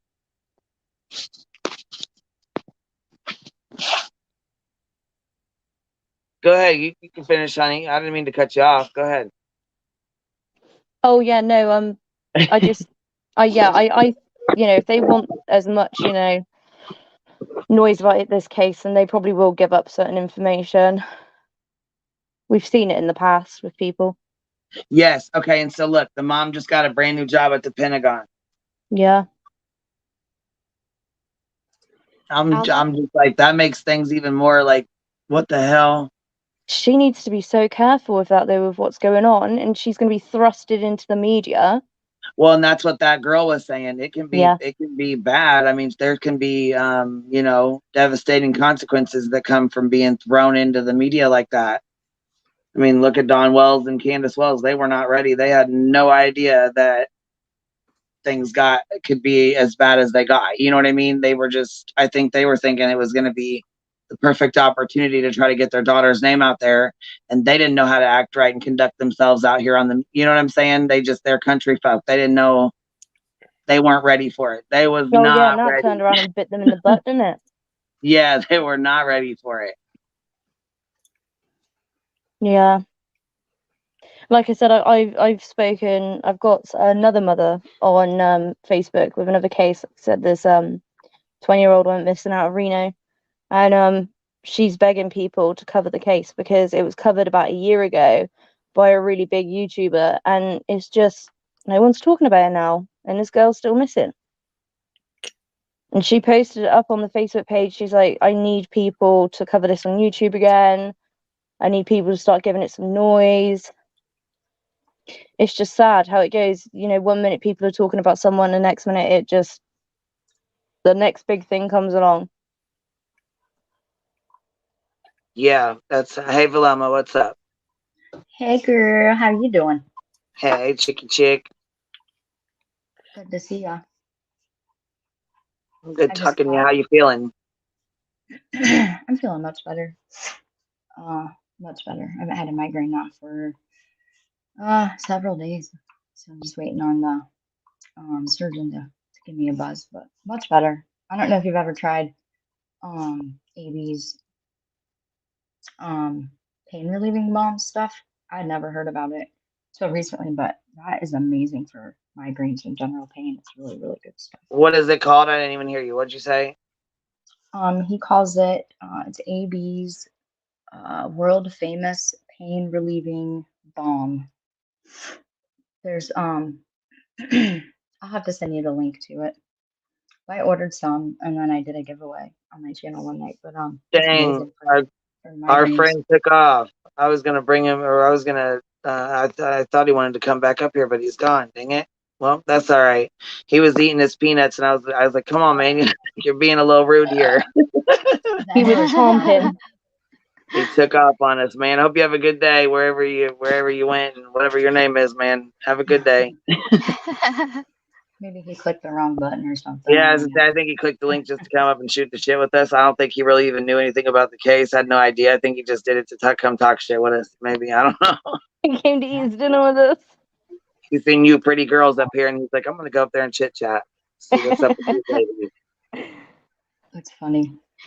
Did you I caught the first like 15-20 minutes, and then I caught a few minutes in the middle, and then I jumped back on at the case that you're talking about. I'm glad that you that you're covering it or talking about it. I'm definitely Yeah, I wasn't at first. I really wasn't going to, because I'm like, you know, he's a minor, he's a child, and I just don't want to, you know what I'm saying? That's going to be hard to bring that back. You know, to circle back, because we've been there and done this several times, you know, so. Yeah, for sure. Really hard. It'll be hard on just about anybody that's a mom or a dad, you know, that. Hey, True Texan. Yes, ma'am. Just making sure it was you. Go ahead, Blum. I'm sorry. I didn't mean to cut you off. No, you're fine. You're fine. Did I hear somebody say something about Kylie? Because that's the reason I jumped on. I wanted to bring something. Yeah, the girls were just saying, the out girls over there back at it again. Yes, ma'am. Wow. Just sucking it dry, huh? Good job, Zav girl, leading the forefront on this one. You're awesome. Oh, person. yeah, she was beating the hell out of this awesome person. Oh, guys, wait until November, hey? It's going to break the Lord, internet. yeah, November 1st. They can't wait till November 1st. Nope. Cannot wait. Cannot wait. What's November 1st? I'm sorry. Oh, November 1st. Change your panties day for Zav Girl Yep. I don't. Reset your modem because the internet's gonna break. It's it's gonna get blown all to hell. So be ready for that on November 1st. I might even go live on November the 1st. Oh shit! No, look, there we go. November 1st, the paperwork comes out on Kylie. Like the autopsy, the cause of death, all of her, everything will be released on the 1st. Oh, well, unless it changes. Unless something changes, it's supposed to be released on November 1st. You wait, they'll push it back another month and everyone will be crying. She said, hold on, she said Brittany is close, 2nd place. Yeah, she's been, you know what though? I just heard somebody called CPS on her and I do not fucking agree with that. And I think that's bullshit. I think it's wrong. And I don't think anybody should have their kids involved. Wait, Brittany, no.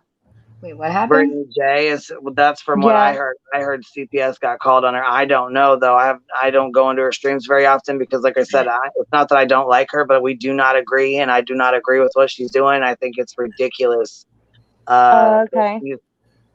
You know what I mean? Like I just like Child Protective Services. Somebody called on her for what? Yeah, they said because she was streaming like 3 and 4 times a day, I guess, for like 4 and 5 hours at a time, and you know what I mean, nonstop on her computer and not paying attention to her kids and stuff. So I just, Jesus, Lord have mercy. when I heard that, I was like, you know what, I don't agree with any of that stuff. I don't agree with the real life shit. I don't agree with any of that. Just because I don't agree with what she's doing and I don't like what she's doing, I don't think that's any reason to call CPS on her and her kids. I think that's crap.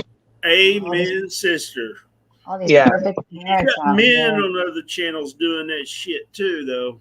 Yeah, I heard about that too. And then I heard Psycho Babble last night talking about, I'm going to call Kurt's mom and I'm going to put Kurt's mom's new business out there and how's she going to like that? And I think that's fucking bullshit too. Why are you going to ruin some older woman's business because her son said something you don't like?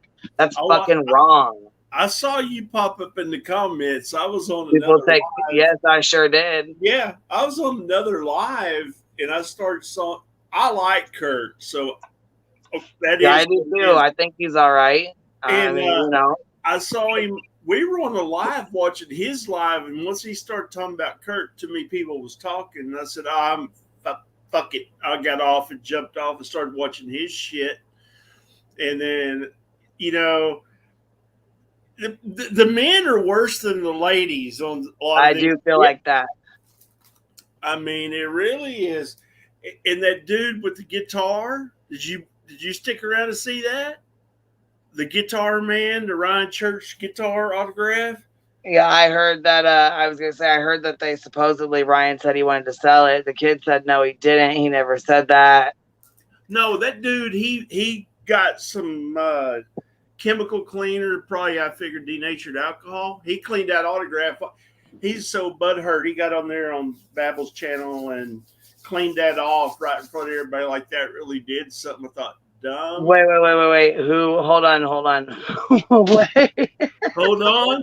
Hold on. Let me get this right.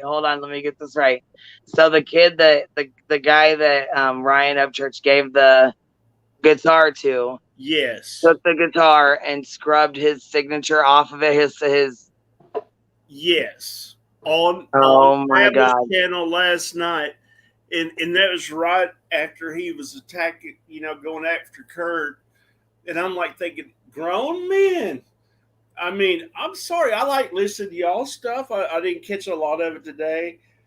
But, I mean, man, and that dude think he did something. I thought, well, dumbass, you should have put it on eBay and bought another guitar if that's what you wanted to do. But, I mean,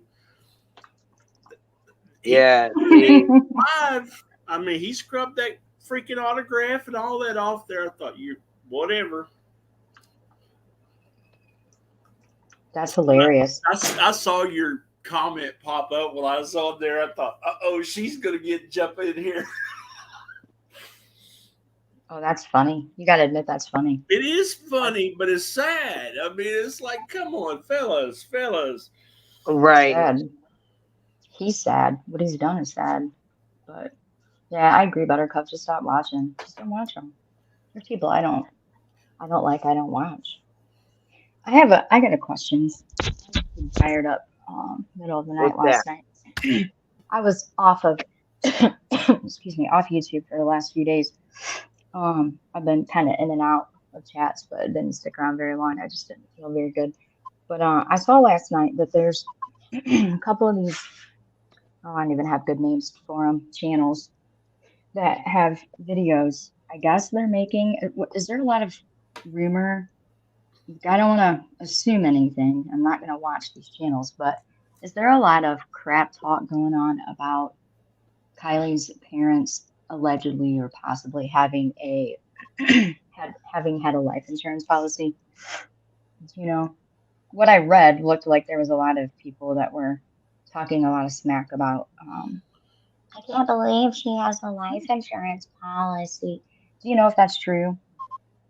I don't know if it's true she had one, but I've heard channels discussing now that they are wondering if she did, or yeah, that rumor is now around and out there. Yeah. So what are they making out of this? Are they turning the fact that are they saying that because they have heard, or even if there is, that they're turning this into some kind of further mud to sling on Kylie's family?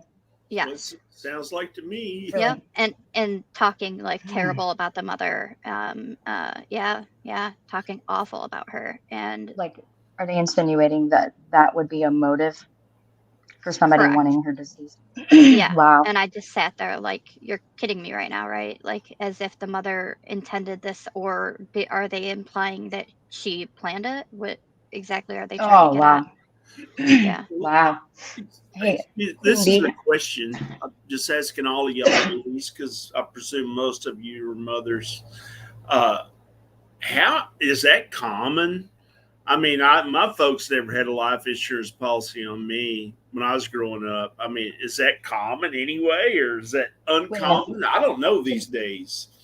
What is that, Mr. Texas talking? Yes. Can you say that again? You said your parents. Is it common for parents to have life insurance policies on their children these days? Because when I'm in my 50s, so that my folks didn't do that. You know what I mean? Mm-hmm. Mm-hmm. So is that does common? Does it make you feel some type of way if her mom or dad did? No, I'm wondering. I mean, I don't know if it's. I have no clue. That's why I'm asking. I'm not. No. Either way, I don't think it's good or bad. I mean, if you can afford it, I would too. They could get in a wreck or whatever. Yeah. Hey, is Queen Bee still here? Queen Bee. Yeah. She's here. I don't know how many people is watching, but I hope all of the people that have something to say about life insurance policies are watching right now. Because Kylie's mother and or father had a life insurance policy, that makes her basically guilty of some bullshit. No. Well, let me tell the whole damn world and all the people in it right now.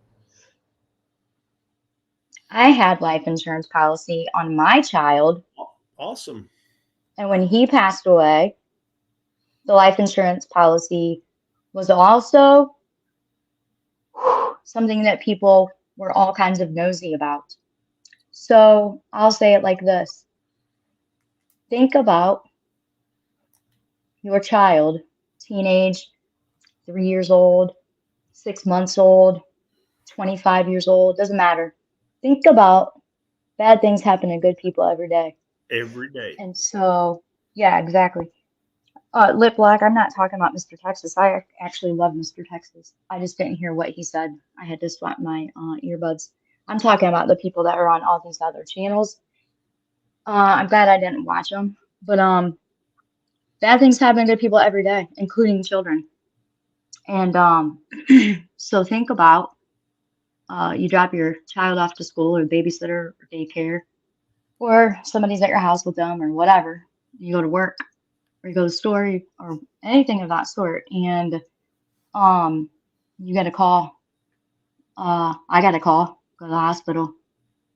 Nobody's expecting it, even if your child is sick. the idea and the actual thought of your child not surviving an illness is pretty much something that you can't fathom. So after other people in my life had passed away, grandparents, you know, cousins, friends, that kind of thing, firsthand experience, firsthand account of how painful it is. And then whenever you think about having to go back to work, I know people are all kinds of judgmental when it's somebody else's child that dies.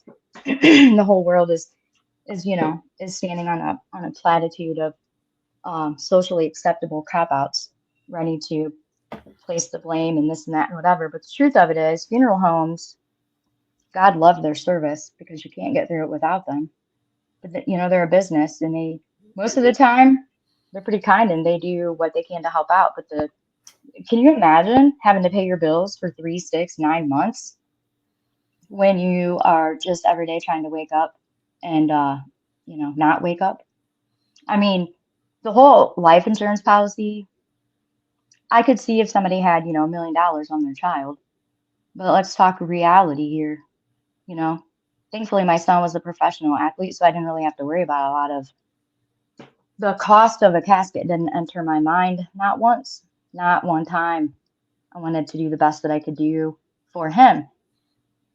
Months later, no, I'll say weeks later, when it came to his accounts and his estate and that kind of thing, life insurance policy, I promise that if you ask Kylie's mom or dad or anyone that loved her, that money is probably the last thing on their mind. Sure. And probably the last thing that they want to touch. I donated it. I donated every penny of it. Wanted nothing to do with it, but to judge people because they are preparing for the possibility of something tragic happening, to be able to, provide for the rest of their family, to pay their house payment, to buy groceries, to go to therapy, to buy a headstone. Any of those things is extremely important because bad things happen to good people every day, including children. And please remember that, nobody gets a choice, nobody, God, the universe, the next door neighbor, whoever, nobody's going to call a parent. You don't get the luxury of a phone call or a heads up or a question. If you have 3 children, can you think right now in the snap of a second, which one can you live without for the rest of your life? That's bad enough. You don't get a choice, a heads up, nothing, no conversation. But then trying to pick up the pieces with a broken heart and then, continue on every day. Life insurance is not just having life insurance is the responsible thing to do, even as a parent. Because if your child passes away from unfortunate, tragic circumstances or an illness, think about how you would pick up and move on every day after that, and then pay the bills. And then, you can't do it. You can't do it. I had a boss that let me off, and, I was financially independent, and it was just me and him. It's just me and my son. So I couldn't imagine if I had 2 or 3 other children or a spouse or anything of the sort. But this whole monetary thing, everybody's looking for the dollar signs. Maybe these people are looking for dollar signs because that's what they're doing.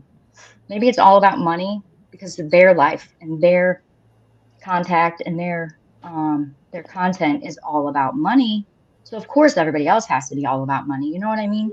Exactly. But I'm really heated about this. I'm really pissed off about this. I don't think it's been confirmed though at all. I think it's just a rumor that's been going around, that it's 500,000 and double if it's accidental. Who knows? Somebody could have started it in a chat room and just it got pushed around because there's no evidence of this at all. There's no receipts, right?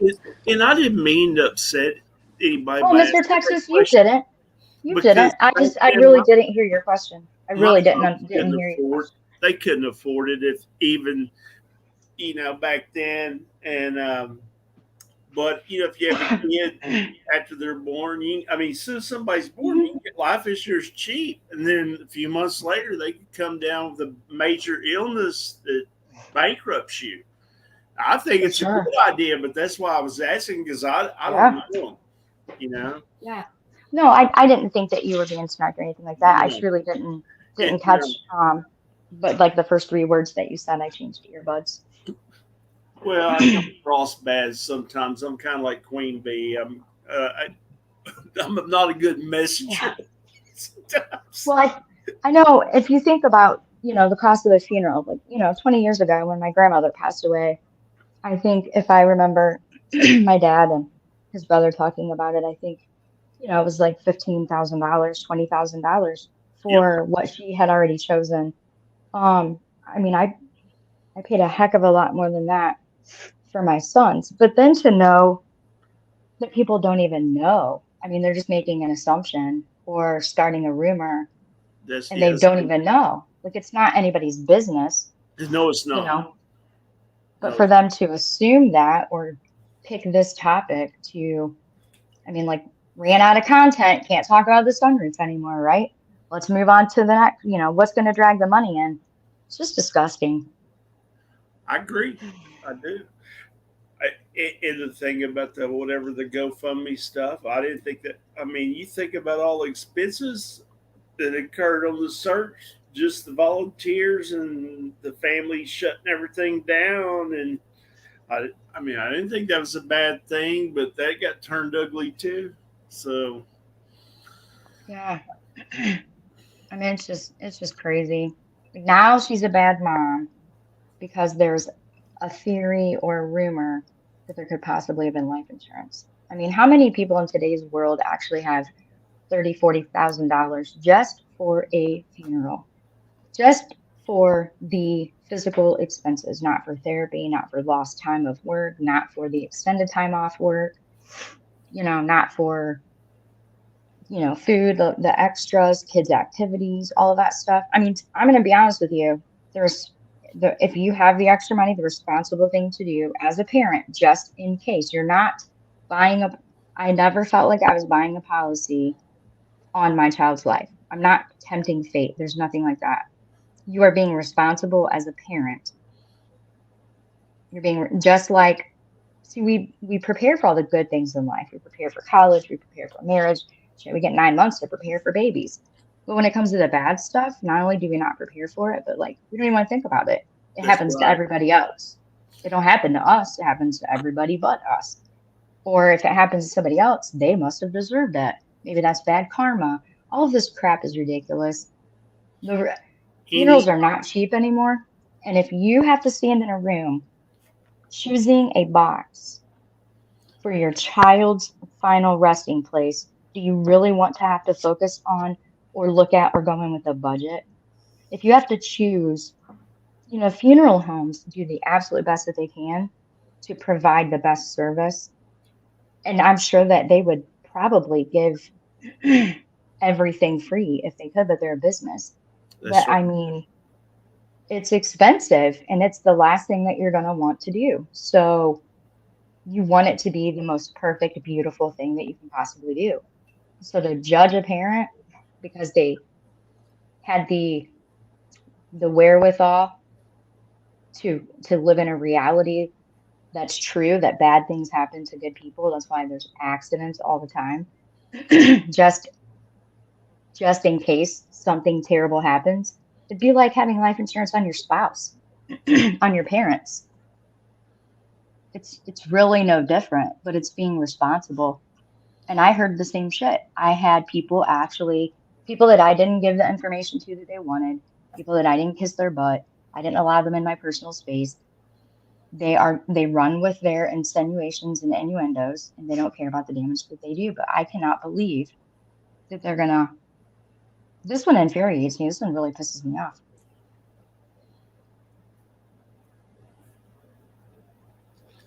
This one's really bad. That's all. I just wanted to ask about that because I don't want to give bad channels views. I think it's a responsible thing to have life insurance. You know what I mean? If you can afford it, like for kids, it's like super cheap and it like follows them with them. And they have different ones where you put money into like a fund, so you just never know what kind of, like financial, like experience and like kind of, they might have gotten that kind of advice from their financial advisor because where they live and she's like on, like you Well, on off, you know, all the kind of like off-road kind of things that she did, and who knows, you know, like you're saying too, like I think it's a personal, some people can't even imagine doing that, but some people can only imagine having life insurance, I'm sure.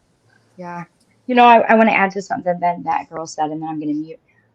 That girl says, if you have a child die, always ask locally owned funeral homes about programs for child expenses. Many funeral homes offer discounts and sometimes free things for children who pass. Absolutely. That's what I mean. Most of these funeral homes have a lot of what do you call them, programs for children. And let me say, I'd like to say this to you. I've learned over the last 5 years that because of there's so much fraud when it comes to GoFundMe. I saw a comment last week, I think, about a GoFundMe. I want to say this real quick, and I'm going to mute. But when it comes to GoFundMe's, there's like the last several years, there's been so much fraud. Like when when someone passes away, and normally when it's a tragedy that involves a child, there's people that start a GoFundMe, you know, illegally. Family knows nothing about it, and people are donating to it. And I think I don't know that much about GoFundMe, to be honest with you, but I was reading about this that a lot of times people don't want to have anything to do with a GoFundMe because a lot of the donors donate anonymously. So if it is a fraudulent GoFundMe or not, you know, it doesn't have to be authorized by the parents. Somebody has to call the parents or family member and say, can we do this on your behalf? They just do it. And so if it's reported, GoFundMe will seize the account. From what I read, this is what I read, seize the account, and then anyone who donated in their name will get their money back. But all of the donations that were sent anonymous, I have no idea where they go. You know, I have no idea what happens with those. But these sometimes, you know, there's like a lot of GoFundMe talk, and I feel like there's always the possibility that there's several of them out there that, you know, families don't even know about.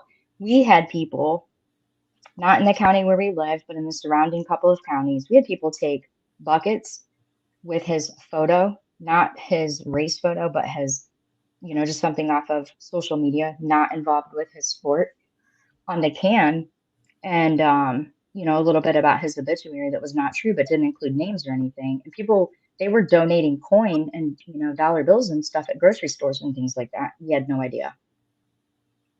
So. And that never got to you? No, we didn't authorize that. No, we had no idea. Wow. We found out, we reported it to the police department. There was a GoFundMe also that we had. Thankfully, it was caught. It was caught 2 days or 3 days after his accident, and it was shut down. I have no idea to this day. My ex-husband may know, but I have no idea. It was something I wasn't interested. I had, you know, was kind of like in the back of my mind, and I didn't even think about it because it was between the time that he passed and the time of calling hours and funerals. So, but yeah, somebody had brought it to my ex-husband's attention, and he clicked on the link and found it, and then someone in his family took care of it. They reported it, whatnot. But I do remember hearing some family members say that they had donated and that they had gotten their money back several weeks later. But the people that donated anonymously, you know, there's no way to get their money back to them, from what I understand. So GoFundMe is not always the best, you know, it's not always what it's cracked up to be. People are using it fraudulently. They're using it for really nefarious reasons.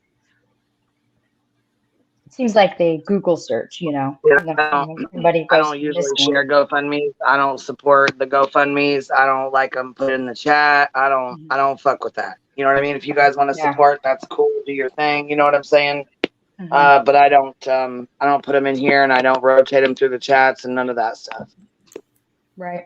And it's another way and I that don't people take donations for other people. I don't want to be in charge of that. I don't want to deal with any of that, you know? Oh, you don't want to take up a collection? You know, are you sure, Queen Bee? You want No, because money gets messy as hell, and I want nothing to do with any of that. It gets Hell yeah, it does. Hell yeah, it does. Hell yeah. But I always wanted to find out if that was true about the smear campaign for life insurance. Can't believe it. There's supposedly What's one. next? Yeah, I will let people know if there's a GoFundMe for something, and then I will read it, what they're claiming, right? The reason for the GoFundMe being opened. Drop the link and let them know that it's completely their choice and to look into it even further than Right. what I have already shown them and leave it there. I absolutely will never push somebody or encourage them that they should, because I do know that it can be a really bad thing. Well, Yeah, yeah, and and that's don't get why me I wrong. always say, it's up to you whether you want to donate, and I highly suggest you research, and it's on you if you want to donate and spend your money. Go, more power to you. Do what you want to do. That's your money. That's your thing. But understand that you're taking a risk when you do, and you may not get your money back if it turns out to be a fraud, or fraudulent or anything like that. So I need you, make sure you prepare that what you donate, you're okay with losing, because you may not get it back. Yeah. Yeah. And let me say this real quick too. PayPal, I guess there's a way to do charity Actually, type. PayPal is very good. Yeah, that's what I heard. And I've done that before. I've donated to organizations or what would be GoFundMe's, during tragedies. But with PayPal, it's pretty open and transparent, and you can even choose to be anonymous, but yet you still have a receipt. And if something is wrong and it's reported fraudulent, you will get your money back. And let me say this, it's not really GoFundMe's fault. You know what I mean? Like GoFundMe is, it's a business or a website or whatever. It's the people that are abusing it, people that are searching or hearing about a tragedy and then fraudulently creating, the site. I would imagine going to court would be very difficult, but I don't think it's GoFundMe's fault. I think it's just other people that have found a way to exploit someone else's tragedy for their own gain, which is sick. Yeah, it's disgusting. It really is. So in this new case that you're talking about, I'm super interested in this one because it's heartbreaking, and it's so heartbreaking. The little bit that I did catch, but I know nothing other than like the first little bit that I heard initially. Is there anything like this going on with his case with this little guy? Are people attacking his family already? God, I hope not. There's a little bit maybe kind of mention about the stepfather to an extent, about maybe him having an involvement, which I don't think makes any sense. The closest sense I can make would be possibly if the son himself had actually done this to himself, that possibly it could be because he was upset with the stepfather could make sense. But to say that the stepfather had been the one that did this to him makes no sense. He wouldn't have put him in his own clothing to have done it to him. Why would he do that? Why would he point the finger right back at himself by putting him in his clothes? To me, makes no sense at all. But so I guess there's been people already talking about him possibly being a suspect or suspicious looking. But so that's unfortunate. But I don't think it's been too bad overall yet. I don't think. And hopefully it doesn't, right? It shouldn't I hope at all. not. They're grieving, right? Yeah, I hope not. I really hope not. I'm just sick of seeing the same stuff happen. I'm just sick of that, the people sitting on the edge of their seat, trigger happy, ready for the first family that blinks the wrong way to just jump on them. It's just sad. Yeah, Stacy, the stepfather wasn't even home. Exactly. But it's crazy. Even when these things don't make any sense, people will still say, "Well, there's somehow that they did," and it's like, just stop. Why? Why do you have to make a villain out of the family? And that, unfortunately, they do. And you get that you sure should look at the people that are closest initially, because that's how police have to do their investigation. They look at the people closest first and then work their way out. But that's completely different than what the internet does. That they end up looking at the family and then stay stuck there and completely brutally attack these families. Yeah, it's disgusting. Just absolutely. and they build on it. You know, it cranks their channel right on up. I just don't get it. I don't either. I don't either.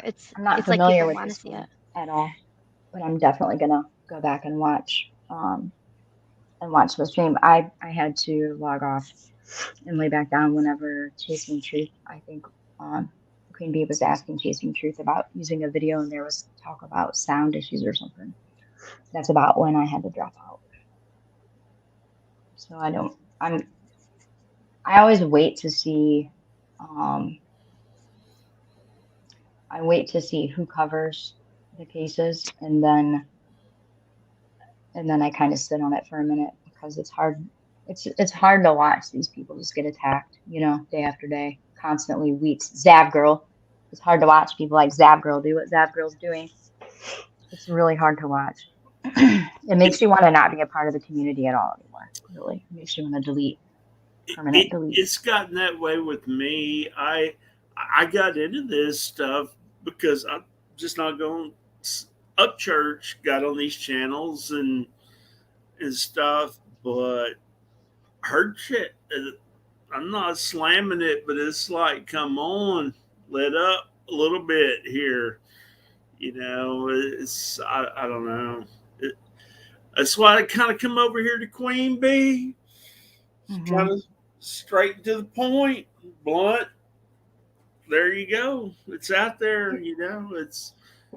Here's a question: when tragedy strikes their family, like Zap Girl, when tragedy strikes your family, and it will, nobody is immune from this. Everybody is going to have their fair share of it. But when it does, how much compassion, privacy, empathy,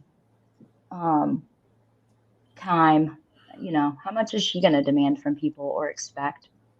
I wonder how mad she's going to get when people, you know, people expect her to just, you know, pick up and go.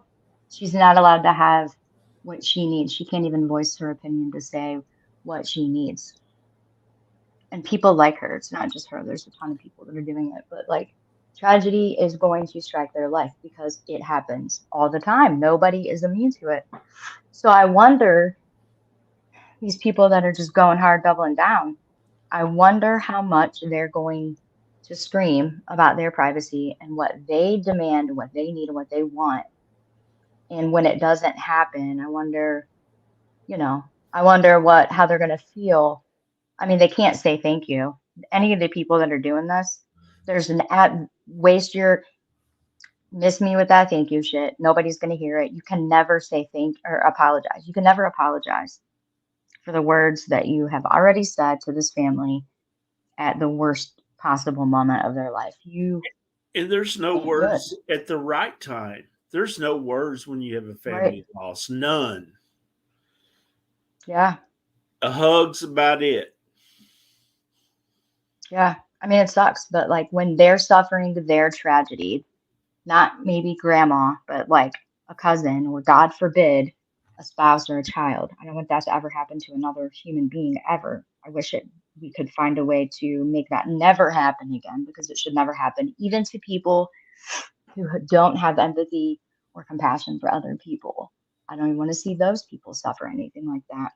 But they will suffer greatly at some point in their life. They will lose something. People are not interchangeable, and it's going to happen. Everybody is going to be affected. So when they're not allowed or given the same luxuries that other families have demanded from them, and when people are standing and screaming and pointing the finger, that's when it's going to hit them that what they're doing is completely not okay. It's completely wrong.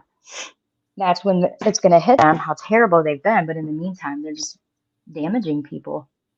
They're just causing so much pain and suffering. And they have no idea.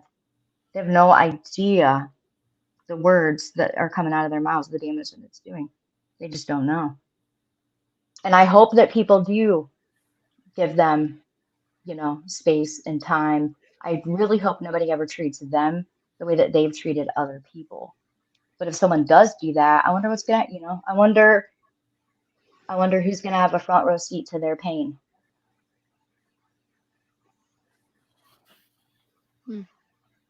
or if they're even thinking about that. No, of course not. Yeah, Of course they're not. I agree, Yeah. Buttercup. Subscribers that are encouraging it, they're sitting in the chat. I've said 1,000 times, I'll support the channels that are doing good things in the community, that are promoting good things, good behaviors, laughs, you know, that understand that their role that they've taken is to put the information out there. You know, missing people need to be talked about, they need to be shown, but like that's it, you know. So when they take it too far, I'm a firm believer that supporting the good channels is what's going to help weed out the bad channels. I'm not just talking money, but you know, clicks and views and memberships and that kind of thing. Supporting channels like Queen Bee helps build her channel, you know, puts her in the algorithm, it gets her views up. Not supporting, not watching the other channels, that's the difference between building up and tearing down. And I just refuse. Stab Girl is never again going to be somebody I watch, ever. Well, I've previously said back when it was Summer Wells that they were all on, and I previously said who's worse? Who's the problem? Is it the creator or is it the subscriber? Because you've got the creator that's doing the action, but the subscriber that is lining up and telling them that what they're doing is okay and that they want more of it. And I became equally frustrated with both parties over Summer and what they were doing, exploiting her. And then it became Kylie, and I just, it infuriates me to the point that I just can't. It hurts my heart so badly to see what they've done, and there's nothing I can do to stop it. But to see literally thousands of people wanting it, they want to be sitting there listening and partaking in it, it's really discouraging for a creator like me who isn't about that, who will never get on my channel and exploit and continue to talk about a family or somebody that has lost their life and drag it out. I will never do something like that. I cannot go to bed at night, lay my head down and actually shut my eyes and fall asleep if I were to do something like that. I couldn't do it. I don't know how these other people can. They can. But I can't do it. And I even sat there and said, I know what people want, but I have to stay true to who I am. And if that means that I'm only getting a few people coming in watching my streams, then so be it, because I have to be true to myself and I have to do what's right. And what's right is not what they're doing. I don't agree with it. I don't. Yeah.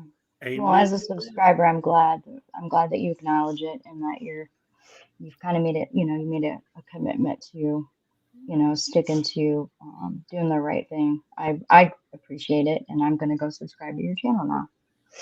Oh, well, thank you. I'm glad to hear it. I'm glad. And I agree. I think it's both. I think creators, I mean, I feel like creators and subs that are participating are equally as responsible. I mean, you can't have a fire without oxygen, and it's, I don't know. I mean, the last month, I've just been sick to my stomach, you know, with YouTube in general. I mean, being a part of a true crime community is, you know, different for a lot of us, and seeing this stuff just keep going and going and going is, it just makes I me. don't know how y'all do it.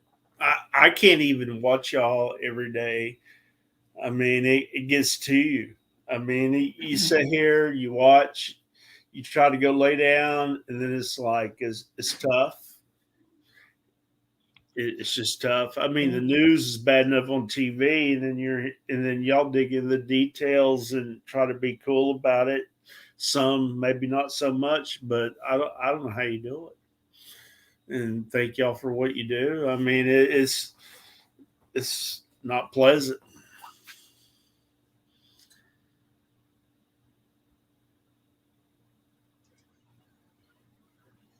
Yeah.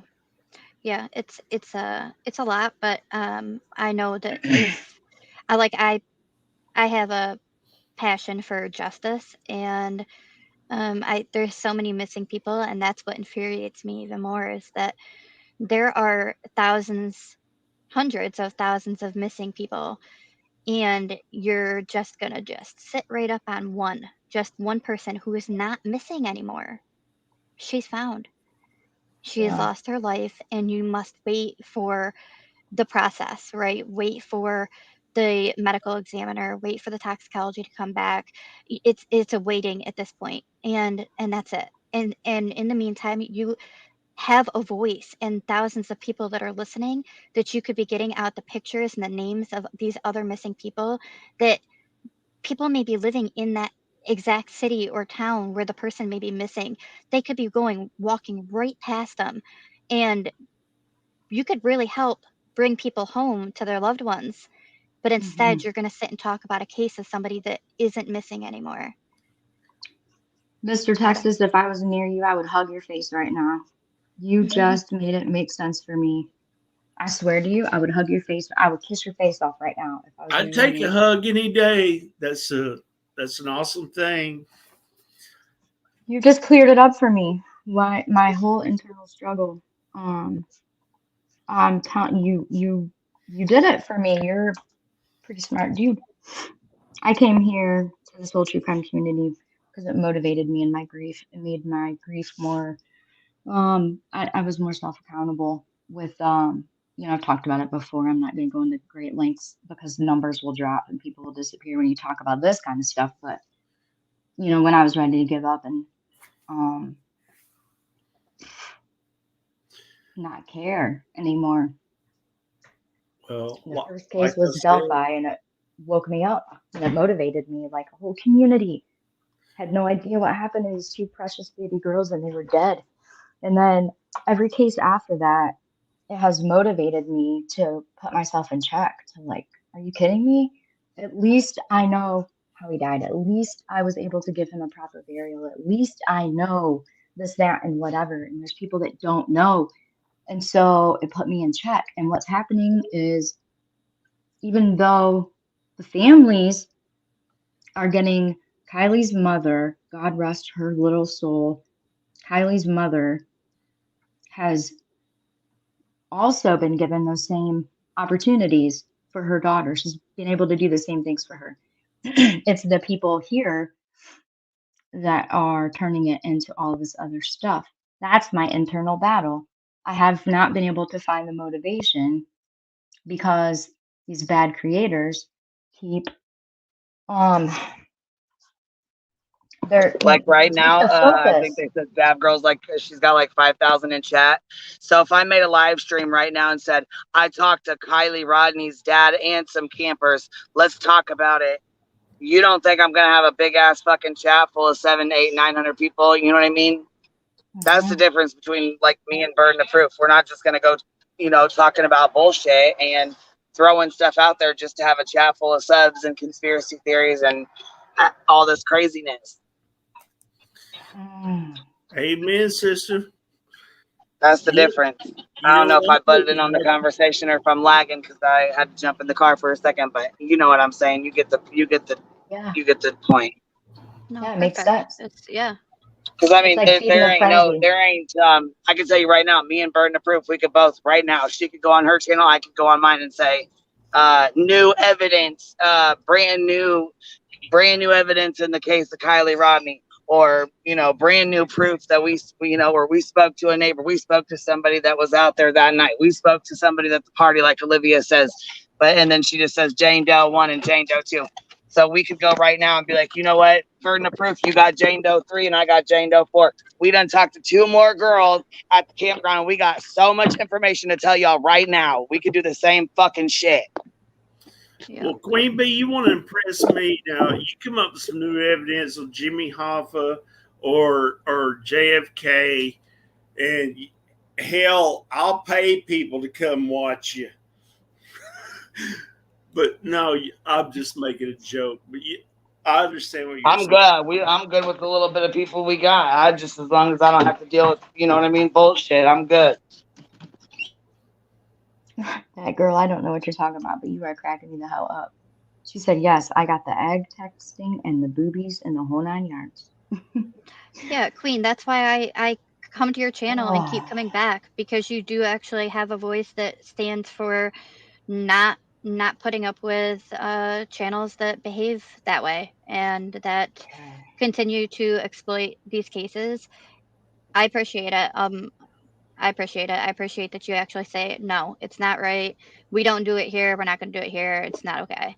And I Well, have a girl, lot of have you heard respect. the newest thing? And it's ridiculous, and it pisses me off because just like the newest one, the newest rumor. Have you heard it yet? No, what? Oh, Kylie Rodney's pregnant now. That's the newest fucking rumor. Ew, I did hear that actually. Yeah. So not only now is it just one murder, it's two, because now they done killed the baby too. So on top of that, like, why the fuck did I see this goddamn channel last night? And there's this guy, and he's sitting there staring into the camera, and he's like, "So, Lindsay Rodney, you gonna tell me what you did to your daughter? You're a shit fucking parent. You're the worst parent ever." Like, are you fucking kidding me? If I could have reached to the phone and smacked the shit out of his ass, I sure would have. He actually said that you're a shitty parent.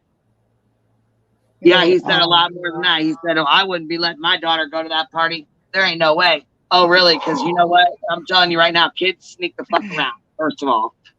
Kids don't always tell their parents what they're doing. And I'm sure she wasn't like, "Hey, mom, I'm going to go get smacked. I'm going to go get drunk as hell, smoke some bud, and I'm going to get fucked up. And then I'm going to drive my fucking car off into the lake, okay? That's what I'm going to do." And she was like, "Okay, go ahead, Kylie. Have a good night." No. The fuck out of here. You know what I mean? I don't think she's a bad parent. No, hell no. There ain't nobody sitting there listening or on this chat that didn't lie to their parents to go out and have some fun. Exactly. Did you say they started a rumor that she is pregnant? That's another rumor that got started. Yeah. I don't know what her stream is over there now. What's she talking about right now? The two campers that she talked to? Just like Olivia talked to Jane Doe 1 and Jane Doe 2. Yeah, I could talk to a fucking Jane Doe 2 and have my fucking, just like Brittany was doing, or Griffney, or whatever the fuck they call her now. Set it to subscribers only mode and put Kylie in your hashtag and hashtag the shit out of her fucking name. And you know what I'm saying? You can build a channel real quick. Olivia, the same one that stopped what I was doing because I heard you say that they started a rumor. Yeah, that's the newest one, is that she's pregnant. Supposedly in the window, you can see a whole pregnancy test underwater in the car. If you didn't know that already too. That's disgusting. It is. Yeah. Nobody's business. And just in Does case anybody know where you it came missed my message, because I got to jump back down. But in case you missed my message, I'm not far from the grassy knoll. So if you want me to go boots on the ground, Queen, we can do this. we can uncover the secrets of JFK's death. I can't see your name. Oh God, that girl, we love you. No. Yeah, I was gonna say that girl. I ain't far from it either, kiddo. I know, Texas Troy. We can meet out there and we can go out there to the Angry Dog or something. Go out there with dinner, and we can go reenact that shit. Let's do this. That girl, stay away from them all. We may have to set that up. That'd be pretty fun. It would be fun. No. Anyways, I've got to do some chores so my husband doesn't look at me crazy when he gets home. I just had to come up here and faint a little bit for you, Queen, because that's some bullshit. They need to leave that girl alone. Well, they said that that's why they paused at the press conference when they asked if she was pregnant. They said no, or they asked how many people were in the car, if there was just one person, and they went so because they said that one. means she was pregnant. Yes. And I got a rumor for y'all that's not a rumor. I just don't know when it was filmed. And they said that it's marked on the death certificate there, that it also is marked as unknown. I was flipping through the TV channel today, but my sound was messed up. AWP, the dude with the beard, was on Dr. Phil's show about missing family members and stuff. I don't know. No, they were on there about Jedediah Hall. Jed Hall. They did he was missing for 4 years. And so there was a fake PI that was on the case. That's what we got into it with. Remember, I put his name in the back chat for you? That's the fake P. That's what got us into a big ass argument. That's Jared came on my channel from Adventures with a Purpose and Adventures with Purpose. He came on here and talked about it. There's a clip or whatever. I clipped it down so people didn't have to watch the whole live. But yeah, there's a clip with him when he came on here talking to us about it, and that's actually when he told us that he tells families not to put a reward out and stuff.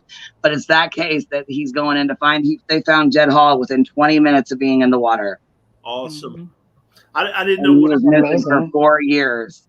Girl, it's settled. Buttercup says she lives 3 miles away from the driver Y'all of ain't going. JFK's No. car that day. We're getting an interview. Ain't It's going. happening. Nope. I gotta go. I'll talk to you. There's not too many I people was with a gonna say, I voice of think this is reason. the wrong Buttercup. We got 2 Buttercups. We have one from before that we knew from the long case, and one that we know right now. So the Buttercup in chat is not the same Buttercup that was on panel when we were talking about Ryan. They're 2 different Buttercups. I don't know if you guys noticed that or not, but I did. No, you know I where thought I'm at someone with changed Ryan and their Kurt picture. and them, so I stay down the middle of the road. Of course. Where's Kurt at? He ain't, you know what? Let me tell you something about Kurt. I was talking about him earlier. Psychobabble done took it to the next fucking level, trying to dox his mom and her shop and all kinds of shit. Did you hear about that last night? Oh, he did it again today. I mean, oh my God, why? I texted Kurt and sent him a deal and said he's at it again today. He did them all today. Are you serious?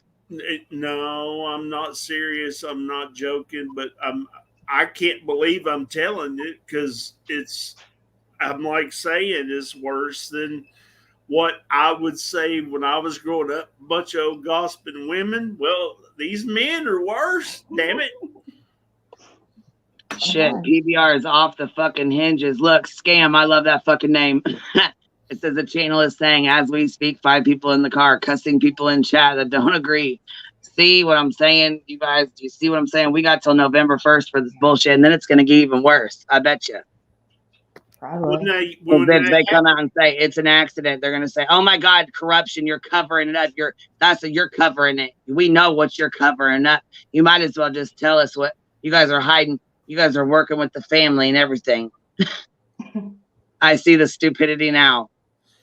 Well, hopefully the law enforcement will do it a different date just to maybe throw off that. You know what I mean? Yeah, for sure. Well, anyhow, tell me about what happened today with Kurt and PBR here. What happened? I missed it. Same deal. I mean, he was like, I don't know, talking to Zaname through his computer screen and just telling her first name come up was Kurt. And he went through the whole gambit and finished with Kurt.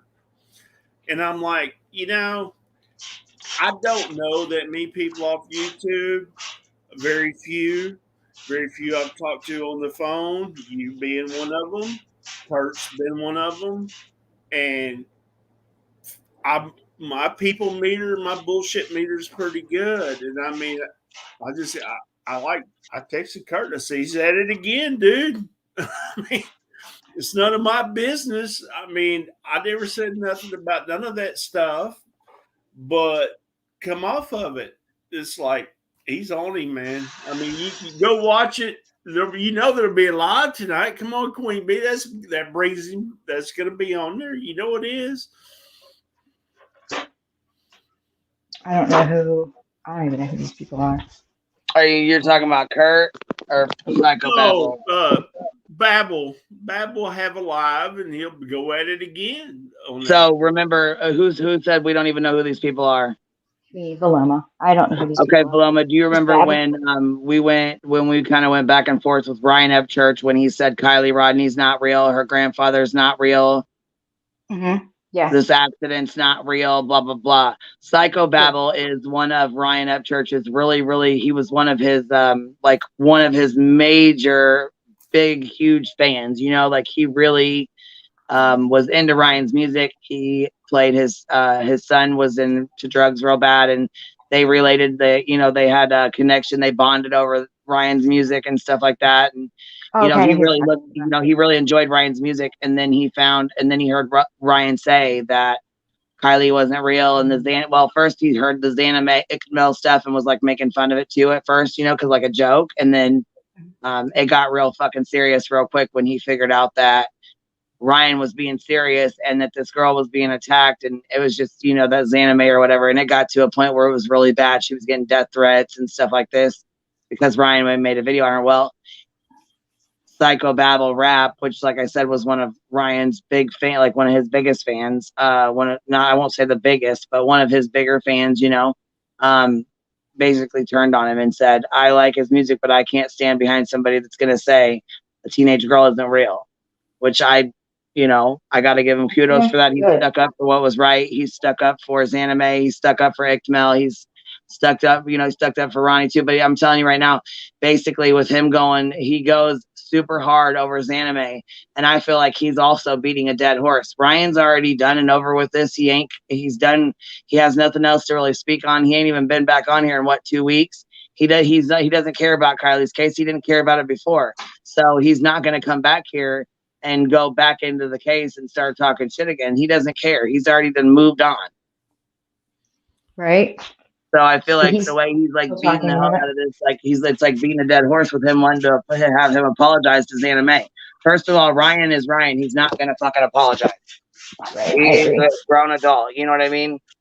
I agree. Yeah. What's up, He was Kat? going to. I mean, if he's not reasonable and he can't think reasonably, he's not going to apologize to nobody. Well, I think he's kind of come to the realization that Ryan is done. Somebody needs to mute. They're like, there's a scraping noise. Sounds like somebody scrubbing or something. Yeah, I was gonna say, sounds like somebody scrubbing dishes. They can come over and scrub mine. Can come do mine too.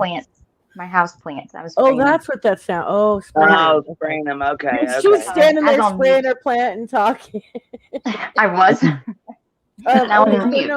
I totally think that he's come to the realization that Ryan's not going to respond. So now his main targets are Kurt and those other two, that Uncle Will guy with the goatee that you put in your video. Yep.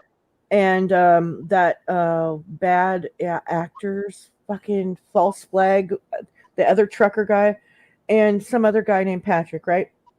Oh yeah, and sorry, Stoner Dad, who he calls Doper Dad, and it's like I'm totally with Psychobabble on like what's right and wrong and stuff, but he's got to remember that he was right there with the Xaname stuff, saying she was a crazy stupid bitch, and I mean like he was right there like calling her out too, which I'm sure he's apologized for and stuff, but like I just don't think it's necessary to be doxing grandmas and moms. Like, why would you do that? That just seems like you're doing what you're calling out. Like, and also I wanted to talk about this for a second. Okay, so the guy from Panama Beach that Ryan gave the guitar to that was autographed. Man, yeah. He wiped off the autograph last night on the live stream with rubbing alcohol. And as much as I'm about calling out Upchurch, it was like so your intention was to donate this guitar. Yep. And that's why you contacted Ryan.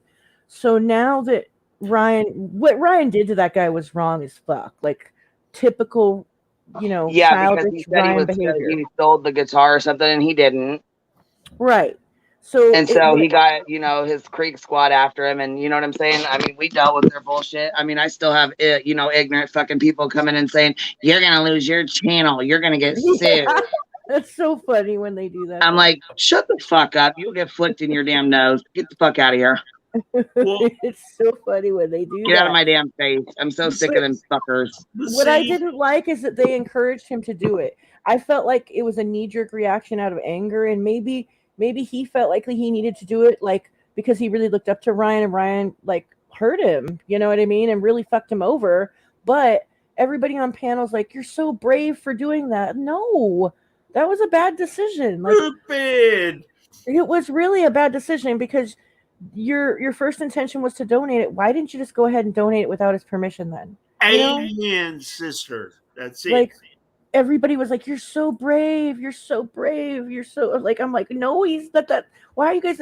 I felt like they were doing him no favors by encouraging that. And I think both sides of that coin had a lot of truth. I mean, that Yeah. dude probably did what he said, but Ryan probably went there on vacation. And I mean, you know, you go on vacation. I don't want to be bothered by my job. Well, my job, I don't have one right now, but my job usually would probably be boring to most people. But anyway, you go out on vacation, you don't want to hear from that shit. Well, you know what? I think the guy has money because that was beachfront property, and like the cabinet that the guitar was in was really nice and stuff. Like, I think he like, I think that Ryan got something out of it too. To be fair, you Well, know. he wasn't staying there at that dude's house for free. So what? How did that go down? Like, Ryan was staying like a couple condos down or whatever. I mean, Okay, I and got they you. bumped into them together at the beach, and the dude supposedly fed him some steaks, and Ryan gave him the guitar, and blah blah blah. Neither one. I mean, there's always the middle in the truth. I mean, Right. that guy probably did what he said. Ryan probably felt the way he felt. Hey, man, I was down there on vacation. I don't want to be hassled by a bunch of people. You know, I mean, who knows? But Right. scrubbing that damn autograph and stuff off, that guy could have done exactly what he said he was going to do. Right. To give that money to that hospital, and it wouldn't have spotted Ryan. He did that last night to get what clout, or y'all say. I don't even have a YouTube channel, so clout, and to spot Ryan is shooting the middle finger. That's all he did, and he screwed up. Yeah, and he was like, so this is what, this, he did it and said, so here you go, Creek Squad. Like, I don't give a fuck about the signature.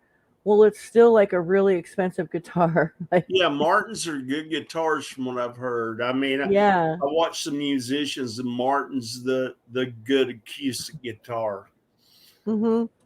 And you know, I mean, the whole thing. I mean, It was the way just he such a did. rash decision. It was such a bad thing to do, dude. And I was on a panel yesterday that on another channel. I won't drop it, but anyway, I went on there to meet Uncle Will because I've watched him to the front. I've seen your video, yes, Miss Queen Bee, and the flashing eyes and stuff. But anyway, I went on there to jaw jack with Uncle Will, and the guitar dude come on there, and he started that crap. And he got kicked off real quick. I mean, it was like, look, dude, we're not here to talk about that. And then the guy who owned the panel kicked him off. But I mean, he tried jumping on Babel's or Johnny Goble's channel this weekend. I mean, the whole thing, he wants to tell that story over and over. It's like, all right, dude, you got butt hurt. I understand. I've been butt hurt by bullshit, celebrities and stuff on certain things. I'm a Kid Rock guy on the rap stuff, but Ryan covers a lot of good music that I like. That's where I like his music, is on his covers. So, you know, I mean, Yeah, just like, I don't even really care for his music, but it was just like, if I had that guitar, I wouldn't have done that. You know what I no, mean? hell no. Like, that's just a No. bad decision. I mean, I don't know what he could have got donated charity, but he shouldn't have done that. I've donated lots of autographs and stuff to charity. I could sit around my house right now and shoot you all kinds of pictures of autographs and stuff and concert stuff I've gotten over the years. I wouldn't do nothing like that to spite somebody. I mean, I don't know. I mean, the whole thing is strange. There's grown men doing it. I mean, we're not kids. These guys they're in their 50s and 60s. These aren't like 20-year-olds. It's nuts. So, can I ask a question, Kathy, now that you're up here? Can you hear me? Hello?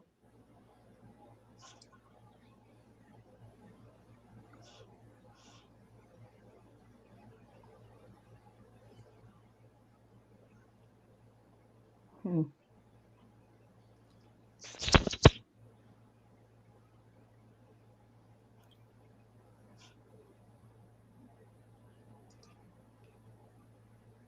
Everyone's dropping.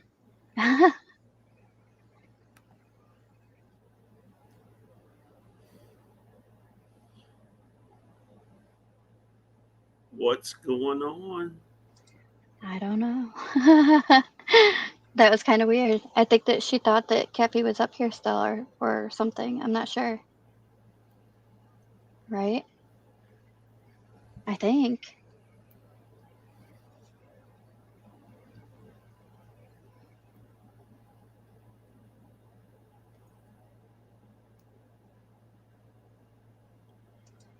I was looking at something in the Debbie Collier case and making claims that supposedly Andrew owed the exact amount that was paid in the Venmo payment. Supposedly. Do you believe that? I don't know about all that. I don't know about that. I don't know. I'd have to see more proof of it or evidence of it. It says that he owed the $2,385 in legal fees. Is that Miss Melissa Jade down there? Do you want to come up here and chit chat with us? I know I see you covering the Debbie Collier case. Do you want to come up here and chit chat with us? I haven't been able to watch the stream that it's coming from, right? I just saw that it showed up. I know one of the articles that they're reading from, but it doesn't say anything about it in the article. It discusses the ex-con that the paint had fallen off of the truck that the aunt had talked about, and then ended up hitting Debbie's vehicle, and that's what caused the accident. It talks about that in the article, but it doesn't talk about the legal fees in the article. It talks about. What's your idea with the Debbie Collier case? What are you thinking about that one? I definitely never thought that she had done this to herself, right? I know that there were some creators. Oh yeah, there's definitely some people who think that she did this to herself, and I don't hate on them, but I mean, I'm just kind of like how? But you know what I mean? I just couldn't. Ow! Yeah. All right. It's not completely. Well, when I found out her impossible. abdomen was burned, I'm like, oh, Right. Yeah. It's not completely impossible, right? There's always a chance of pretty much everything could happen. That's all on the table, but I don't think so.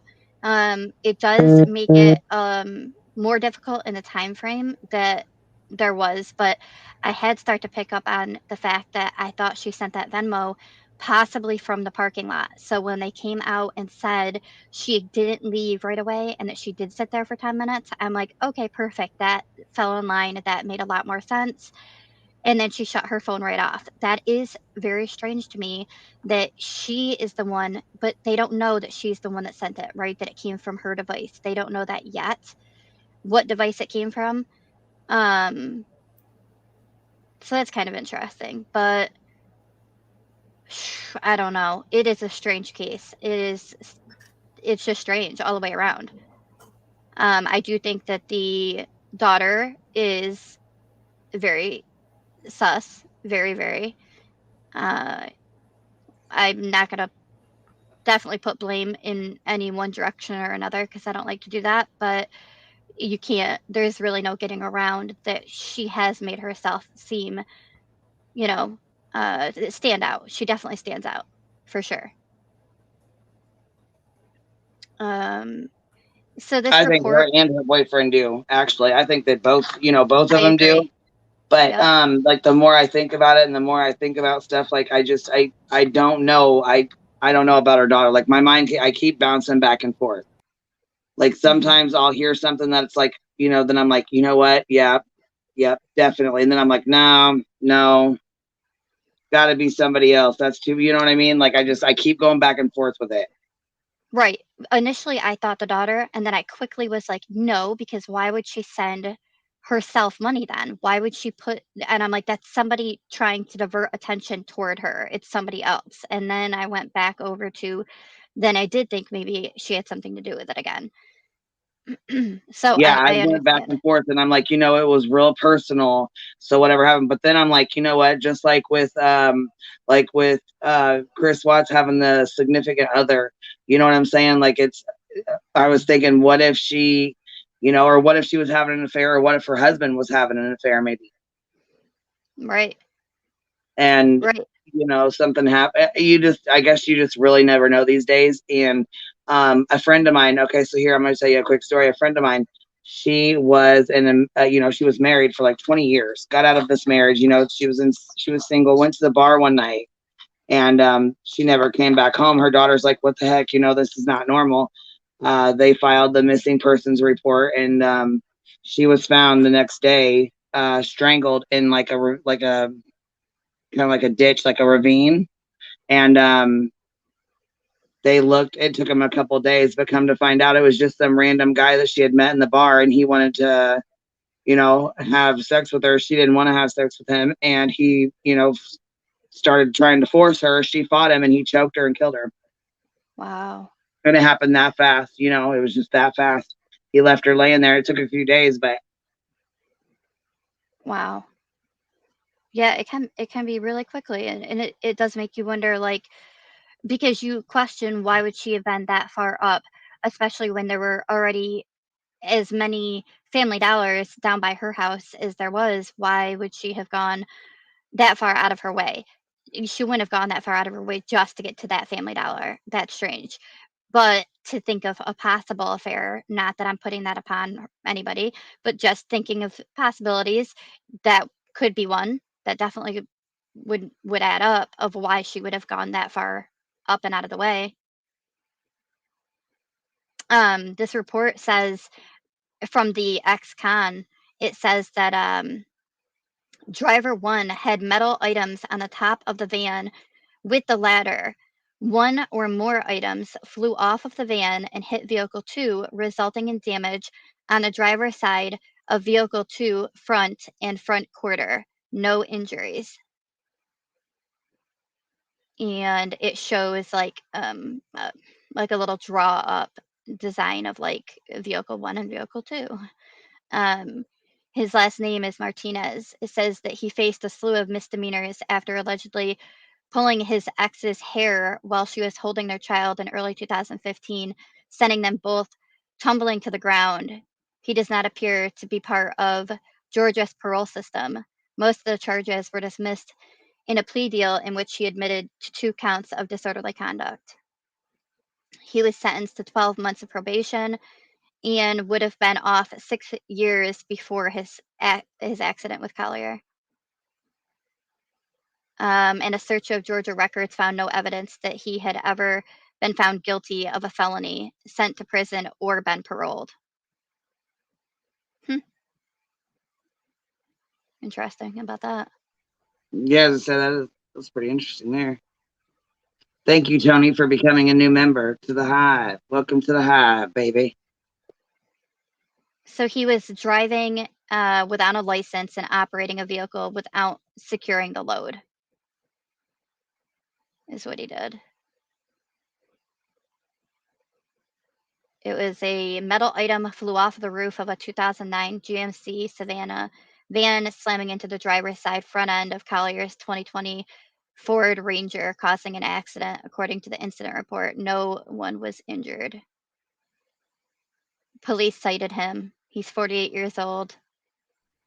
Well, that's and another was thing too with him being on parole. You know what I mean? With him being on parole and not being able to get in trouble, and he's like, please don't call the cops. But I don't think that would make him, you know what I mean, like murder her or something, or go back and find her and murder her for calling the police. You know what I mean? They said the guy that wrecked into her, that she wrecked into her, whatever, was on parole. Well, that's what they're saying now, is that there's a search of the Georgia records found no evidence that he had ever been found guilty of a felony, sent to prison, or been paroled. So who's the one Oh, that no said, was it shit. yeah, so I think Amanda's the one that was telling the aunt that he was an ex-felon and he was on parole and not to say anything. And according to this, yeah, it was From my niece, she said that Collier was in an accident about a month ago. Collier was driving behind a truck with when a paint can fell off and struck her car, she said on the call. The paint went everywhere. The driver was trying to convince my sister not to tell the cops that he was driving because he was out on parole, she said. And there was a stipulation to his parole that he could not drive. Well, just because he didn't have a license. Huh. Wow. And then it says Athens Clark County police records show that Collier was involved in a similar accident on April 30th, 4 months ago. And it was just that he didn't have a driver's license and he was operating a vehicle without securing the load.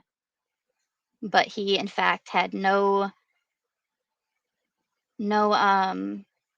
record. Huh.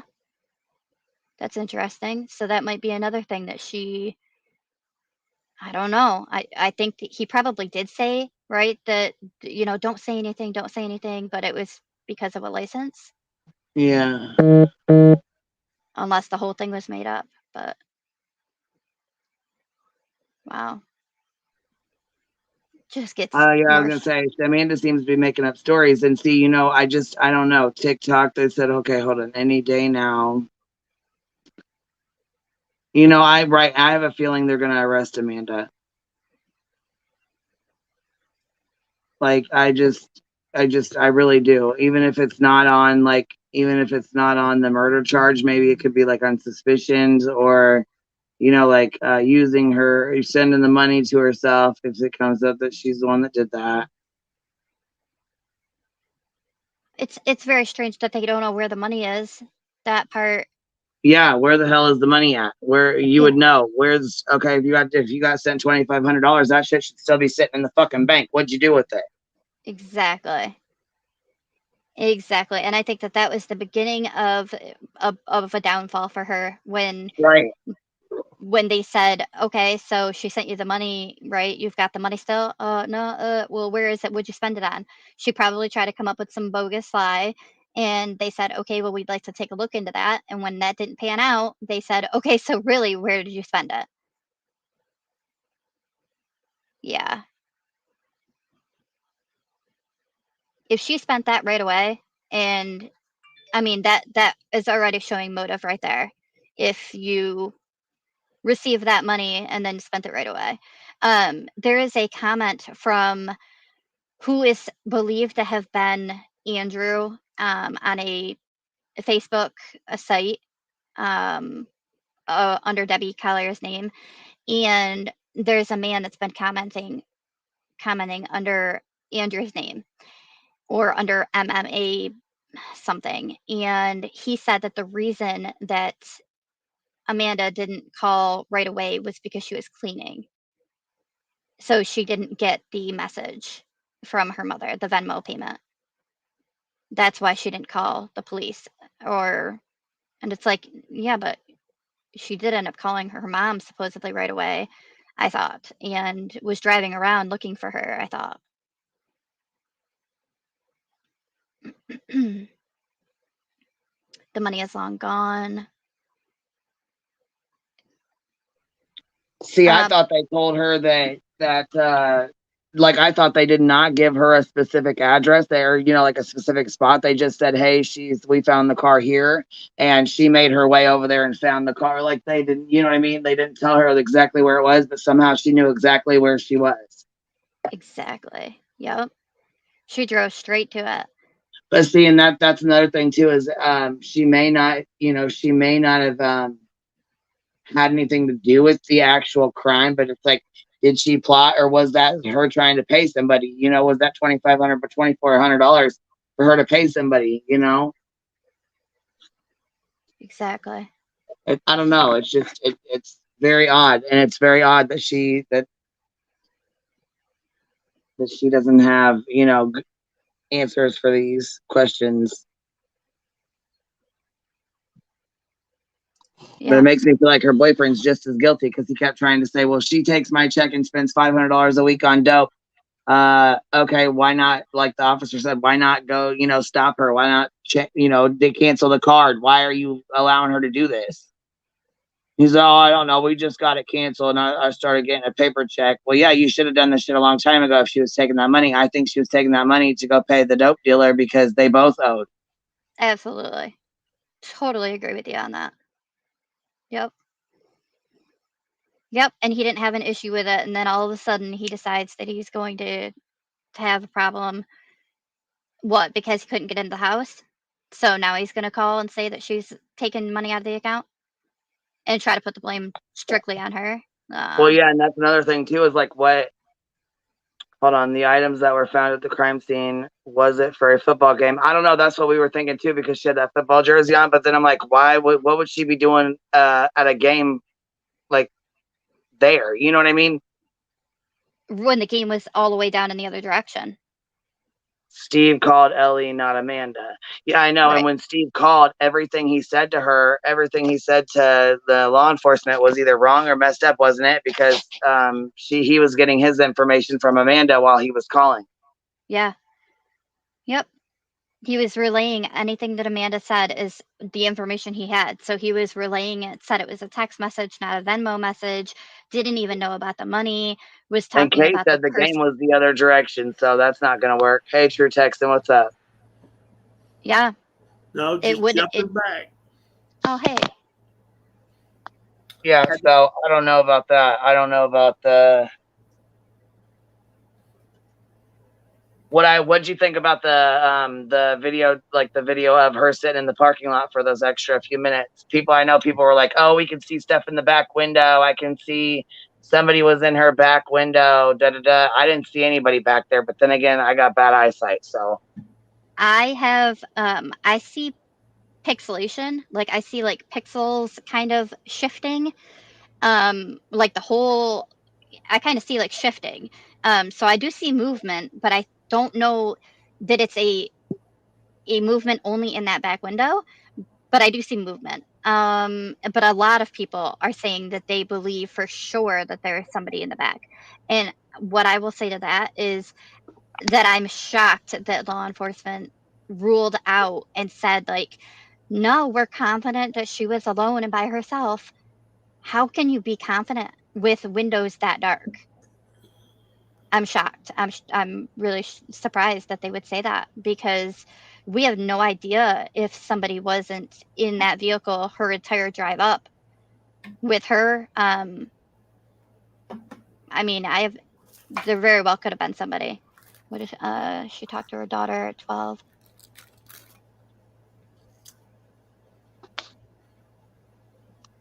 Driving by the school, yeah.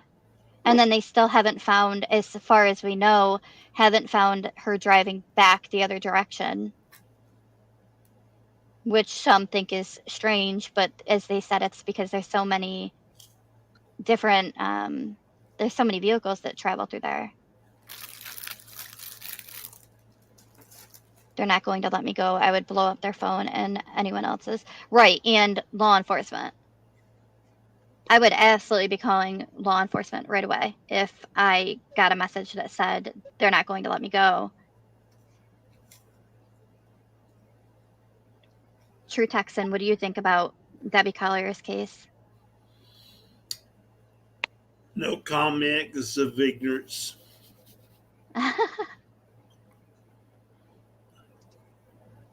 You found that I'm honest? I don't know. I just jumped back on here, and I don't know the case.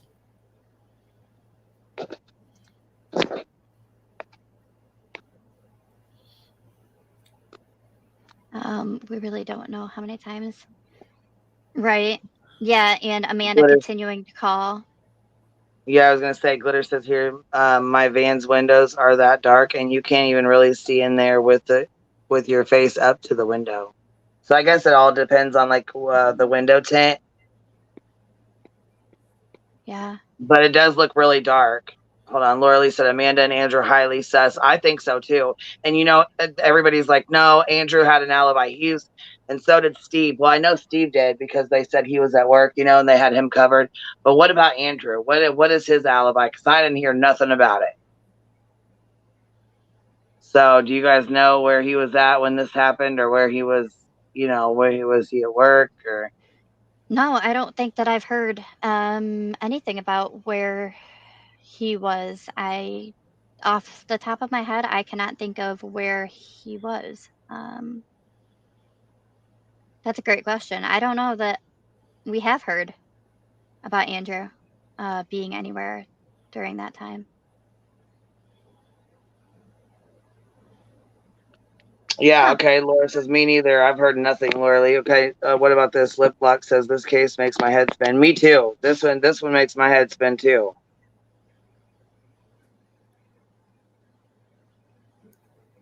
There's no punctuation normal for money to be passed to Amanda. I honestly don't think either one of them should be getting any kind of money. They should have took that money and gave it back to Steve to put back in his fucking account. Oh yeah, for sure. I can't believe that. Yeah, I mean, I get maybe it was a normal thing for them to receive payments from her, but I'm just shocked that it is not there, that they don't know where it is right now, that they would have spent it. Well, I think that's why they keep saying they don't know where the money's at, because they blew it on dope. Mm-hmm. Well, you smoke it up or whatever, you know what I'm saying? Or you're banging stuff, you're smoking shit, whatever it is, it's gone. You smoke it up, it's gone. That's it. There is no getting it back. Nope. And I don't think she wants to bring herself to say, I smoked the last bit that my mom gave me, or whatever.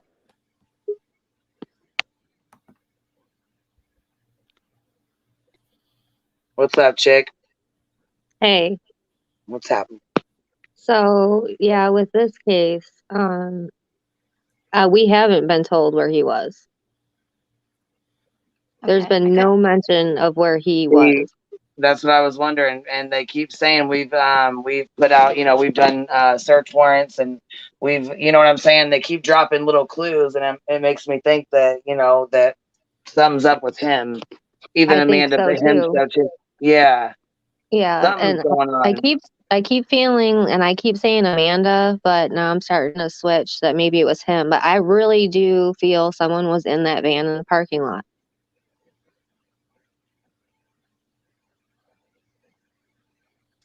Like, just by the way she was acting. Well, and the only thing that really rubs me wrong about it is when she goes in, she hits the lock button, like the lock. Why would she lock it if somebody was sitting out there in it? I lock it when my daughter's sitting out there in it. Do you? Okay, see, that's all that. And my daughter, she's about to be 18 years old and 5'10". It's not like she's, a 5-year-old you still daughter. lock it when she's out there. That's probably Absolutely. Like well, you know what though? What if she did with Amanda? What if Amanda and her boyfriend were both in there? Maybe. Well, no, They were at home, weren't they? Wasn't Amanda at home? Supposedly, but we have no account of where the boyfriend was. So I'm wondering if the police stated it was personal.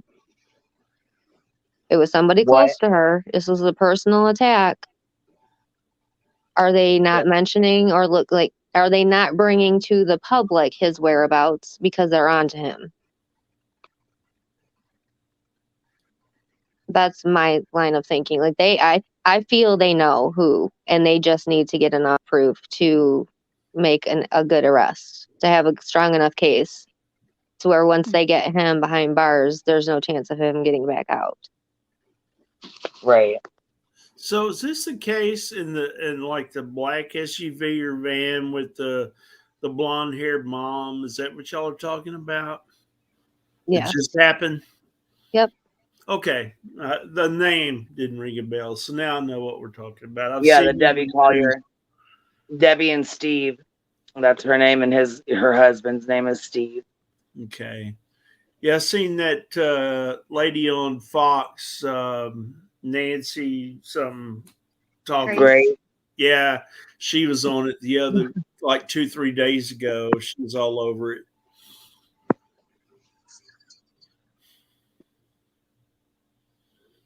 I wouldn't want that. I wouldn't want that lady investigating my stuff. Well, no, she starts to yelling, and she's like, "And you think we're stupid. We know." She starts going. I'm like, "Whoa, Nancy Grace, chill for a minute." Shit. Pecan pie. With my daughter, If she has a friend with her, they sit in the back seat together, and I'm driving little daisies.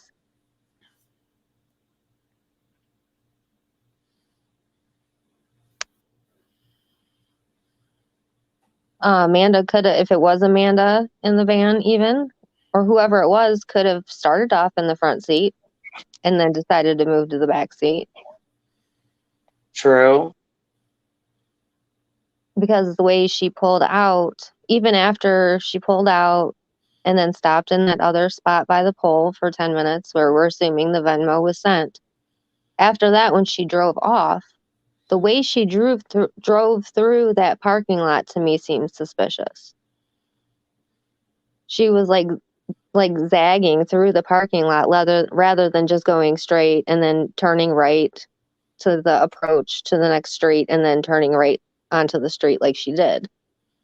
She like went around in cars and stuff. It seemed like someone was telling her where to go, and she might have been confused and like driving slower to figure out where she was being told to go. Maybe they purposely sat in the back because of the dark windows, and they knew that there could be cameras in the plaza. So they purposely sat in the back. I know for myself, when I'm not feeling well, the back seat feels better if I have to be in a car. They could have played that card. I'm not feeling well, so I'm going to go lay down in the back. So this way, she's not thinking anything is going on at that point.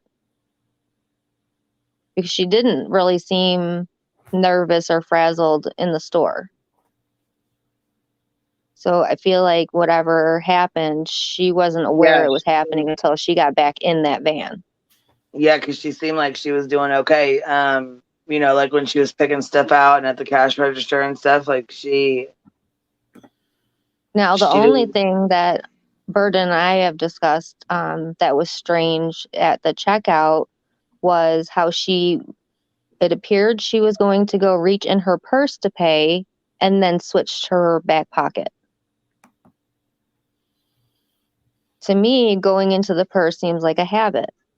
When I have my purse, my things are in my purse. And I do grab my cards and throw them in my pocket and I'm out the door, but I don't have my purse with me when I do that. I leave it at home because I'm just running up to the dollar store to grab a few things. I don't need my entire purse for that, right? I just need my card and then my driver's license. So the whole purse thing really has me thrown for a loop, especially with it being stated that her purse was at the house.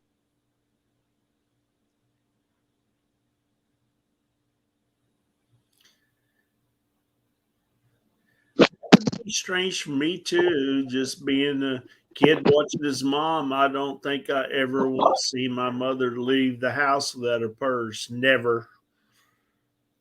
Ever. I can't remember one. I was sitting there thinking that. Never. It's kind of weird.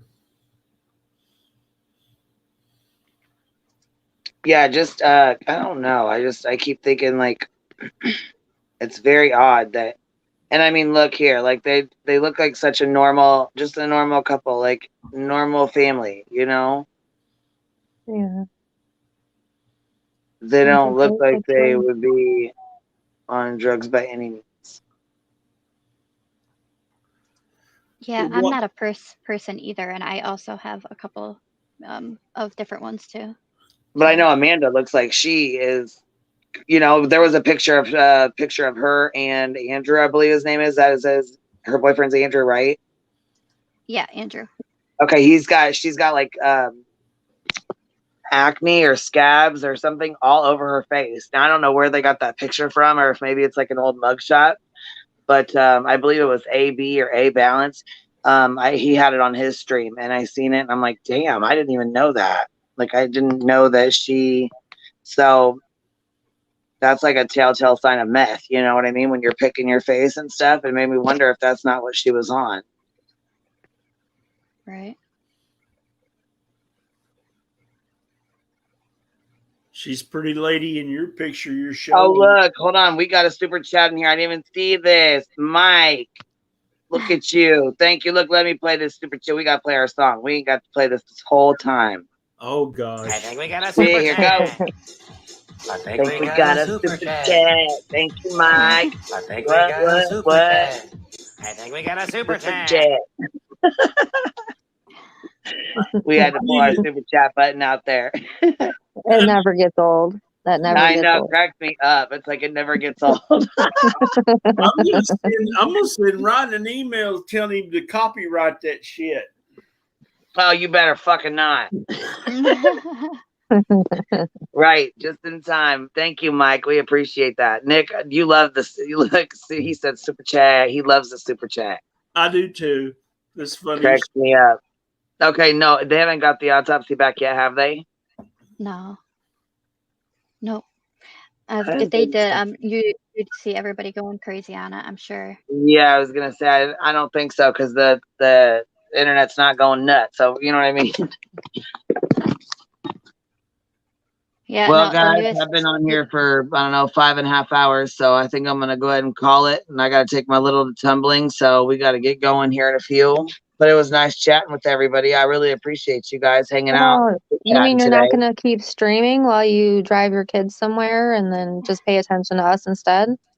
Oh, sometimes hey, don't let me catch myself lying. Sometimes I do drive on the phone. Like sometimes I will, but I'll mute it and just let you guys chat while I drive. You know what I mean? Like I just plug it in and sit in my lap.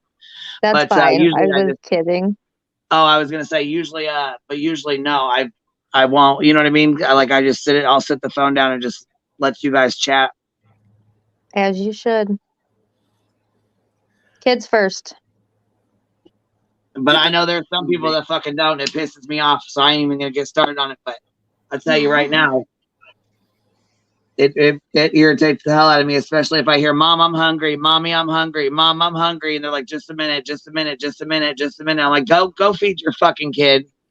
These people can wait. It's YouTube. Go feed your goddamn kid. You know what I mean? Your baby's yelling "Mom" fucking 5 times. Go feed your kid. I heard the one in particular say, "Just go get your tablet. Go get your tablet." And then the little boy came back and she says, "Well, go get your phone." This little boy does not sound old enough that he needs a phone. Aw, see. And you're reporting on kids and social media, the dangers, all that stuff, but you're telling your kid while you're busy streaming to go grab your tablet and just go play on that? No, I'm not okay with that. Yeah, they're saying, well, see, and there's so many things that you could, and I didn't even know this, but there's so many, like different shit that comes up on these apps that your kids can get into. I felt like I was so stupid when, some of the girls came on here and was talking about Roblox and stuff like that. Cause I've let my kids play that, for a while. I didn't know there was shit that they could get into. And there was like these little chat boxes and stuff. Yep. Mm-hmm. I'm like, Yeah, oh, wow. There's some bad stuff on these apps that the kids play with that can like really get them into just and then, situations girl, they listen. shouldn't be. You ever watch the Kim Kardashian, the Kardashians? I normally don't. I just so happened to like flip on one of these, like your YouTube or whatever. And there was one on there where Kim was talking to her son and he walked up to her and he's like, "Mommy, look, mommy, look, you're on here." And she's like, "It was my cry face." Like she was, from her sex tape that was released. It was a commercial on his fucking Roblox, on her son's Roblox account. Oh my gosh. I was like, holy hell. See, I didn't know that they could, you know what I mean? That kind of shit flashed on the Roblox app. You know what I mean? Wow. Guys, hello everybody. Have you guys seen what's happening, bud? What you doing? Have you guys Here, let me get Debbie off the screen here. She's tired of messing with us. Look, this is my face. This cracks me up, you guys. I love it. This is me, like when you guys come tell me about Zav Girl, this is my face. Really? Did y'all see Molly's arrest video last night? What? No.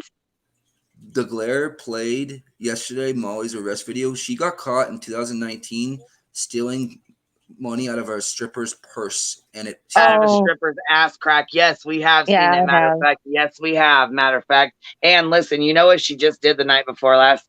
See, some of her shit is funny and some of it's not. Some of it's not at all. You know what I mean? But some of it is funny. Anyhow, the other night, what she did, she was, you know how people will like peen bomb or porn bomb or whatever, try to get your channel shut Yeah, down? she showed her titties on Michelle's thing. Yes, trying to get Michelle's stream shut down. And instead of putting on like a random thing on like your screen or whatever on her phone, she just like lifted her shirt and showed her melons right there on her chi-chis, her tatas, right on the damn live. And I'm thinking, you got a teenage son. I know. You know what I mean? I couldn't believe it. And then also the 50 911 calls that she sent to Michelle's, whatever they call 911, but 50 times. 50 fucking times? Yeah, 50. Over 50 calls they got. 2 of them were from her, and then the rest were from her minions. So I guess Michelle's going to see the sheriff today and whatnot. But then I see people play too fucking much. Don't be playing the money. Right? I mean, but you know what though? Listen, she's trying to say she was trying to help her. I mean, come on, stop. You're just trying to get at. You just got done showing your titties on her fucking thing earlier that day, and then later that day you try to call the cops on her. Nah, sorry. Look at these little clips I got from her when she. You guys, you want a good laugh real quick before we get off here? Oh yeah. Check these out. Draw for it.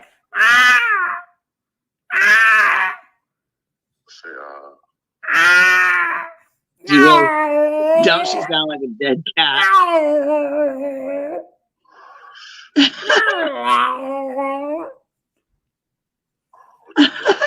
No, I'm in heat. No. She said, "I'm in heat." Did you guys hear her? Like, bro, she was telling the cops to F her and that, that you don't use lube.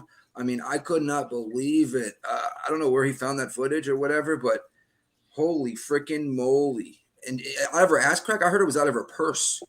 Yeah, see, no, we played it too, and they did a copyright on me, so I couldn't. I had to take it down. Wow, how long ago? Yeah, a while ago. It's been like probably 6-7 months ago. Well, wait a minute. Actually, no, it was when they all went to the wells and was up there with blowhorns and had them lose their job and stuff like that. Tony. Oh my god! So I just lost my appetite. Damn. Bro, the girl she was with too, Tiffany, was like so mad at her. You could tell she was like turning her back on her the whole time. Like, all right, girl, I cannot put up with you anymore. Just scream and cry. And then when she was in jail, she's like, the cop goes to her. I'm not the one who went to a strip club. And she looks at the cop. She goes, strip club? What are you talking She about? all tries to blame her friend and shit for stealing the money out of the stripper's ass crack. I'm like, are you kidding me? You stole like $10. He handed it to Tiffany. Yeah, he stole you it. fucking went to jail for $10 in a stripper's ass crack. Are you fucking serious? Oh, I didn't know. See, the whole ass crack there, I didn't even know. That's gross. You went to jail for stealing from a stripper out of her ass crack. I kid not. Wowzers. Big Juicy is her name. She was on the what in the hell is that called? Wife swap or marriage swap? Did you or watch something? it? No, I've yeah. never. Oh my god, it's hilarious as hell. It is. I highly recommend everybody watch it because it is hilarious. Absolutely like, hilarious. No, my kids are not gonna dress like you. You dress like a whore.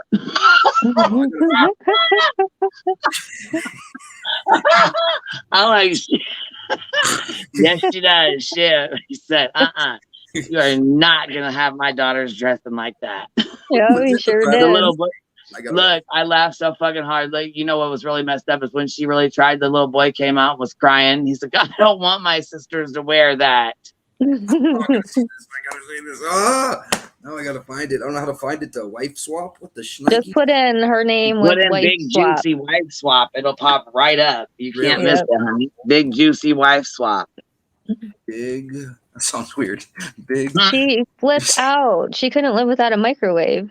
Yeah, she had to go get a microwave.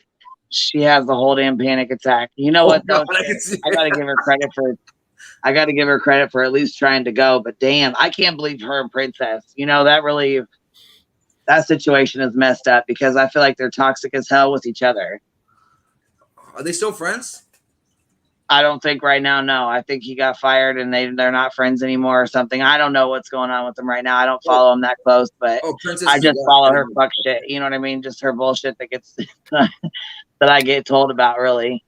I was just. I mean, she's on there. She's on her fucking YouTube nonstop, you guys. She's on there all the time. What? MGL? Yeah, she Oh my streams like God. 24/7. Yeah, but I haven't seen her go live since the Glare did that yesterday. I'm sure she thinks a lot All of the stuff with Michelle. I wrote on her Probably. video B, I'm like, and I knew it was her. I'm like, am I mistaken, or did I watch a video of you today getting arrested for stealing from a stripper in New Orleans? And she didn't answer it back in the comment section. No, because it's old shit. She don't care. It's that's old news to her. You know what I mean? And Yeah. she's one of them women that any publicity is good. But it doesn't matter what it is. You know what I mean? I feel you. Oh God, that one though. The whole butt crack thing got me. Oh my God. Oh Lord. Let me get that $10 bill at your butt crack. Oh man. Holy Yeah. shit. See.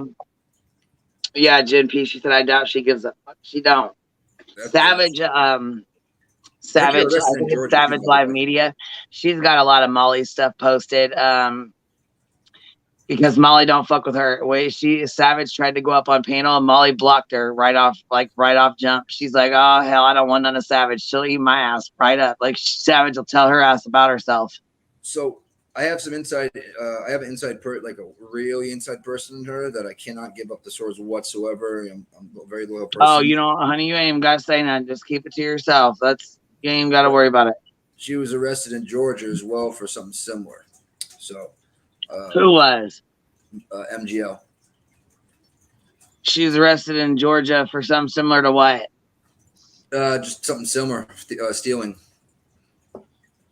She stole money out of a stripper's butt crack in 2 places. Oh, this She's got them sticky fingers. Yeah. The woman that says, I'm not a scam artist. I'm not a scam. Bro, you steal straight from a stripper's butt crack. What you mean? You're worse than a scam artist. And then look, when she went to jail, I believe she tried to lie on her friend. Mm-hmm.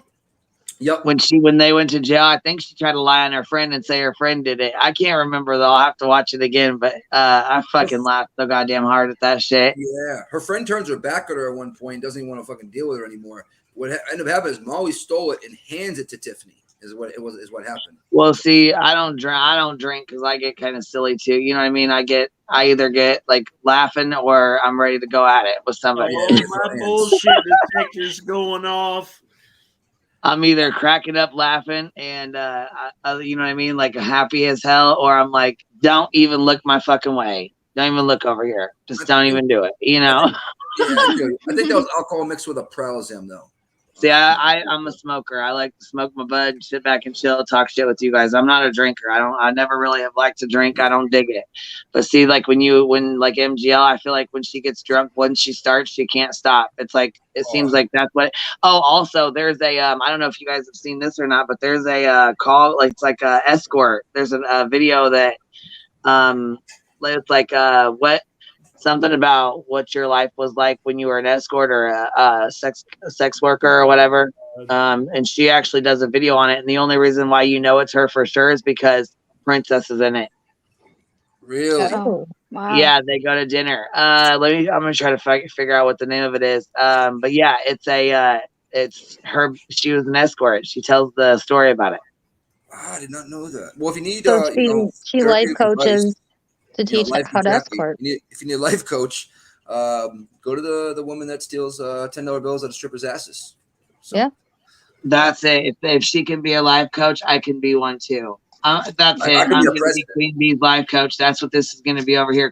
Queen Bee's life coach. I'm running for president now, guys. I got a chance. Holy shit. No, but I will say this much. Even though I don't agree with the shit she did with the Wells, I will say some of the shit she says and does is fucking hilarious. Some of it is like where you just, you know what I'm saying, is just like yuck. It's not even funny at all. Yeah. You know what I mean? Like there's some of it where you're just like, what the fuck are you doing? Yeah. And sometimes there's some of it that she's fucking hilarious. Sometimes the good doesn't outweigh the bad for me, but Yeah, when I found that out, and then the whole boob thing that happened that same day, not the same day, they didn't have the same day, but then Michelle now has her own chat, her own thing going. Doxing her like that though, and having people calling 911 and having the sheriffs went to her house.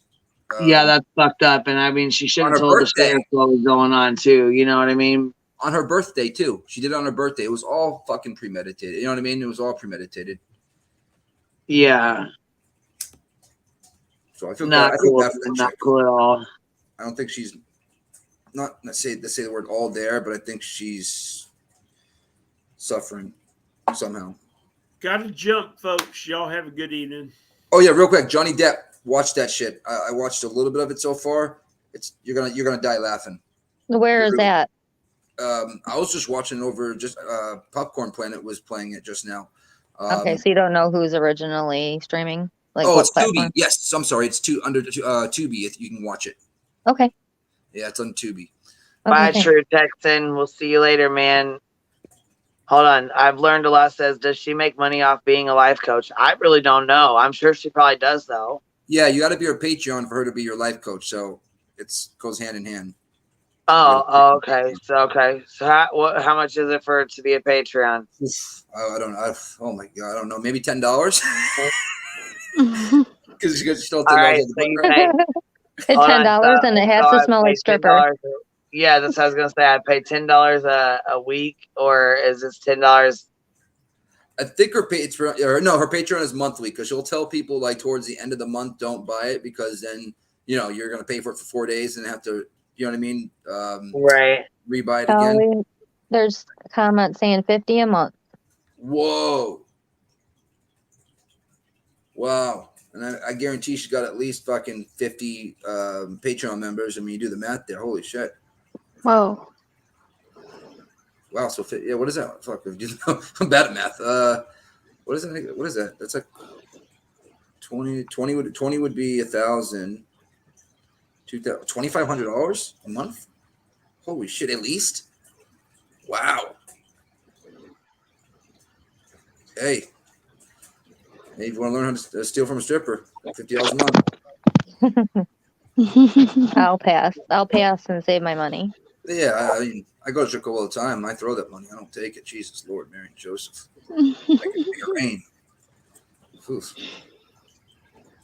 Yeah, that's. I didn't know if you guys saw that or not. I mean, I was hoping you were live last night to see if you guys saw that. But yeah, the glare went ham on her yesterday.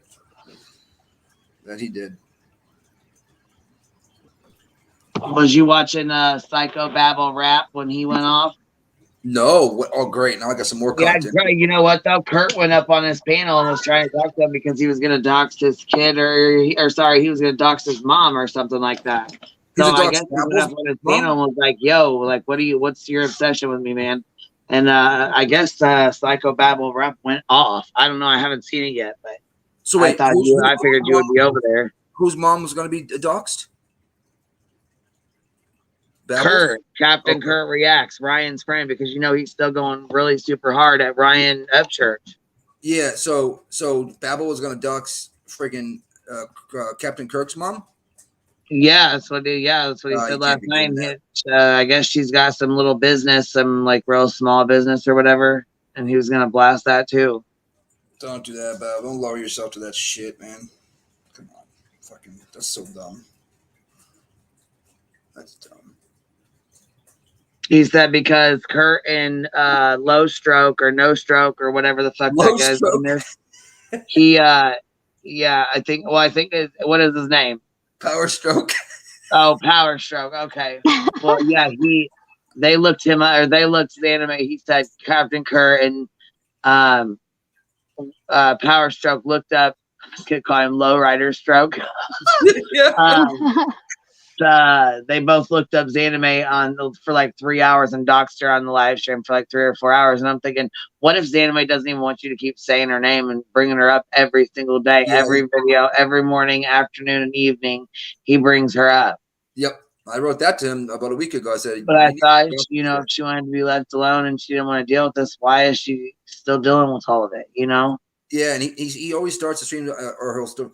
You or talk about a woman that served and two tours. And it's just repetitive. And I wrote in this, that was 2 weeks ago, or a week and a half. I'm like, dude, you need to get away from this, bro. You know what I mean? I don't know Babel from a hole in the wall, but like your streams are just repetitive. It's the same shit every day. Then when he brought Triple T on, that guy that told everybody that yes, she is a 19-year vet right now, blah blah blah blah.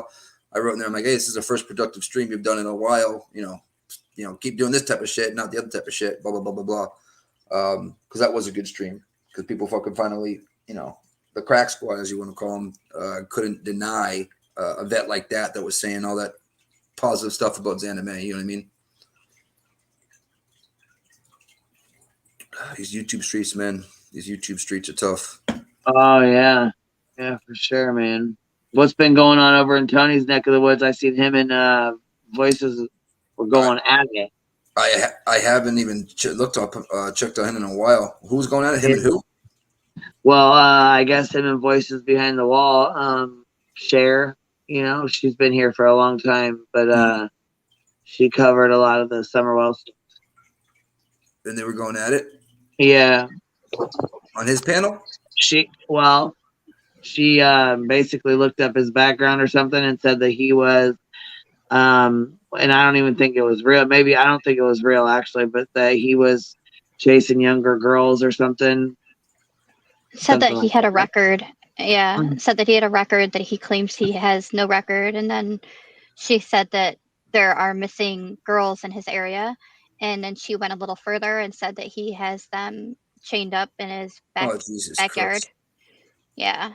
So then he went back at her. It's all alleged. It's all alleged. Yes, everybody alleged. And so he went back at her and brought up her alleged, record and photos of her, and he's calling her names instead of Voices behind the wall. He's calling her like crack mouth behind the wall or crack pipe something. I don't know, but yeah. So it's kind of a back and forth thing that was going You're on. going record for record, huh? Jesus. Yeah, it was great. It's wow, a lot there. I got a record. It's only for fighting though, but I got a real good record. 4 times. 4 or 5. Yeah, see, hold on. Okay, Cher, not my cup of tea. She's not my cup of tea either. But we have a mutual friend, Cotton. Cotton's really good friends with Cher, and I really like Cotton. So we kind of just, you know what I mean? I don't really go into Cher's streams. I don't support like what she does. Also, I heard somebody said something about Morbid was trying to cancel Zav Girl. I don't think he is, but if he is, I don't want any parts of that. I don't believe in cancel culture. You know what I'm saying? If this is how she wants to do her channel, then that's up to her, I don't believe that anybody should be canceled though. Yeah, it's your choice to watch it or not. You know what I mean? So yeah, for sure. So I don't think that's what he was saying. Maybe he was, and I just didn't hear it because I've missed quite a bit of his streams. But I just wanted to put that out there. You know what I mean? Just because I don't agree with Zav Girl doesn't mean I don't like her, and I don't want to ever see her canceled because we didn't agree. That's ridiculous. Yeah. She's the least creepy people on YouTube. Like I don't agree with her. Like I said, beating this case like a damn dead horse. Where you know what I'm saying? There's nothing really to talk about, but people making shit up at this point. But yeah, I don't know why she hasn't. I don't agree with what she does, but I don't believe anybody should be canceled either. No, she shouldn't be canceled for beating a dead horse, but for her own sake, her channel's sake. I mean, maybe she's scared to go on to a different case because she's not going to get the views or something like that. That's the only thing I could think of. But I mean, there's so many other cases. Well, yeah, that's the big one. I mean, look at the chat. I mean, we got people like look at us when we talk about different cases. Which I mean, don't get me wrong, she's got 80,000 subs compared to my 6,000. She's so she's got a considerable amount, but when she talks about Kylie Rodney, she's got 2,000 and 3,000 people in chat. When she talks about other cases, she's got maybe 500 at the most. Yeah. So that tells you that she's obviously doing it for a reason, money. You know what I mean? Straight up. If she didn't do crime to solve cases or to help solve cases or whatever you want to call it, then she would have moved on. That's my opinion. But I think she would have moved on if that's the case. She's obviously in it more for the money if she can't get off this case type thing. But Right. that's just my opinion. Yeah, NorCal girl brought up that there's about the Stockton, California, how there's a serial killer out there on the loose. Yeah. It's like a confirmed serial killer. Yeah, they believe so. Yeah. Holy shit. 5 victims so far. I'm looking. Tony Ricci just said that. Wow. Mm-hmm. Wow. I mean, that's something to cover right there. I mean, that's crazy. When was the last serial killer that was like covered? Right. Covered, known. I mean, Because they have an image of him, of the person, like the back of them. really? Yeah. What up, Cappy? Yeah, that's scary as fuck. Shit, the Nate Diaz brothers live out that way. Let them walk across him. That one of them. Oof. Lord of mercy. Yeah, because serial killers are not super common. Yeah, you're right, Cappy. They're definitely not. I believe that they're killing. So far, the victims have been all males, and they're between a certain age group. Let me see if I can. Really? Yeah. Let me All see. males. So is that maybe a female serial killer? You know what I mean? Like, remember that? Wasn't there like a back in the day in the early '90s, late '80s? Wasn't there a prostitute, a P that was killing men? I'm trying to remember her name. I watched a documentary on it. Fuck, I can't remember her name. But yeah, she was whacking guys left and right. So 4 out of the 5 men are Hispanic. What was the other one? Does anybody know if it was White? Just straight. Okay. The white man is 35 years old. Shot. They were all shot, all of them. In the same way, like type thing, or I'm not sure if it says. BS says BS says male suspect. Ooh. Wow, they're all overnight or early morning hours. So the 35-year-old was the white male. That was done at 12:31 a.m. Then a Hispanic male, 43, was at 9:49 p.m. The same day? No. Okay. I can give dates on these two. So the first one was July 8th. And then the second one was August 11th. The third one is August 30th. It was a 21-year-old Hispanic man. And the time was 6:41 a.m. The next one was September 21st. 52-year-old Hispanic man at 4:27 a.m. And then the next one was September 27th. 54-year-old Hispanic man at 1:53 a.m. So a lot of late night, except for that one 9:40. You said it at night, Yeah. and almost a month apart, all of them, except for the last two. Yep. Whew. I have no clue about that. And that's a And thing. they're all Great one to cover right there. I mean, that's, you know what I mean. Like, that's shit.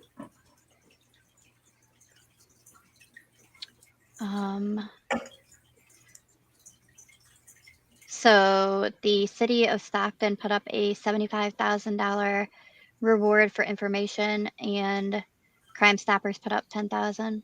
So right now there's 85,000 total. That's a lot of money right there. If anybody has any tips, Jesus, Mary, Joseph. Wow.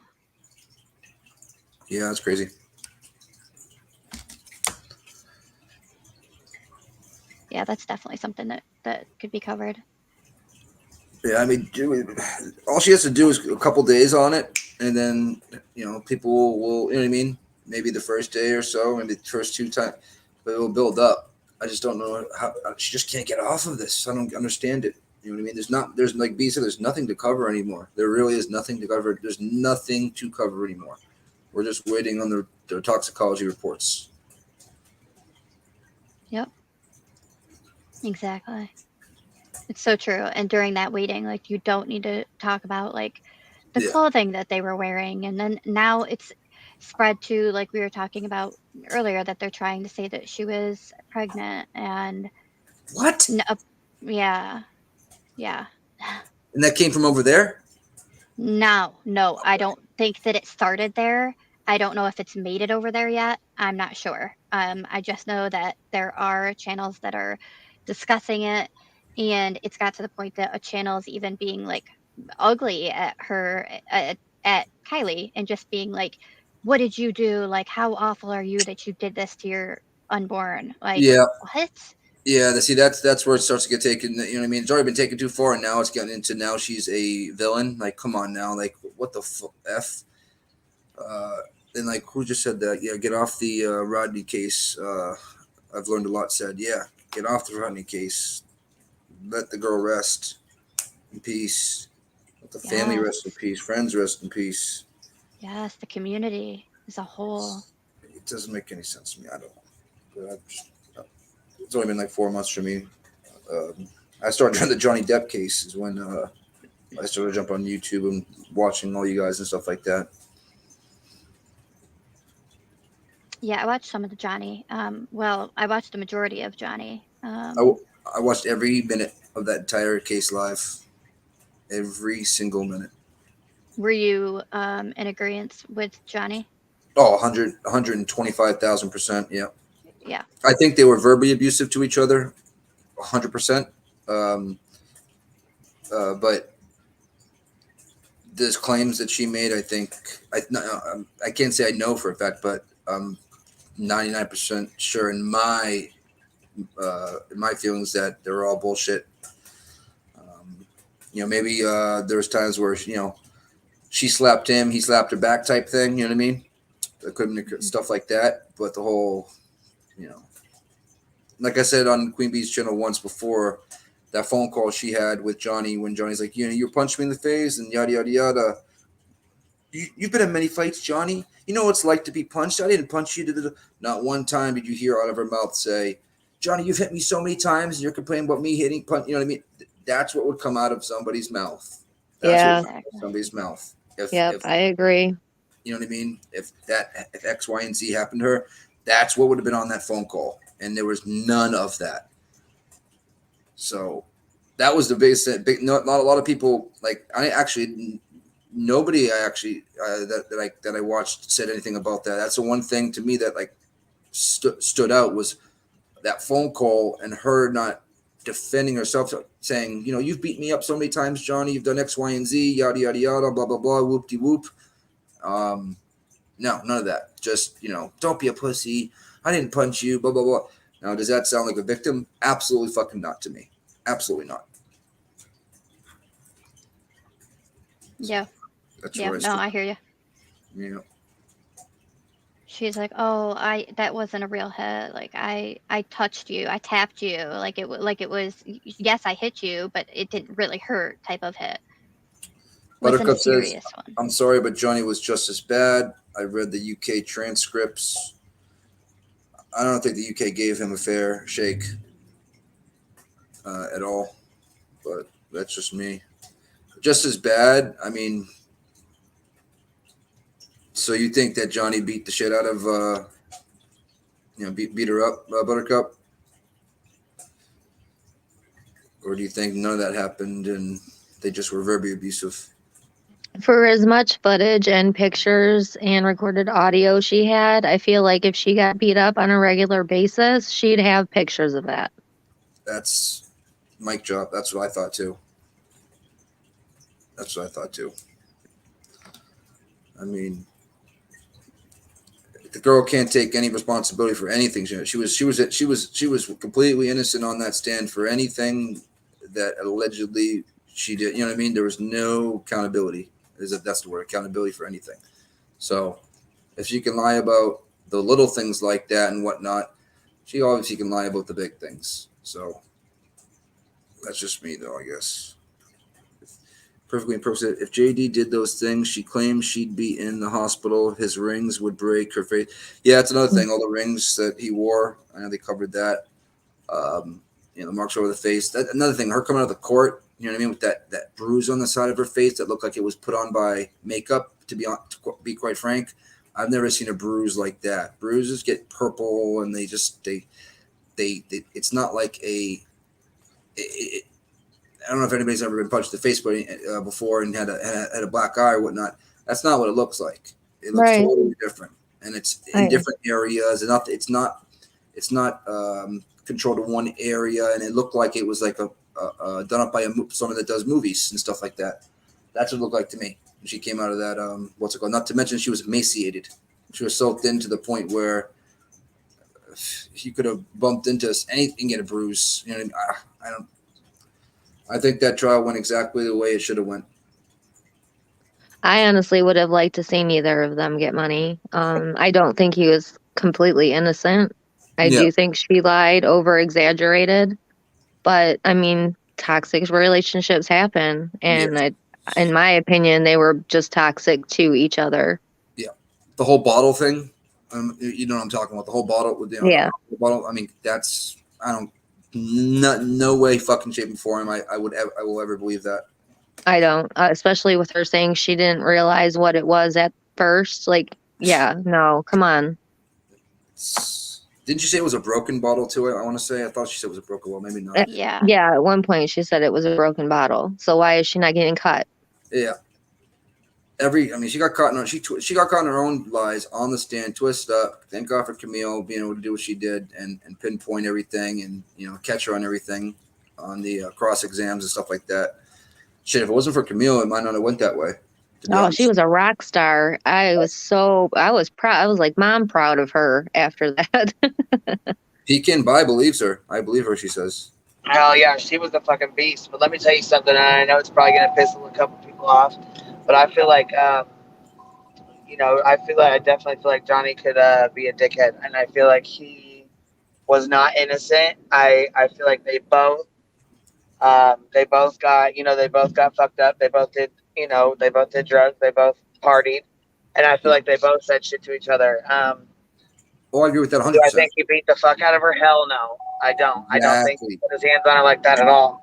Do I think he snatched her ass up and told her, sit her down, or grabbed her up and set her down, or pushed, not shoved her, but grabbed her and, you know what I'm saying, sit her on the couch, or, you know what I'm saying, move her away from him? Yes, I do believe that I can see him doing that. You know what I'm saying? Clear as day.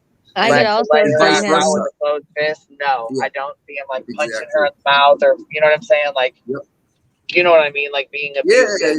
Vice versa. I feel like it was a toxic relationship, like you guys were saying, and when they went slap for slap at time. You know what I mean? I don't feel like he's innocent by any means at all. You know what I'm saying? Where he's 100% innocent and all of it. No, hell no. And he may have been a button pusher. He may have known exactly what to say to trigger her, to get her to act up. Well, yeah, and I do feel like that too. You know what I'm saying? Yeah, they both probably nitpicked. They were both jealous. I know she was super fucking jealous of him, but he's fine as fuck. I mean, he's fucking rich. Look, I'd be jealous too. I would want females. I'm like, you don't need to be kissing other girls in movies. Hell no. Make your sexy ass right on back over here. Don't be. I'd be jealous as fuck too. Shit. I mean, I can't really necessarily blame her for being but I mean, she shouldn't really be insecure. She's beautiful. Look at her. You know what I'm saying? She could it's not like she's an ugly person or something, I mean, I don't know. I feel like she definitely has some problems. There was some insecurities. You know what I'm saying? She has issues prior. Obviously she has issues that her sister handled all the way. You know what I mean? I guess you could say or take care of it before she got. You know what I'm saying? You guys get what I mean? You know what I'm saying? I feel like they nitpicked at each other. Anyways, they loved each other, but it was when they loved each other, they loved each other, and when they hated each other, they hated each other. You know what I mean? Yes. Like it was like They were a passionate both ways. very much so, and I feel like that's exactly right. And I feel like it was when it was good, it was really good, and when it was bad, it was real fucking bad. Like fingers getting chopped off, fucking. You know what I'm saying? Fucking broken bottles, shit getting fucking flying. You know what I mean? Like People that's hiding in that bathrooms. toxic shit right there. Yeah, people hiding in bathrooms. I mean, you hear the tapes of him in the bathroom, her fucking knocking on the doors and shit like that. It's It's 10, but you know what I'm saying? I don't know. I mean, like I said, I don't feel like the cocaine probably didn't help that at all, the drinking and shit, but her recording him in his house and recording him after his mom died, and fuck that was fucking bullshit, because your home should be your private space and you shouldn't have to be worried about being recorded by fucking nobody in your own home. That was bullshit. Yes, and what about that whole little setup of like the lines of cocaine, the street lines of three kinds? Oh yeah, the whole table that table that was was ridiculous staged. too. Staged. Yeah, for sure. I feel like that was all staged. Well, yeah, because I mean, who has their table set up so perfect like that? With Well, the glass was so clean. Like there was no powder on the glass other than the lines. So Yes, and I've done cocaine in my life. There's no freaking way that was all. I mean, that was all set up there all nicely for him to go just sit down. Well, not only that though. I mean, come on, let's keep it real. He's not buying dubs. He's not buying little tiny ass amounts. I mean, if he's gonna get some, he's gonna get a decent ass amount. You know what I mean? Yeah. He's probably got enough. And there was just a tiny bit there. Like maybe an 8-ball, maybe if that. I mean, more like a teen for real. Like it wasn't even really that much at all. Well, that was less than that. That was probably G, I would say, just all broken up, to be quite frank. Oh, I'm talking about the little bit in their box, because he said something and she's like, yeah, it's in the bottom of my box. Yeah, it spills out. That's what happens when you put it in a box. I didn't know that part. Wow. But you know what though? I thought it did him. I think it did him wonders, to be brutally honest, about being a drug addict and stuff and doing drugs, because I think a lot of people expected him to go in there and lie about it, and he was straight from the cut. He didn't lie about shit. Yeah. He didn't sugarcoat anything. He's like, yeah, I get fucked up. Yes, I did cocaine. Yes, I got drunk. Yes, I did shrooms. Yes, I did this, and this. And yeah, I fucked up. You know what I mean? Yeah, I did. And if he would have lied about that trial would have went a different way. Right. If he would have just said, no. I'm pretty sure that the jury would have been like, all right, this guy's lying right then and there. And then from then on, you know what I mean? They would have always portrayed some of the stuff that he's saying as a lie. Now, you reverse that on her. She couldn't take accountability for anything. You don't think that girl put anything up her nose as well? Please. Oh, my gosh. Trust me, she did. Trust me. They partook together. You know what I mean? And then he was on the pain pills for a while, right? She was taking pictures of him nodding out. You know what I mean? She would, it was so, everything was just so staged. Like, she waited for him to nod out to take the picture. She didn't try to help. I was his caregiver trying to help him. He would be drooling. Nah, honey, you did not do that. That's not what someone who cares about somebody that's an addict does. When I saw the pictures of him nodded out, I mean, we don't know if he was really on drugs. I think he admitted to pain pills because he I believe it was because of the injury to his hand. That's when it started. I want to say. Yeah, in that actual picture. Yeah, I think it was of him eating the ice cream, right, baby? Is that what you're talking about? Where he's like laying, like hunched over with the ice cream spilled out on his lap. That's one of them. Yeah, I'm a night eater. I eat in my sleep all the time. Yeah, and you know what? And I don't do drugs. I think he told her.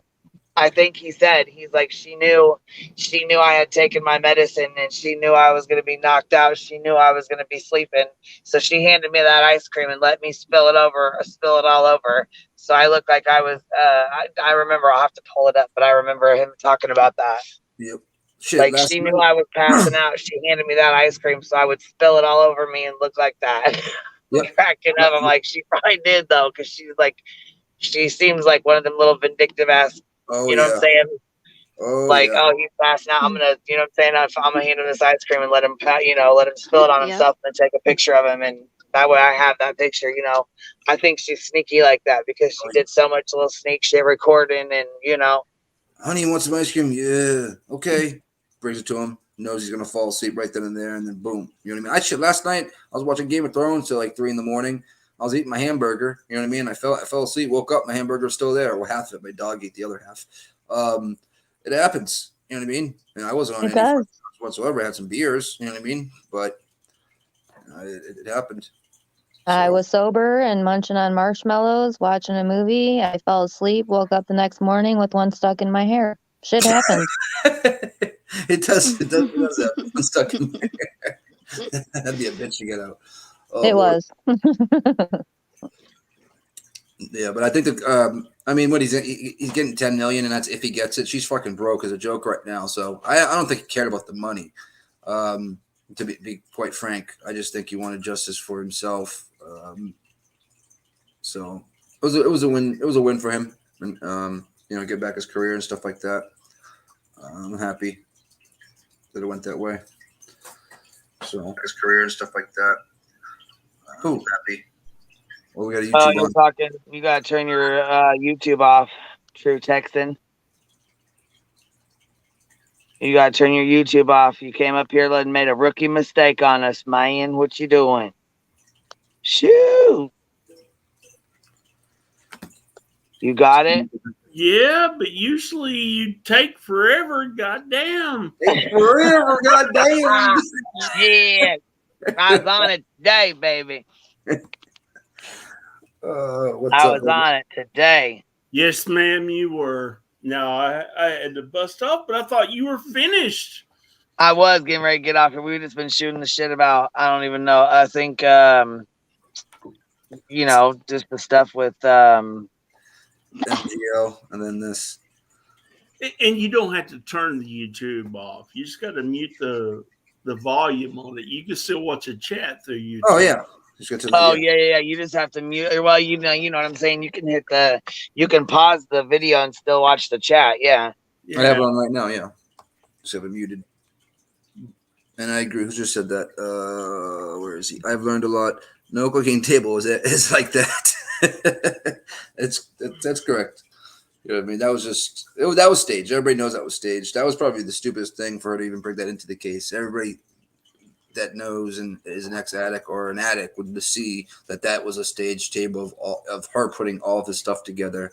And you know, what did he just go to that? Well, table? and can we just focus on how stupid she looked every time she turned to the jury and wanted to look at them every single fucking time she answered something? Yeah. So when you watch the Johnny every Depp single trial, time. when you watch the Johnny Depp movie on Tubi, you're gonna laugh your ass off. Damn, I want to know more about these 5 Mexican guys that were shot. Like, what the hell's going on? What 5, Yeah. dude? What 5? I was gonna say I just heard about it again. Like, Four why? What is going on? And one white guy, I think you were saying, right? Four Mexican men and 1 white man. They believe it's a serial killer. Yeah, I just heard about it. Here, you want me to throw some pictures up, or let me see if Yeah. there's a way for us to screen share or show these pictures. Hold on.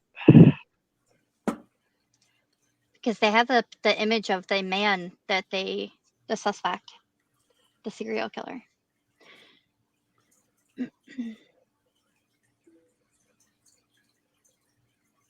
want a fucking football stream tonight.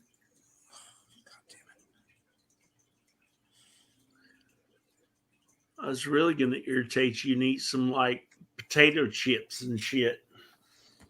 You guys should probably hear my fucking tank. We're so loud right now.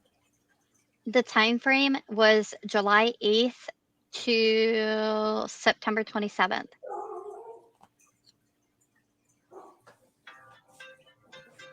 Sorry about that.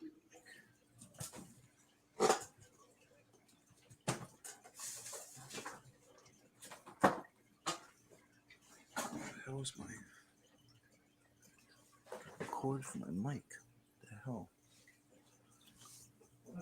What crazy night last night. Where the fuck did I go? Had too many shoeies last night.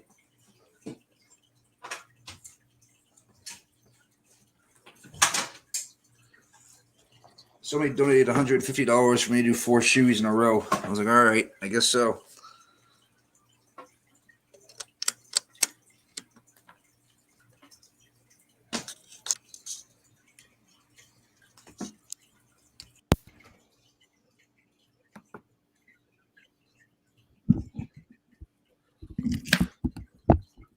I just turned my mic I don't on. know about no shoey, nothing. I don't know about all that stuff, but I'm going to put these pictures up here and we're going to look at them real quick. And this is all that was sent. It was just, I mean, I just seen it. So I don't know how like good of a picture you know what I'm saying? How good you guys will be able to see, but these are the pictures I just got. Okay. So here's the little map. Let me get the comments off here. Oh, well. Okay, so here's the map where it shows like all the different ones, right? So you see August 30th, July 8th, August 11th, September 21st, September 27th. You see all the little dots there, the dates. Okay, hold on. He went there. He went there. Okay, this is what you were just reading. So it says you know what I'm saying, the dates, how old they were. And then here's the Okay, so each one of those looks like on the three on the left. These are the victims, though. These are the victims. And then here is this picture right here is what they're saying the serial killer looks like. Here's another picture of just him with the. Wow. Now, ain't that crazy? Yeah, that's an African American male, right? Yeah. I don't know. He doesn't look like he's African American, does he to you in this picture on the left? Not on the left, but on the right. Yeah. Yeah, I think on the right one of them picture looks he like does. Benny. Yeah. It's the beard. Yeah, isn't that crazy? Yeah. He's wearing the same shit, right? With the shoes. Yeah, same shoes. But the dude on the right looks heavier than the dude on the left. It might be just the way he's standing. He's got his hands in his hoodie pocket. And the one on the right, the picture is He's more got close. his hands in his pocket too. Shit. Could be holding on to a gun. Do they know what kind of gun it is that he's using, or what? I mean, do you guys have any more information on it, or is this just it? They haven't said that I've heard yet. Hold on. They definitely pulled the bullets out of the body, so they probably definitely have a pretty good knowledge of what kind of gun it is. Wow. It's probably There's another video about a man killed in South Sacramento.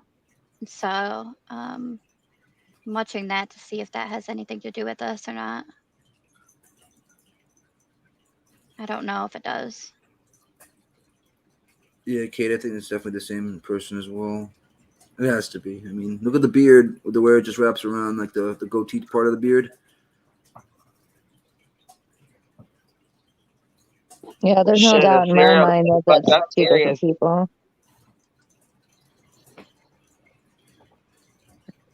And I wonder if they're if it's gang related or not, because I'm sure they probably would have said that. You know what I'm saying? Yeah. In the picture, the three suspects. Glitter said, "Hold up, where is this happening at? That's what we need to know. Where the hell is this happening at?" Stockton, California, 209 zip code. Stockton, California. All right. So that's what we need to be looking. Stockton. Okay, that's the runner girl and Zoe got it. Okay. So do they have anybody in mind that they think could be doing this, or what? They just don't know nothing. They have nothing. No, it's not gang related. That is that's kind of even worse, don't you think? I do. Because gang related, if one's going after, so if the Bloods go after the Crips are going to go back after the Bloods. You know what I'm saying? Like, they're going to retaliate with this kind of thing. You don't know who they're going to go after. You don't know where they're going to go. You don't know who they're going for next. Yep. Yeah, that's it just makes me wonder if he doesn't know every single person that he's killed, or if it's just random. The three pictures you put up, B, when you look at the faces, all three of them to me look like addicts. You can tell by the jaw lines and the cheekbones type thing. I don't know if it has anything to do with drugs, maybe, or. This is the other picture, and to the right, it's got some color. You know what I mean? The one with the color. Let me get the comment off here. There we go. Then you can see all three of them. If that doesn't Glitter 5 so far that I'm aware of. Yeah. I mean, he's wearing a fucking ski mask for crying out loud. Hands in the pocket as well. I mean, that's, yeah. I mean, the guy on the left, in the middle, has hands in his pocket. He's got his hands in his pocket. On the left, is he actually got like some, does he have the gun pulled out there or something? It's like there's something in his hand. I don't know what it is, but it looks like there's something in that hand. Cell phone? I don't. And how are they saying that this is the this might be the suspect? I wonder where that came from. Well, I was gonna say this is the same person. You know that. Yeah. I'm saying, okay. How they come up with like the conclusion of like this could be the dude. 5 homicides in 3 months, all similar circumstance. 5 victims, all men between the ages of 21 and 54, fatally shot while alone in dimly lit areas at night or in the early morning between July 8th and September 27th. Police said Friday. 4 of the men were Hispanic, 1 white. None of the men were robbed. Their keys and wallets were not taken. Chief of Stockton Police Department says the attacks happened in different neighborhoods. The police said Friday the investigators had reviewed hours of surveillance video. Were seeking a person of interest whom they asked the public to help identify. They published a photo of the person walking. Few identifiable clues of the person. Investigators do not know if that person was responsible for all 5 killings or if others were involved. Oh, well, that's interesting then. And also, you said nothing was taken, so that nothing was taken, which means they were just trying to kill somebody. They weren't trying to rob somebody. Mm-hmm. And then it says, quote, there could be one person, there could be multiple people, he said. We just don't know. While the investigation continues, the police have asked residents to remain vigilant to avoid isolated and dimly lit areas and not to travel alone if possible. Yeah, he does have big feet. Someone just mentioned in the chat, Sicky, look at the what'd she say? Where is it? Look at the ankle to foot ratio. He looks like he has really big feet. Yeah, I can actually see that, and especially the middle one. It's true, but he looks very tall, so tall people usually have bigger feet. Yeah. Kate says, damn skinny jeans. Yeah, it went from baggy jeans to being popular to skinny jeans being popular. Yes, but baggy jeans are back, and I'm really excited about that. I still have mine from high school. Remember those Jankos? I feel you. Jankos, bro. Sagging low. Oh, Lord. No, I never sagged them. I just like them loose. They're more comfortable. Yeah, I'd sag them. I'm 38 now, though. Did y'all ever sit and think how hard the cops' jobs are? You know what I mean? They see this crap every day. The detectives, anyway, the homicide guys, it's like I don't know how they stand it. I mean, they sign up for it. You know what I mean? Yeah, but know what they're getting into. I've seen it up front, and it ain't pleasant. I would not think it would be. It's not a job that I would want. So, well, I mean, I have respect for law enforcement. I have a couple, 2 or 3 friends that are. One's a detective now, actually. The other 2 are cops. They're twin brothers. The 2 that are cops. Sicky says, I still have Jankos. The one size too small. Must have shrank since high school.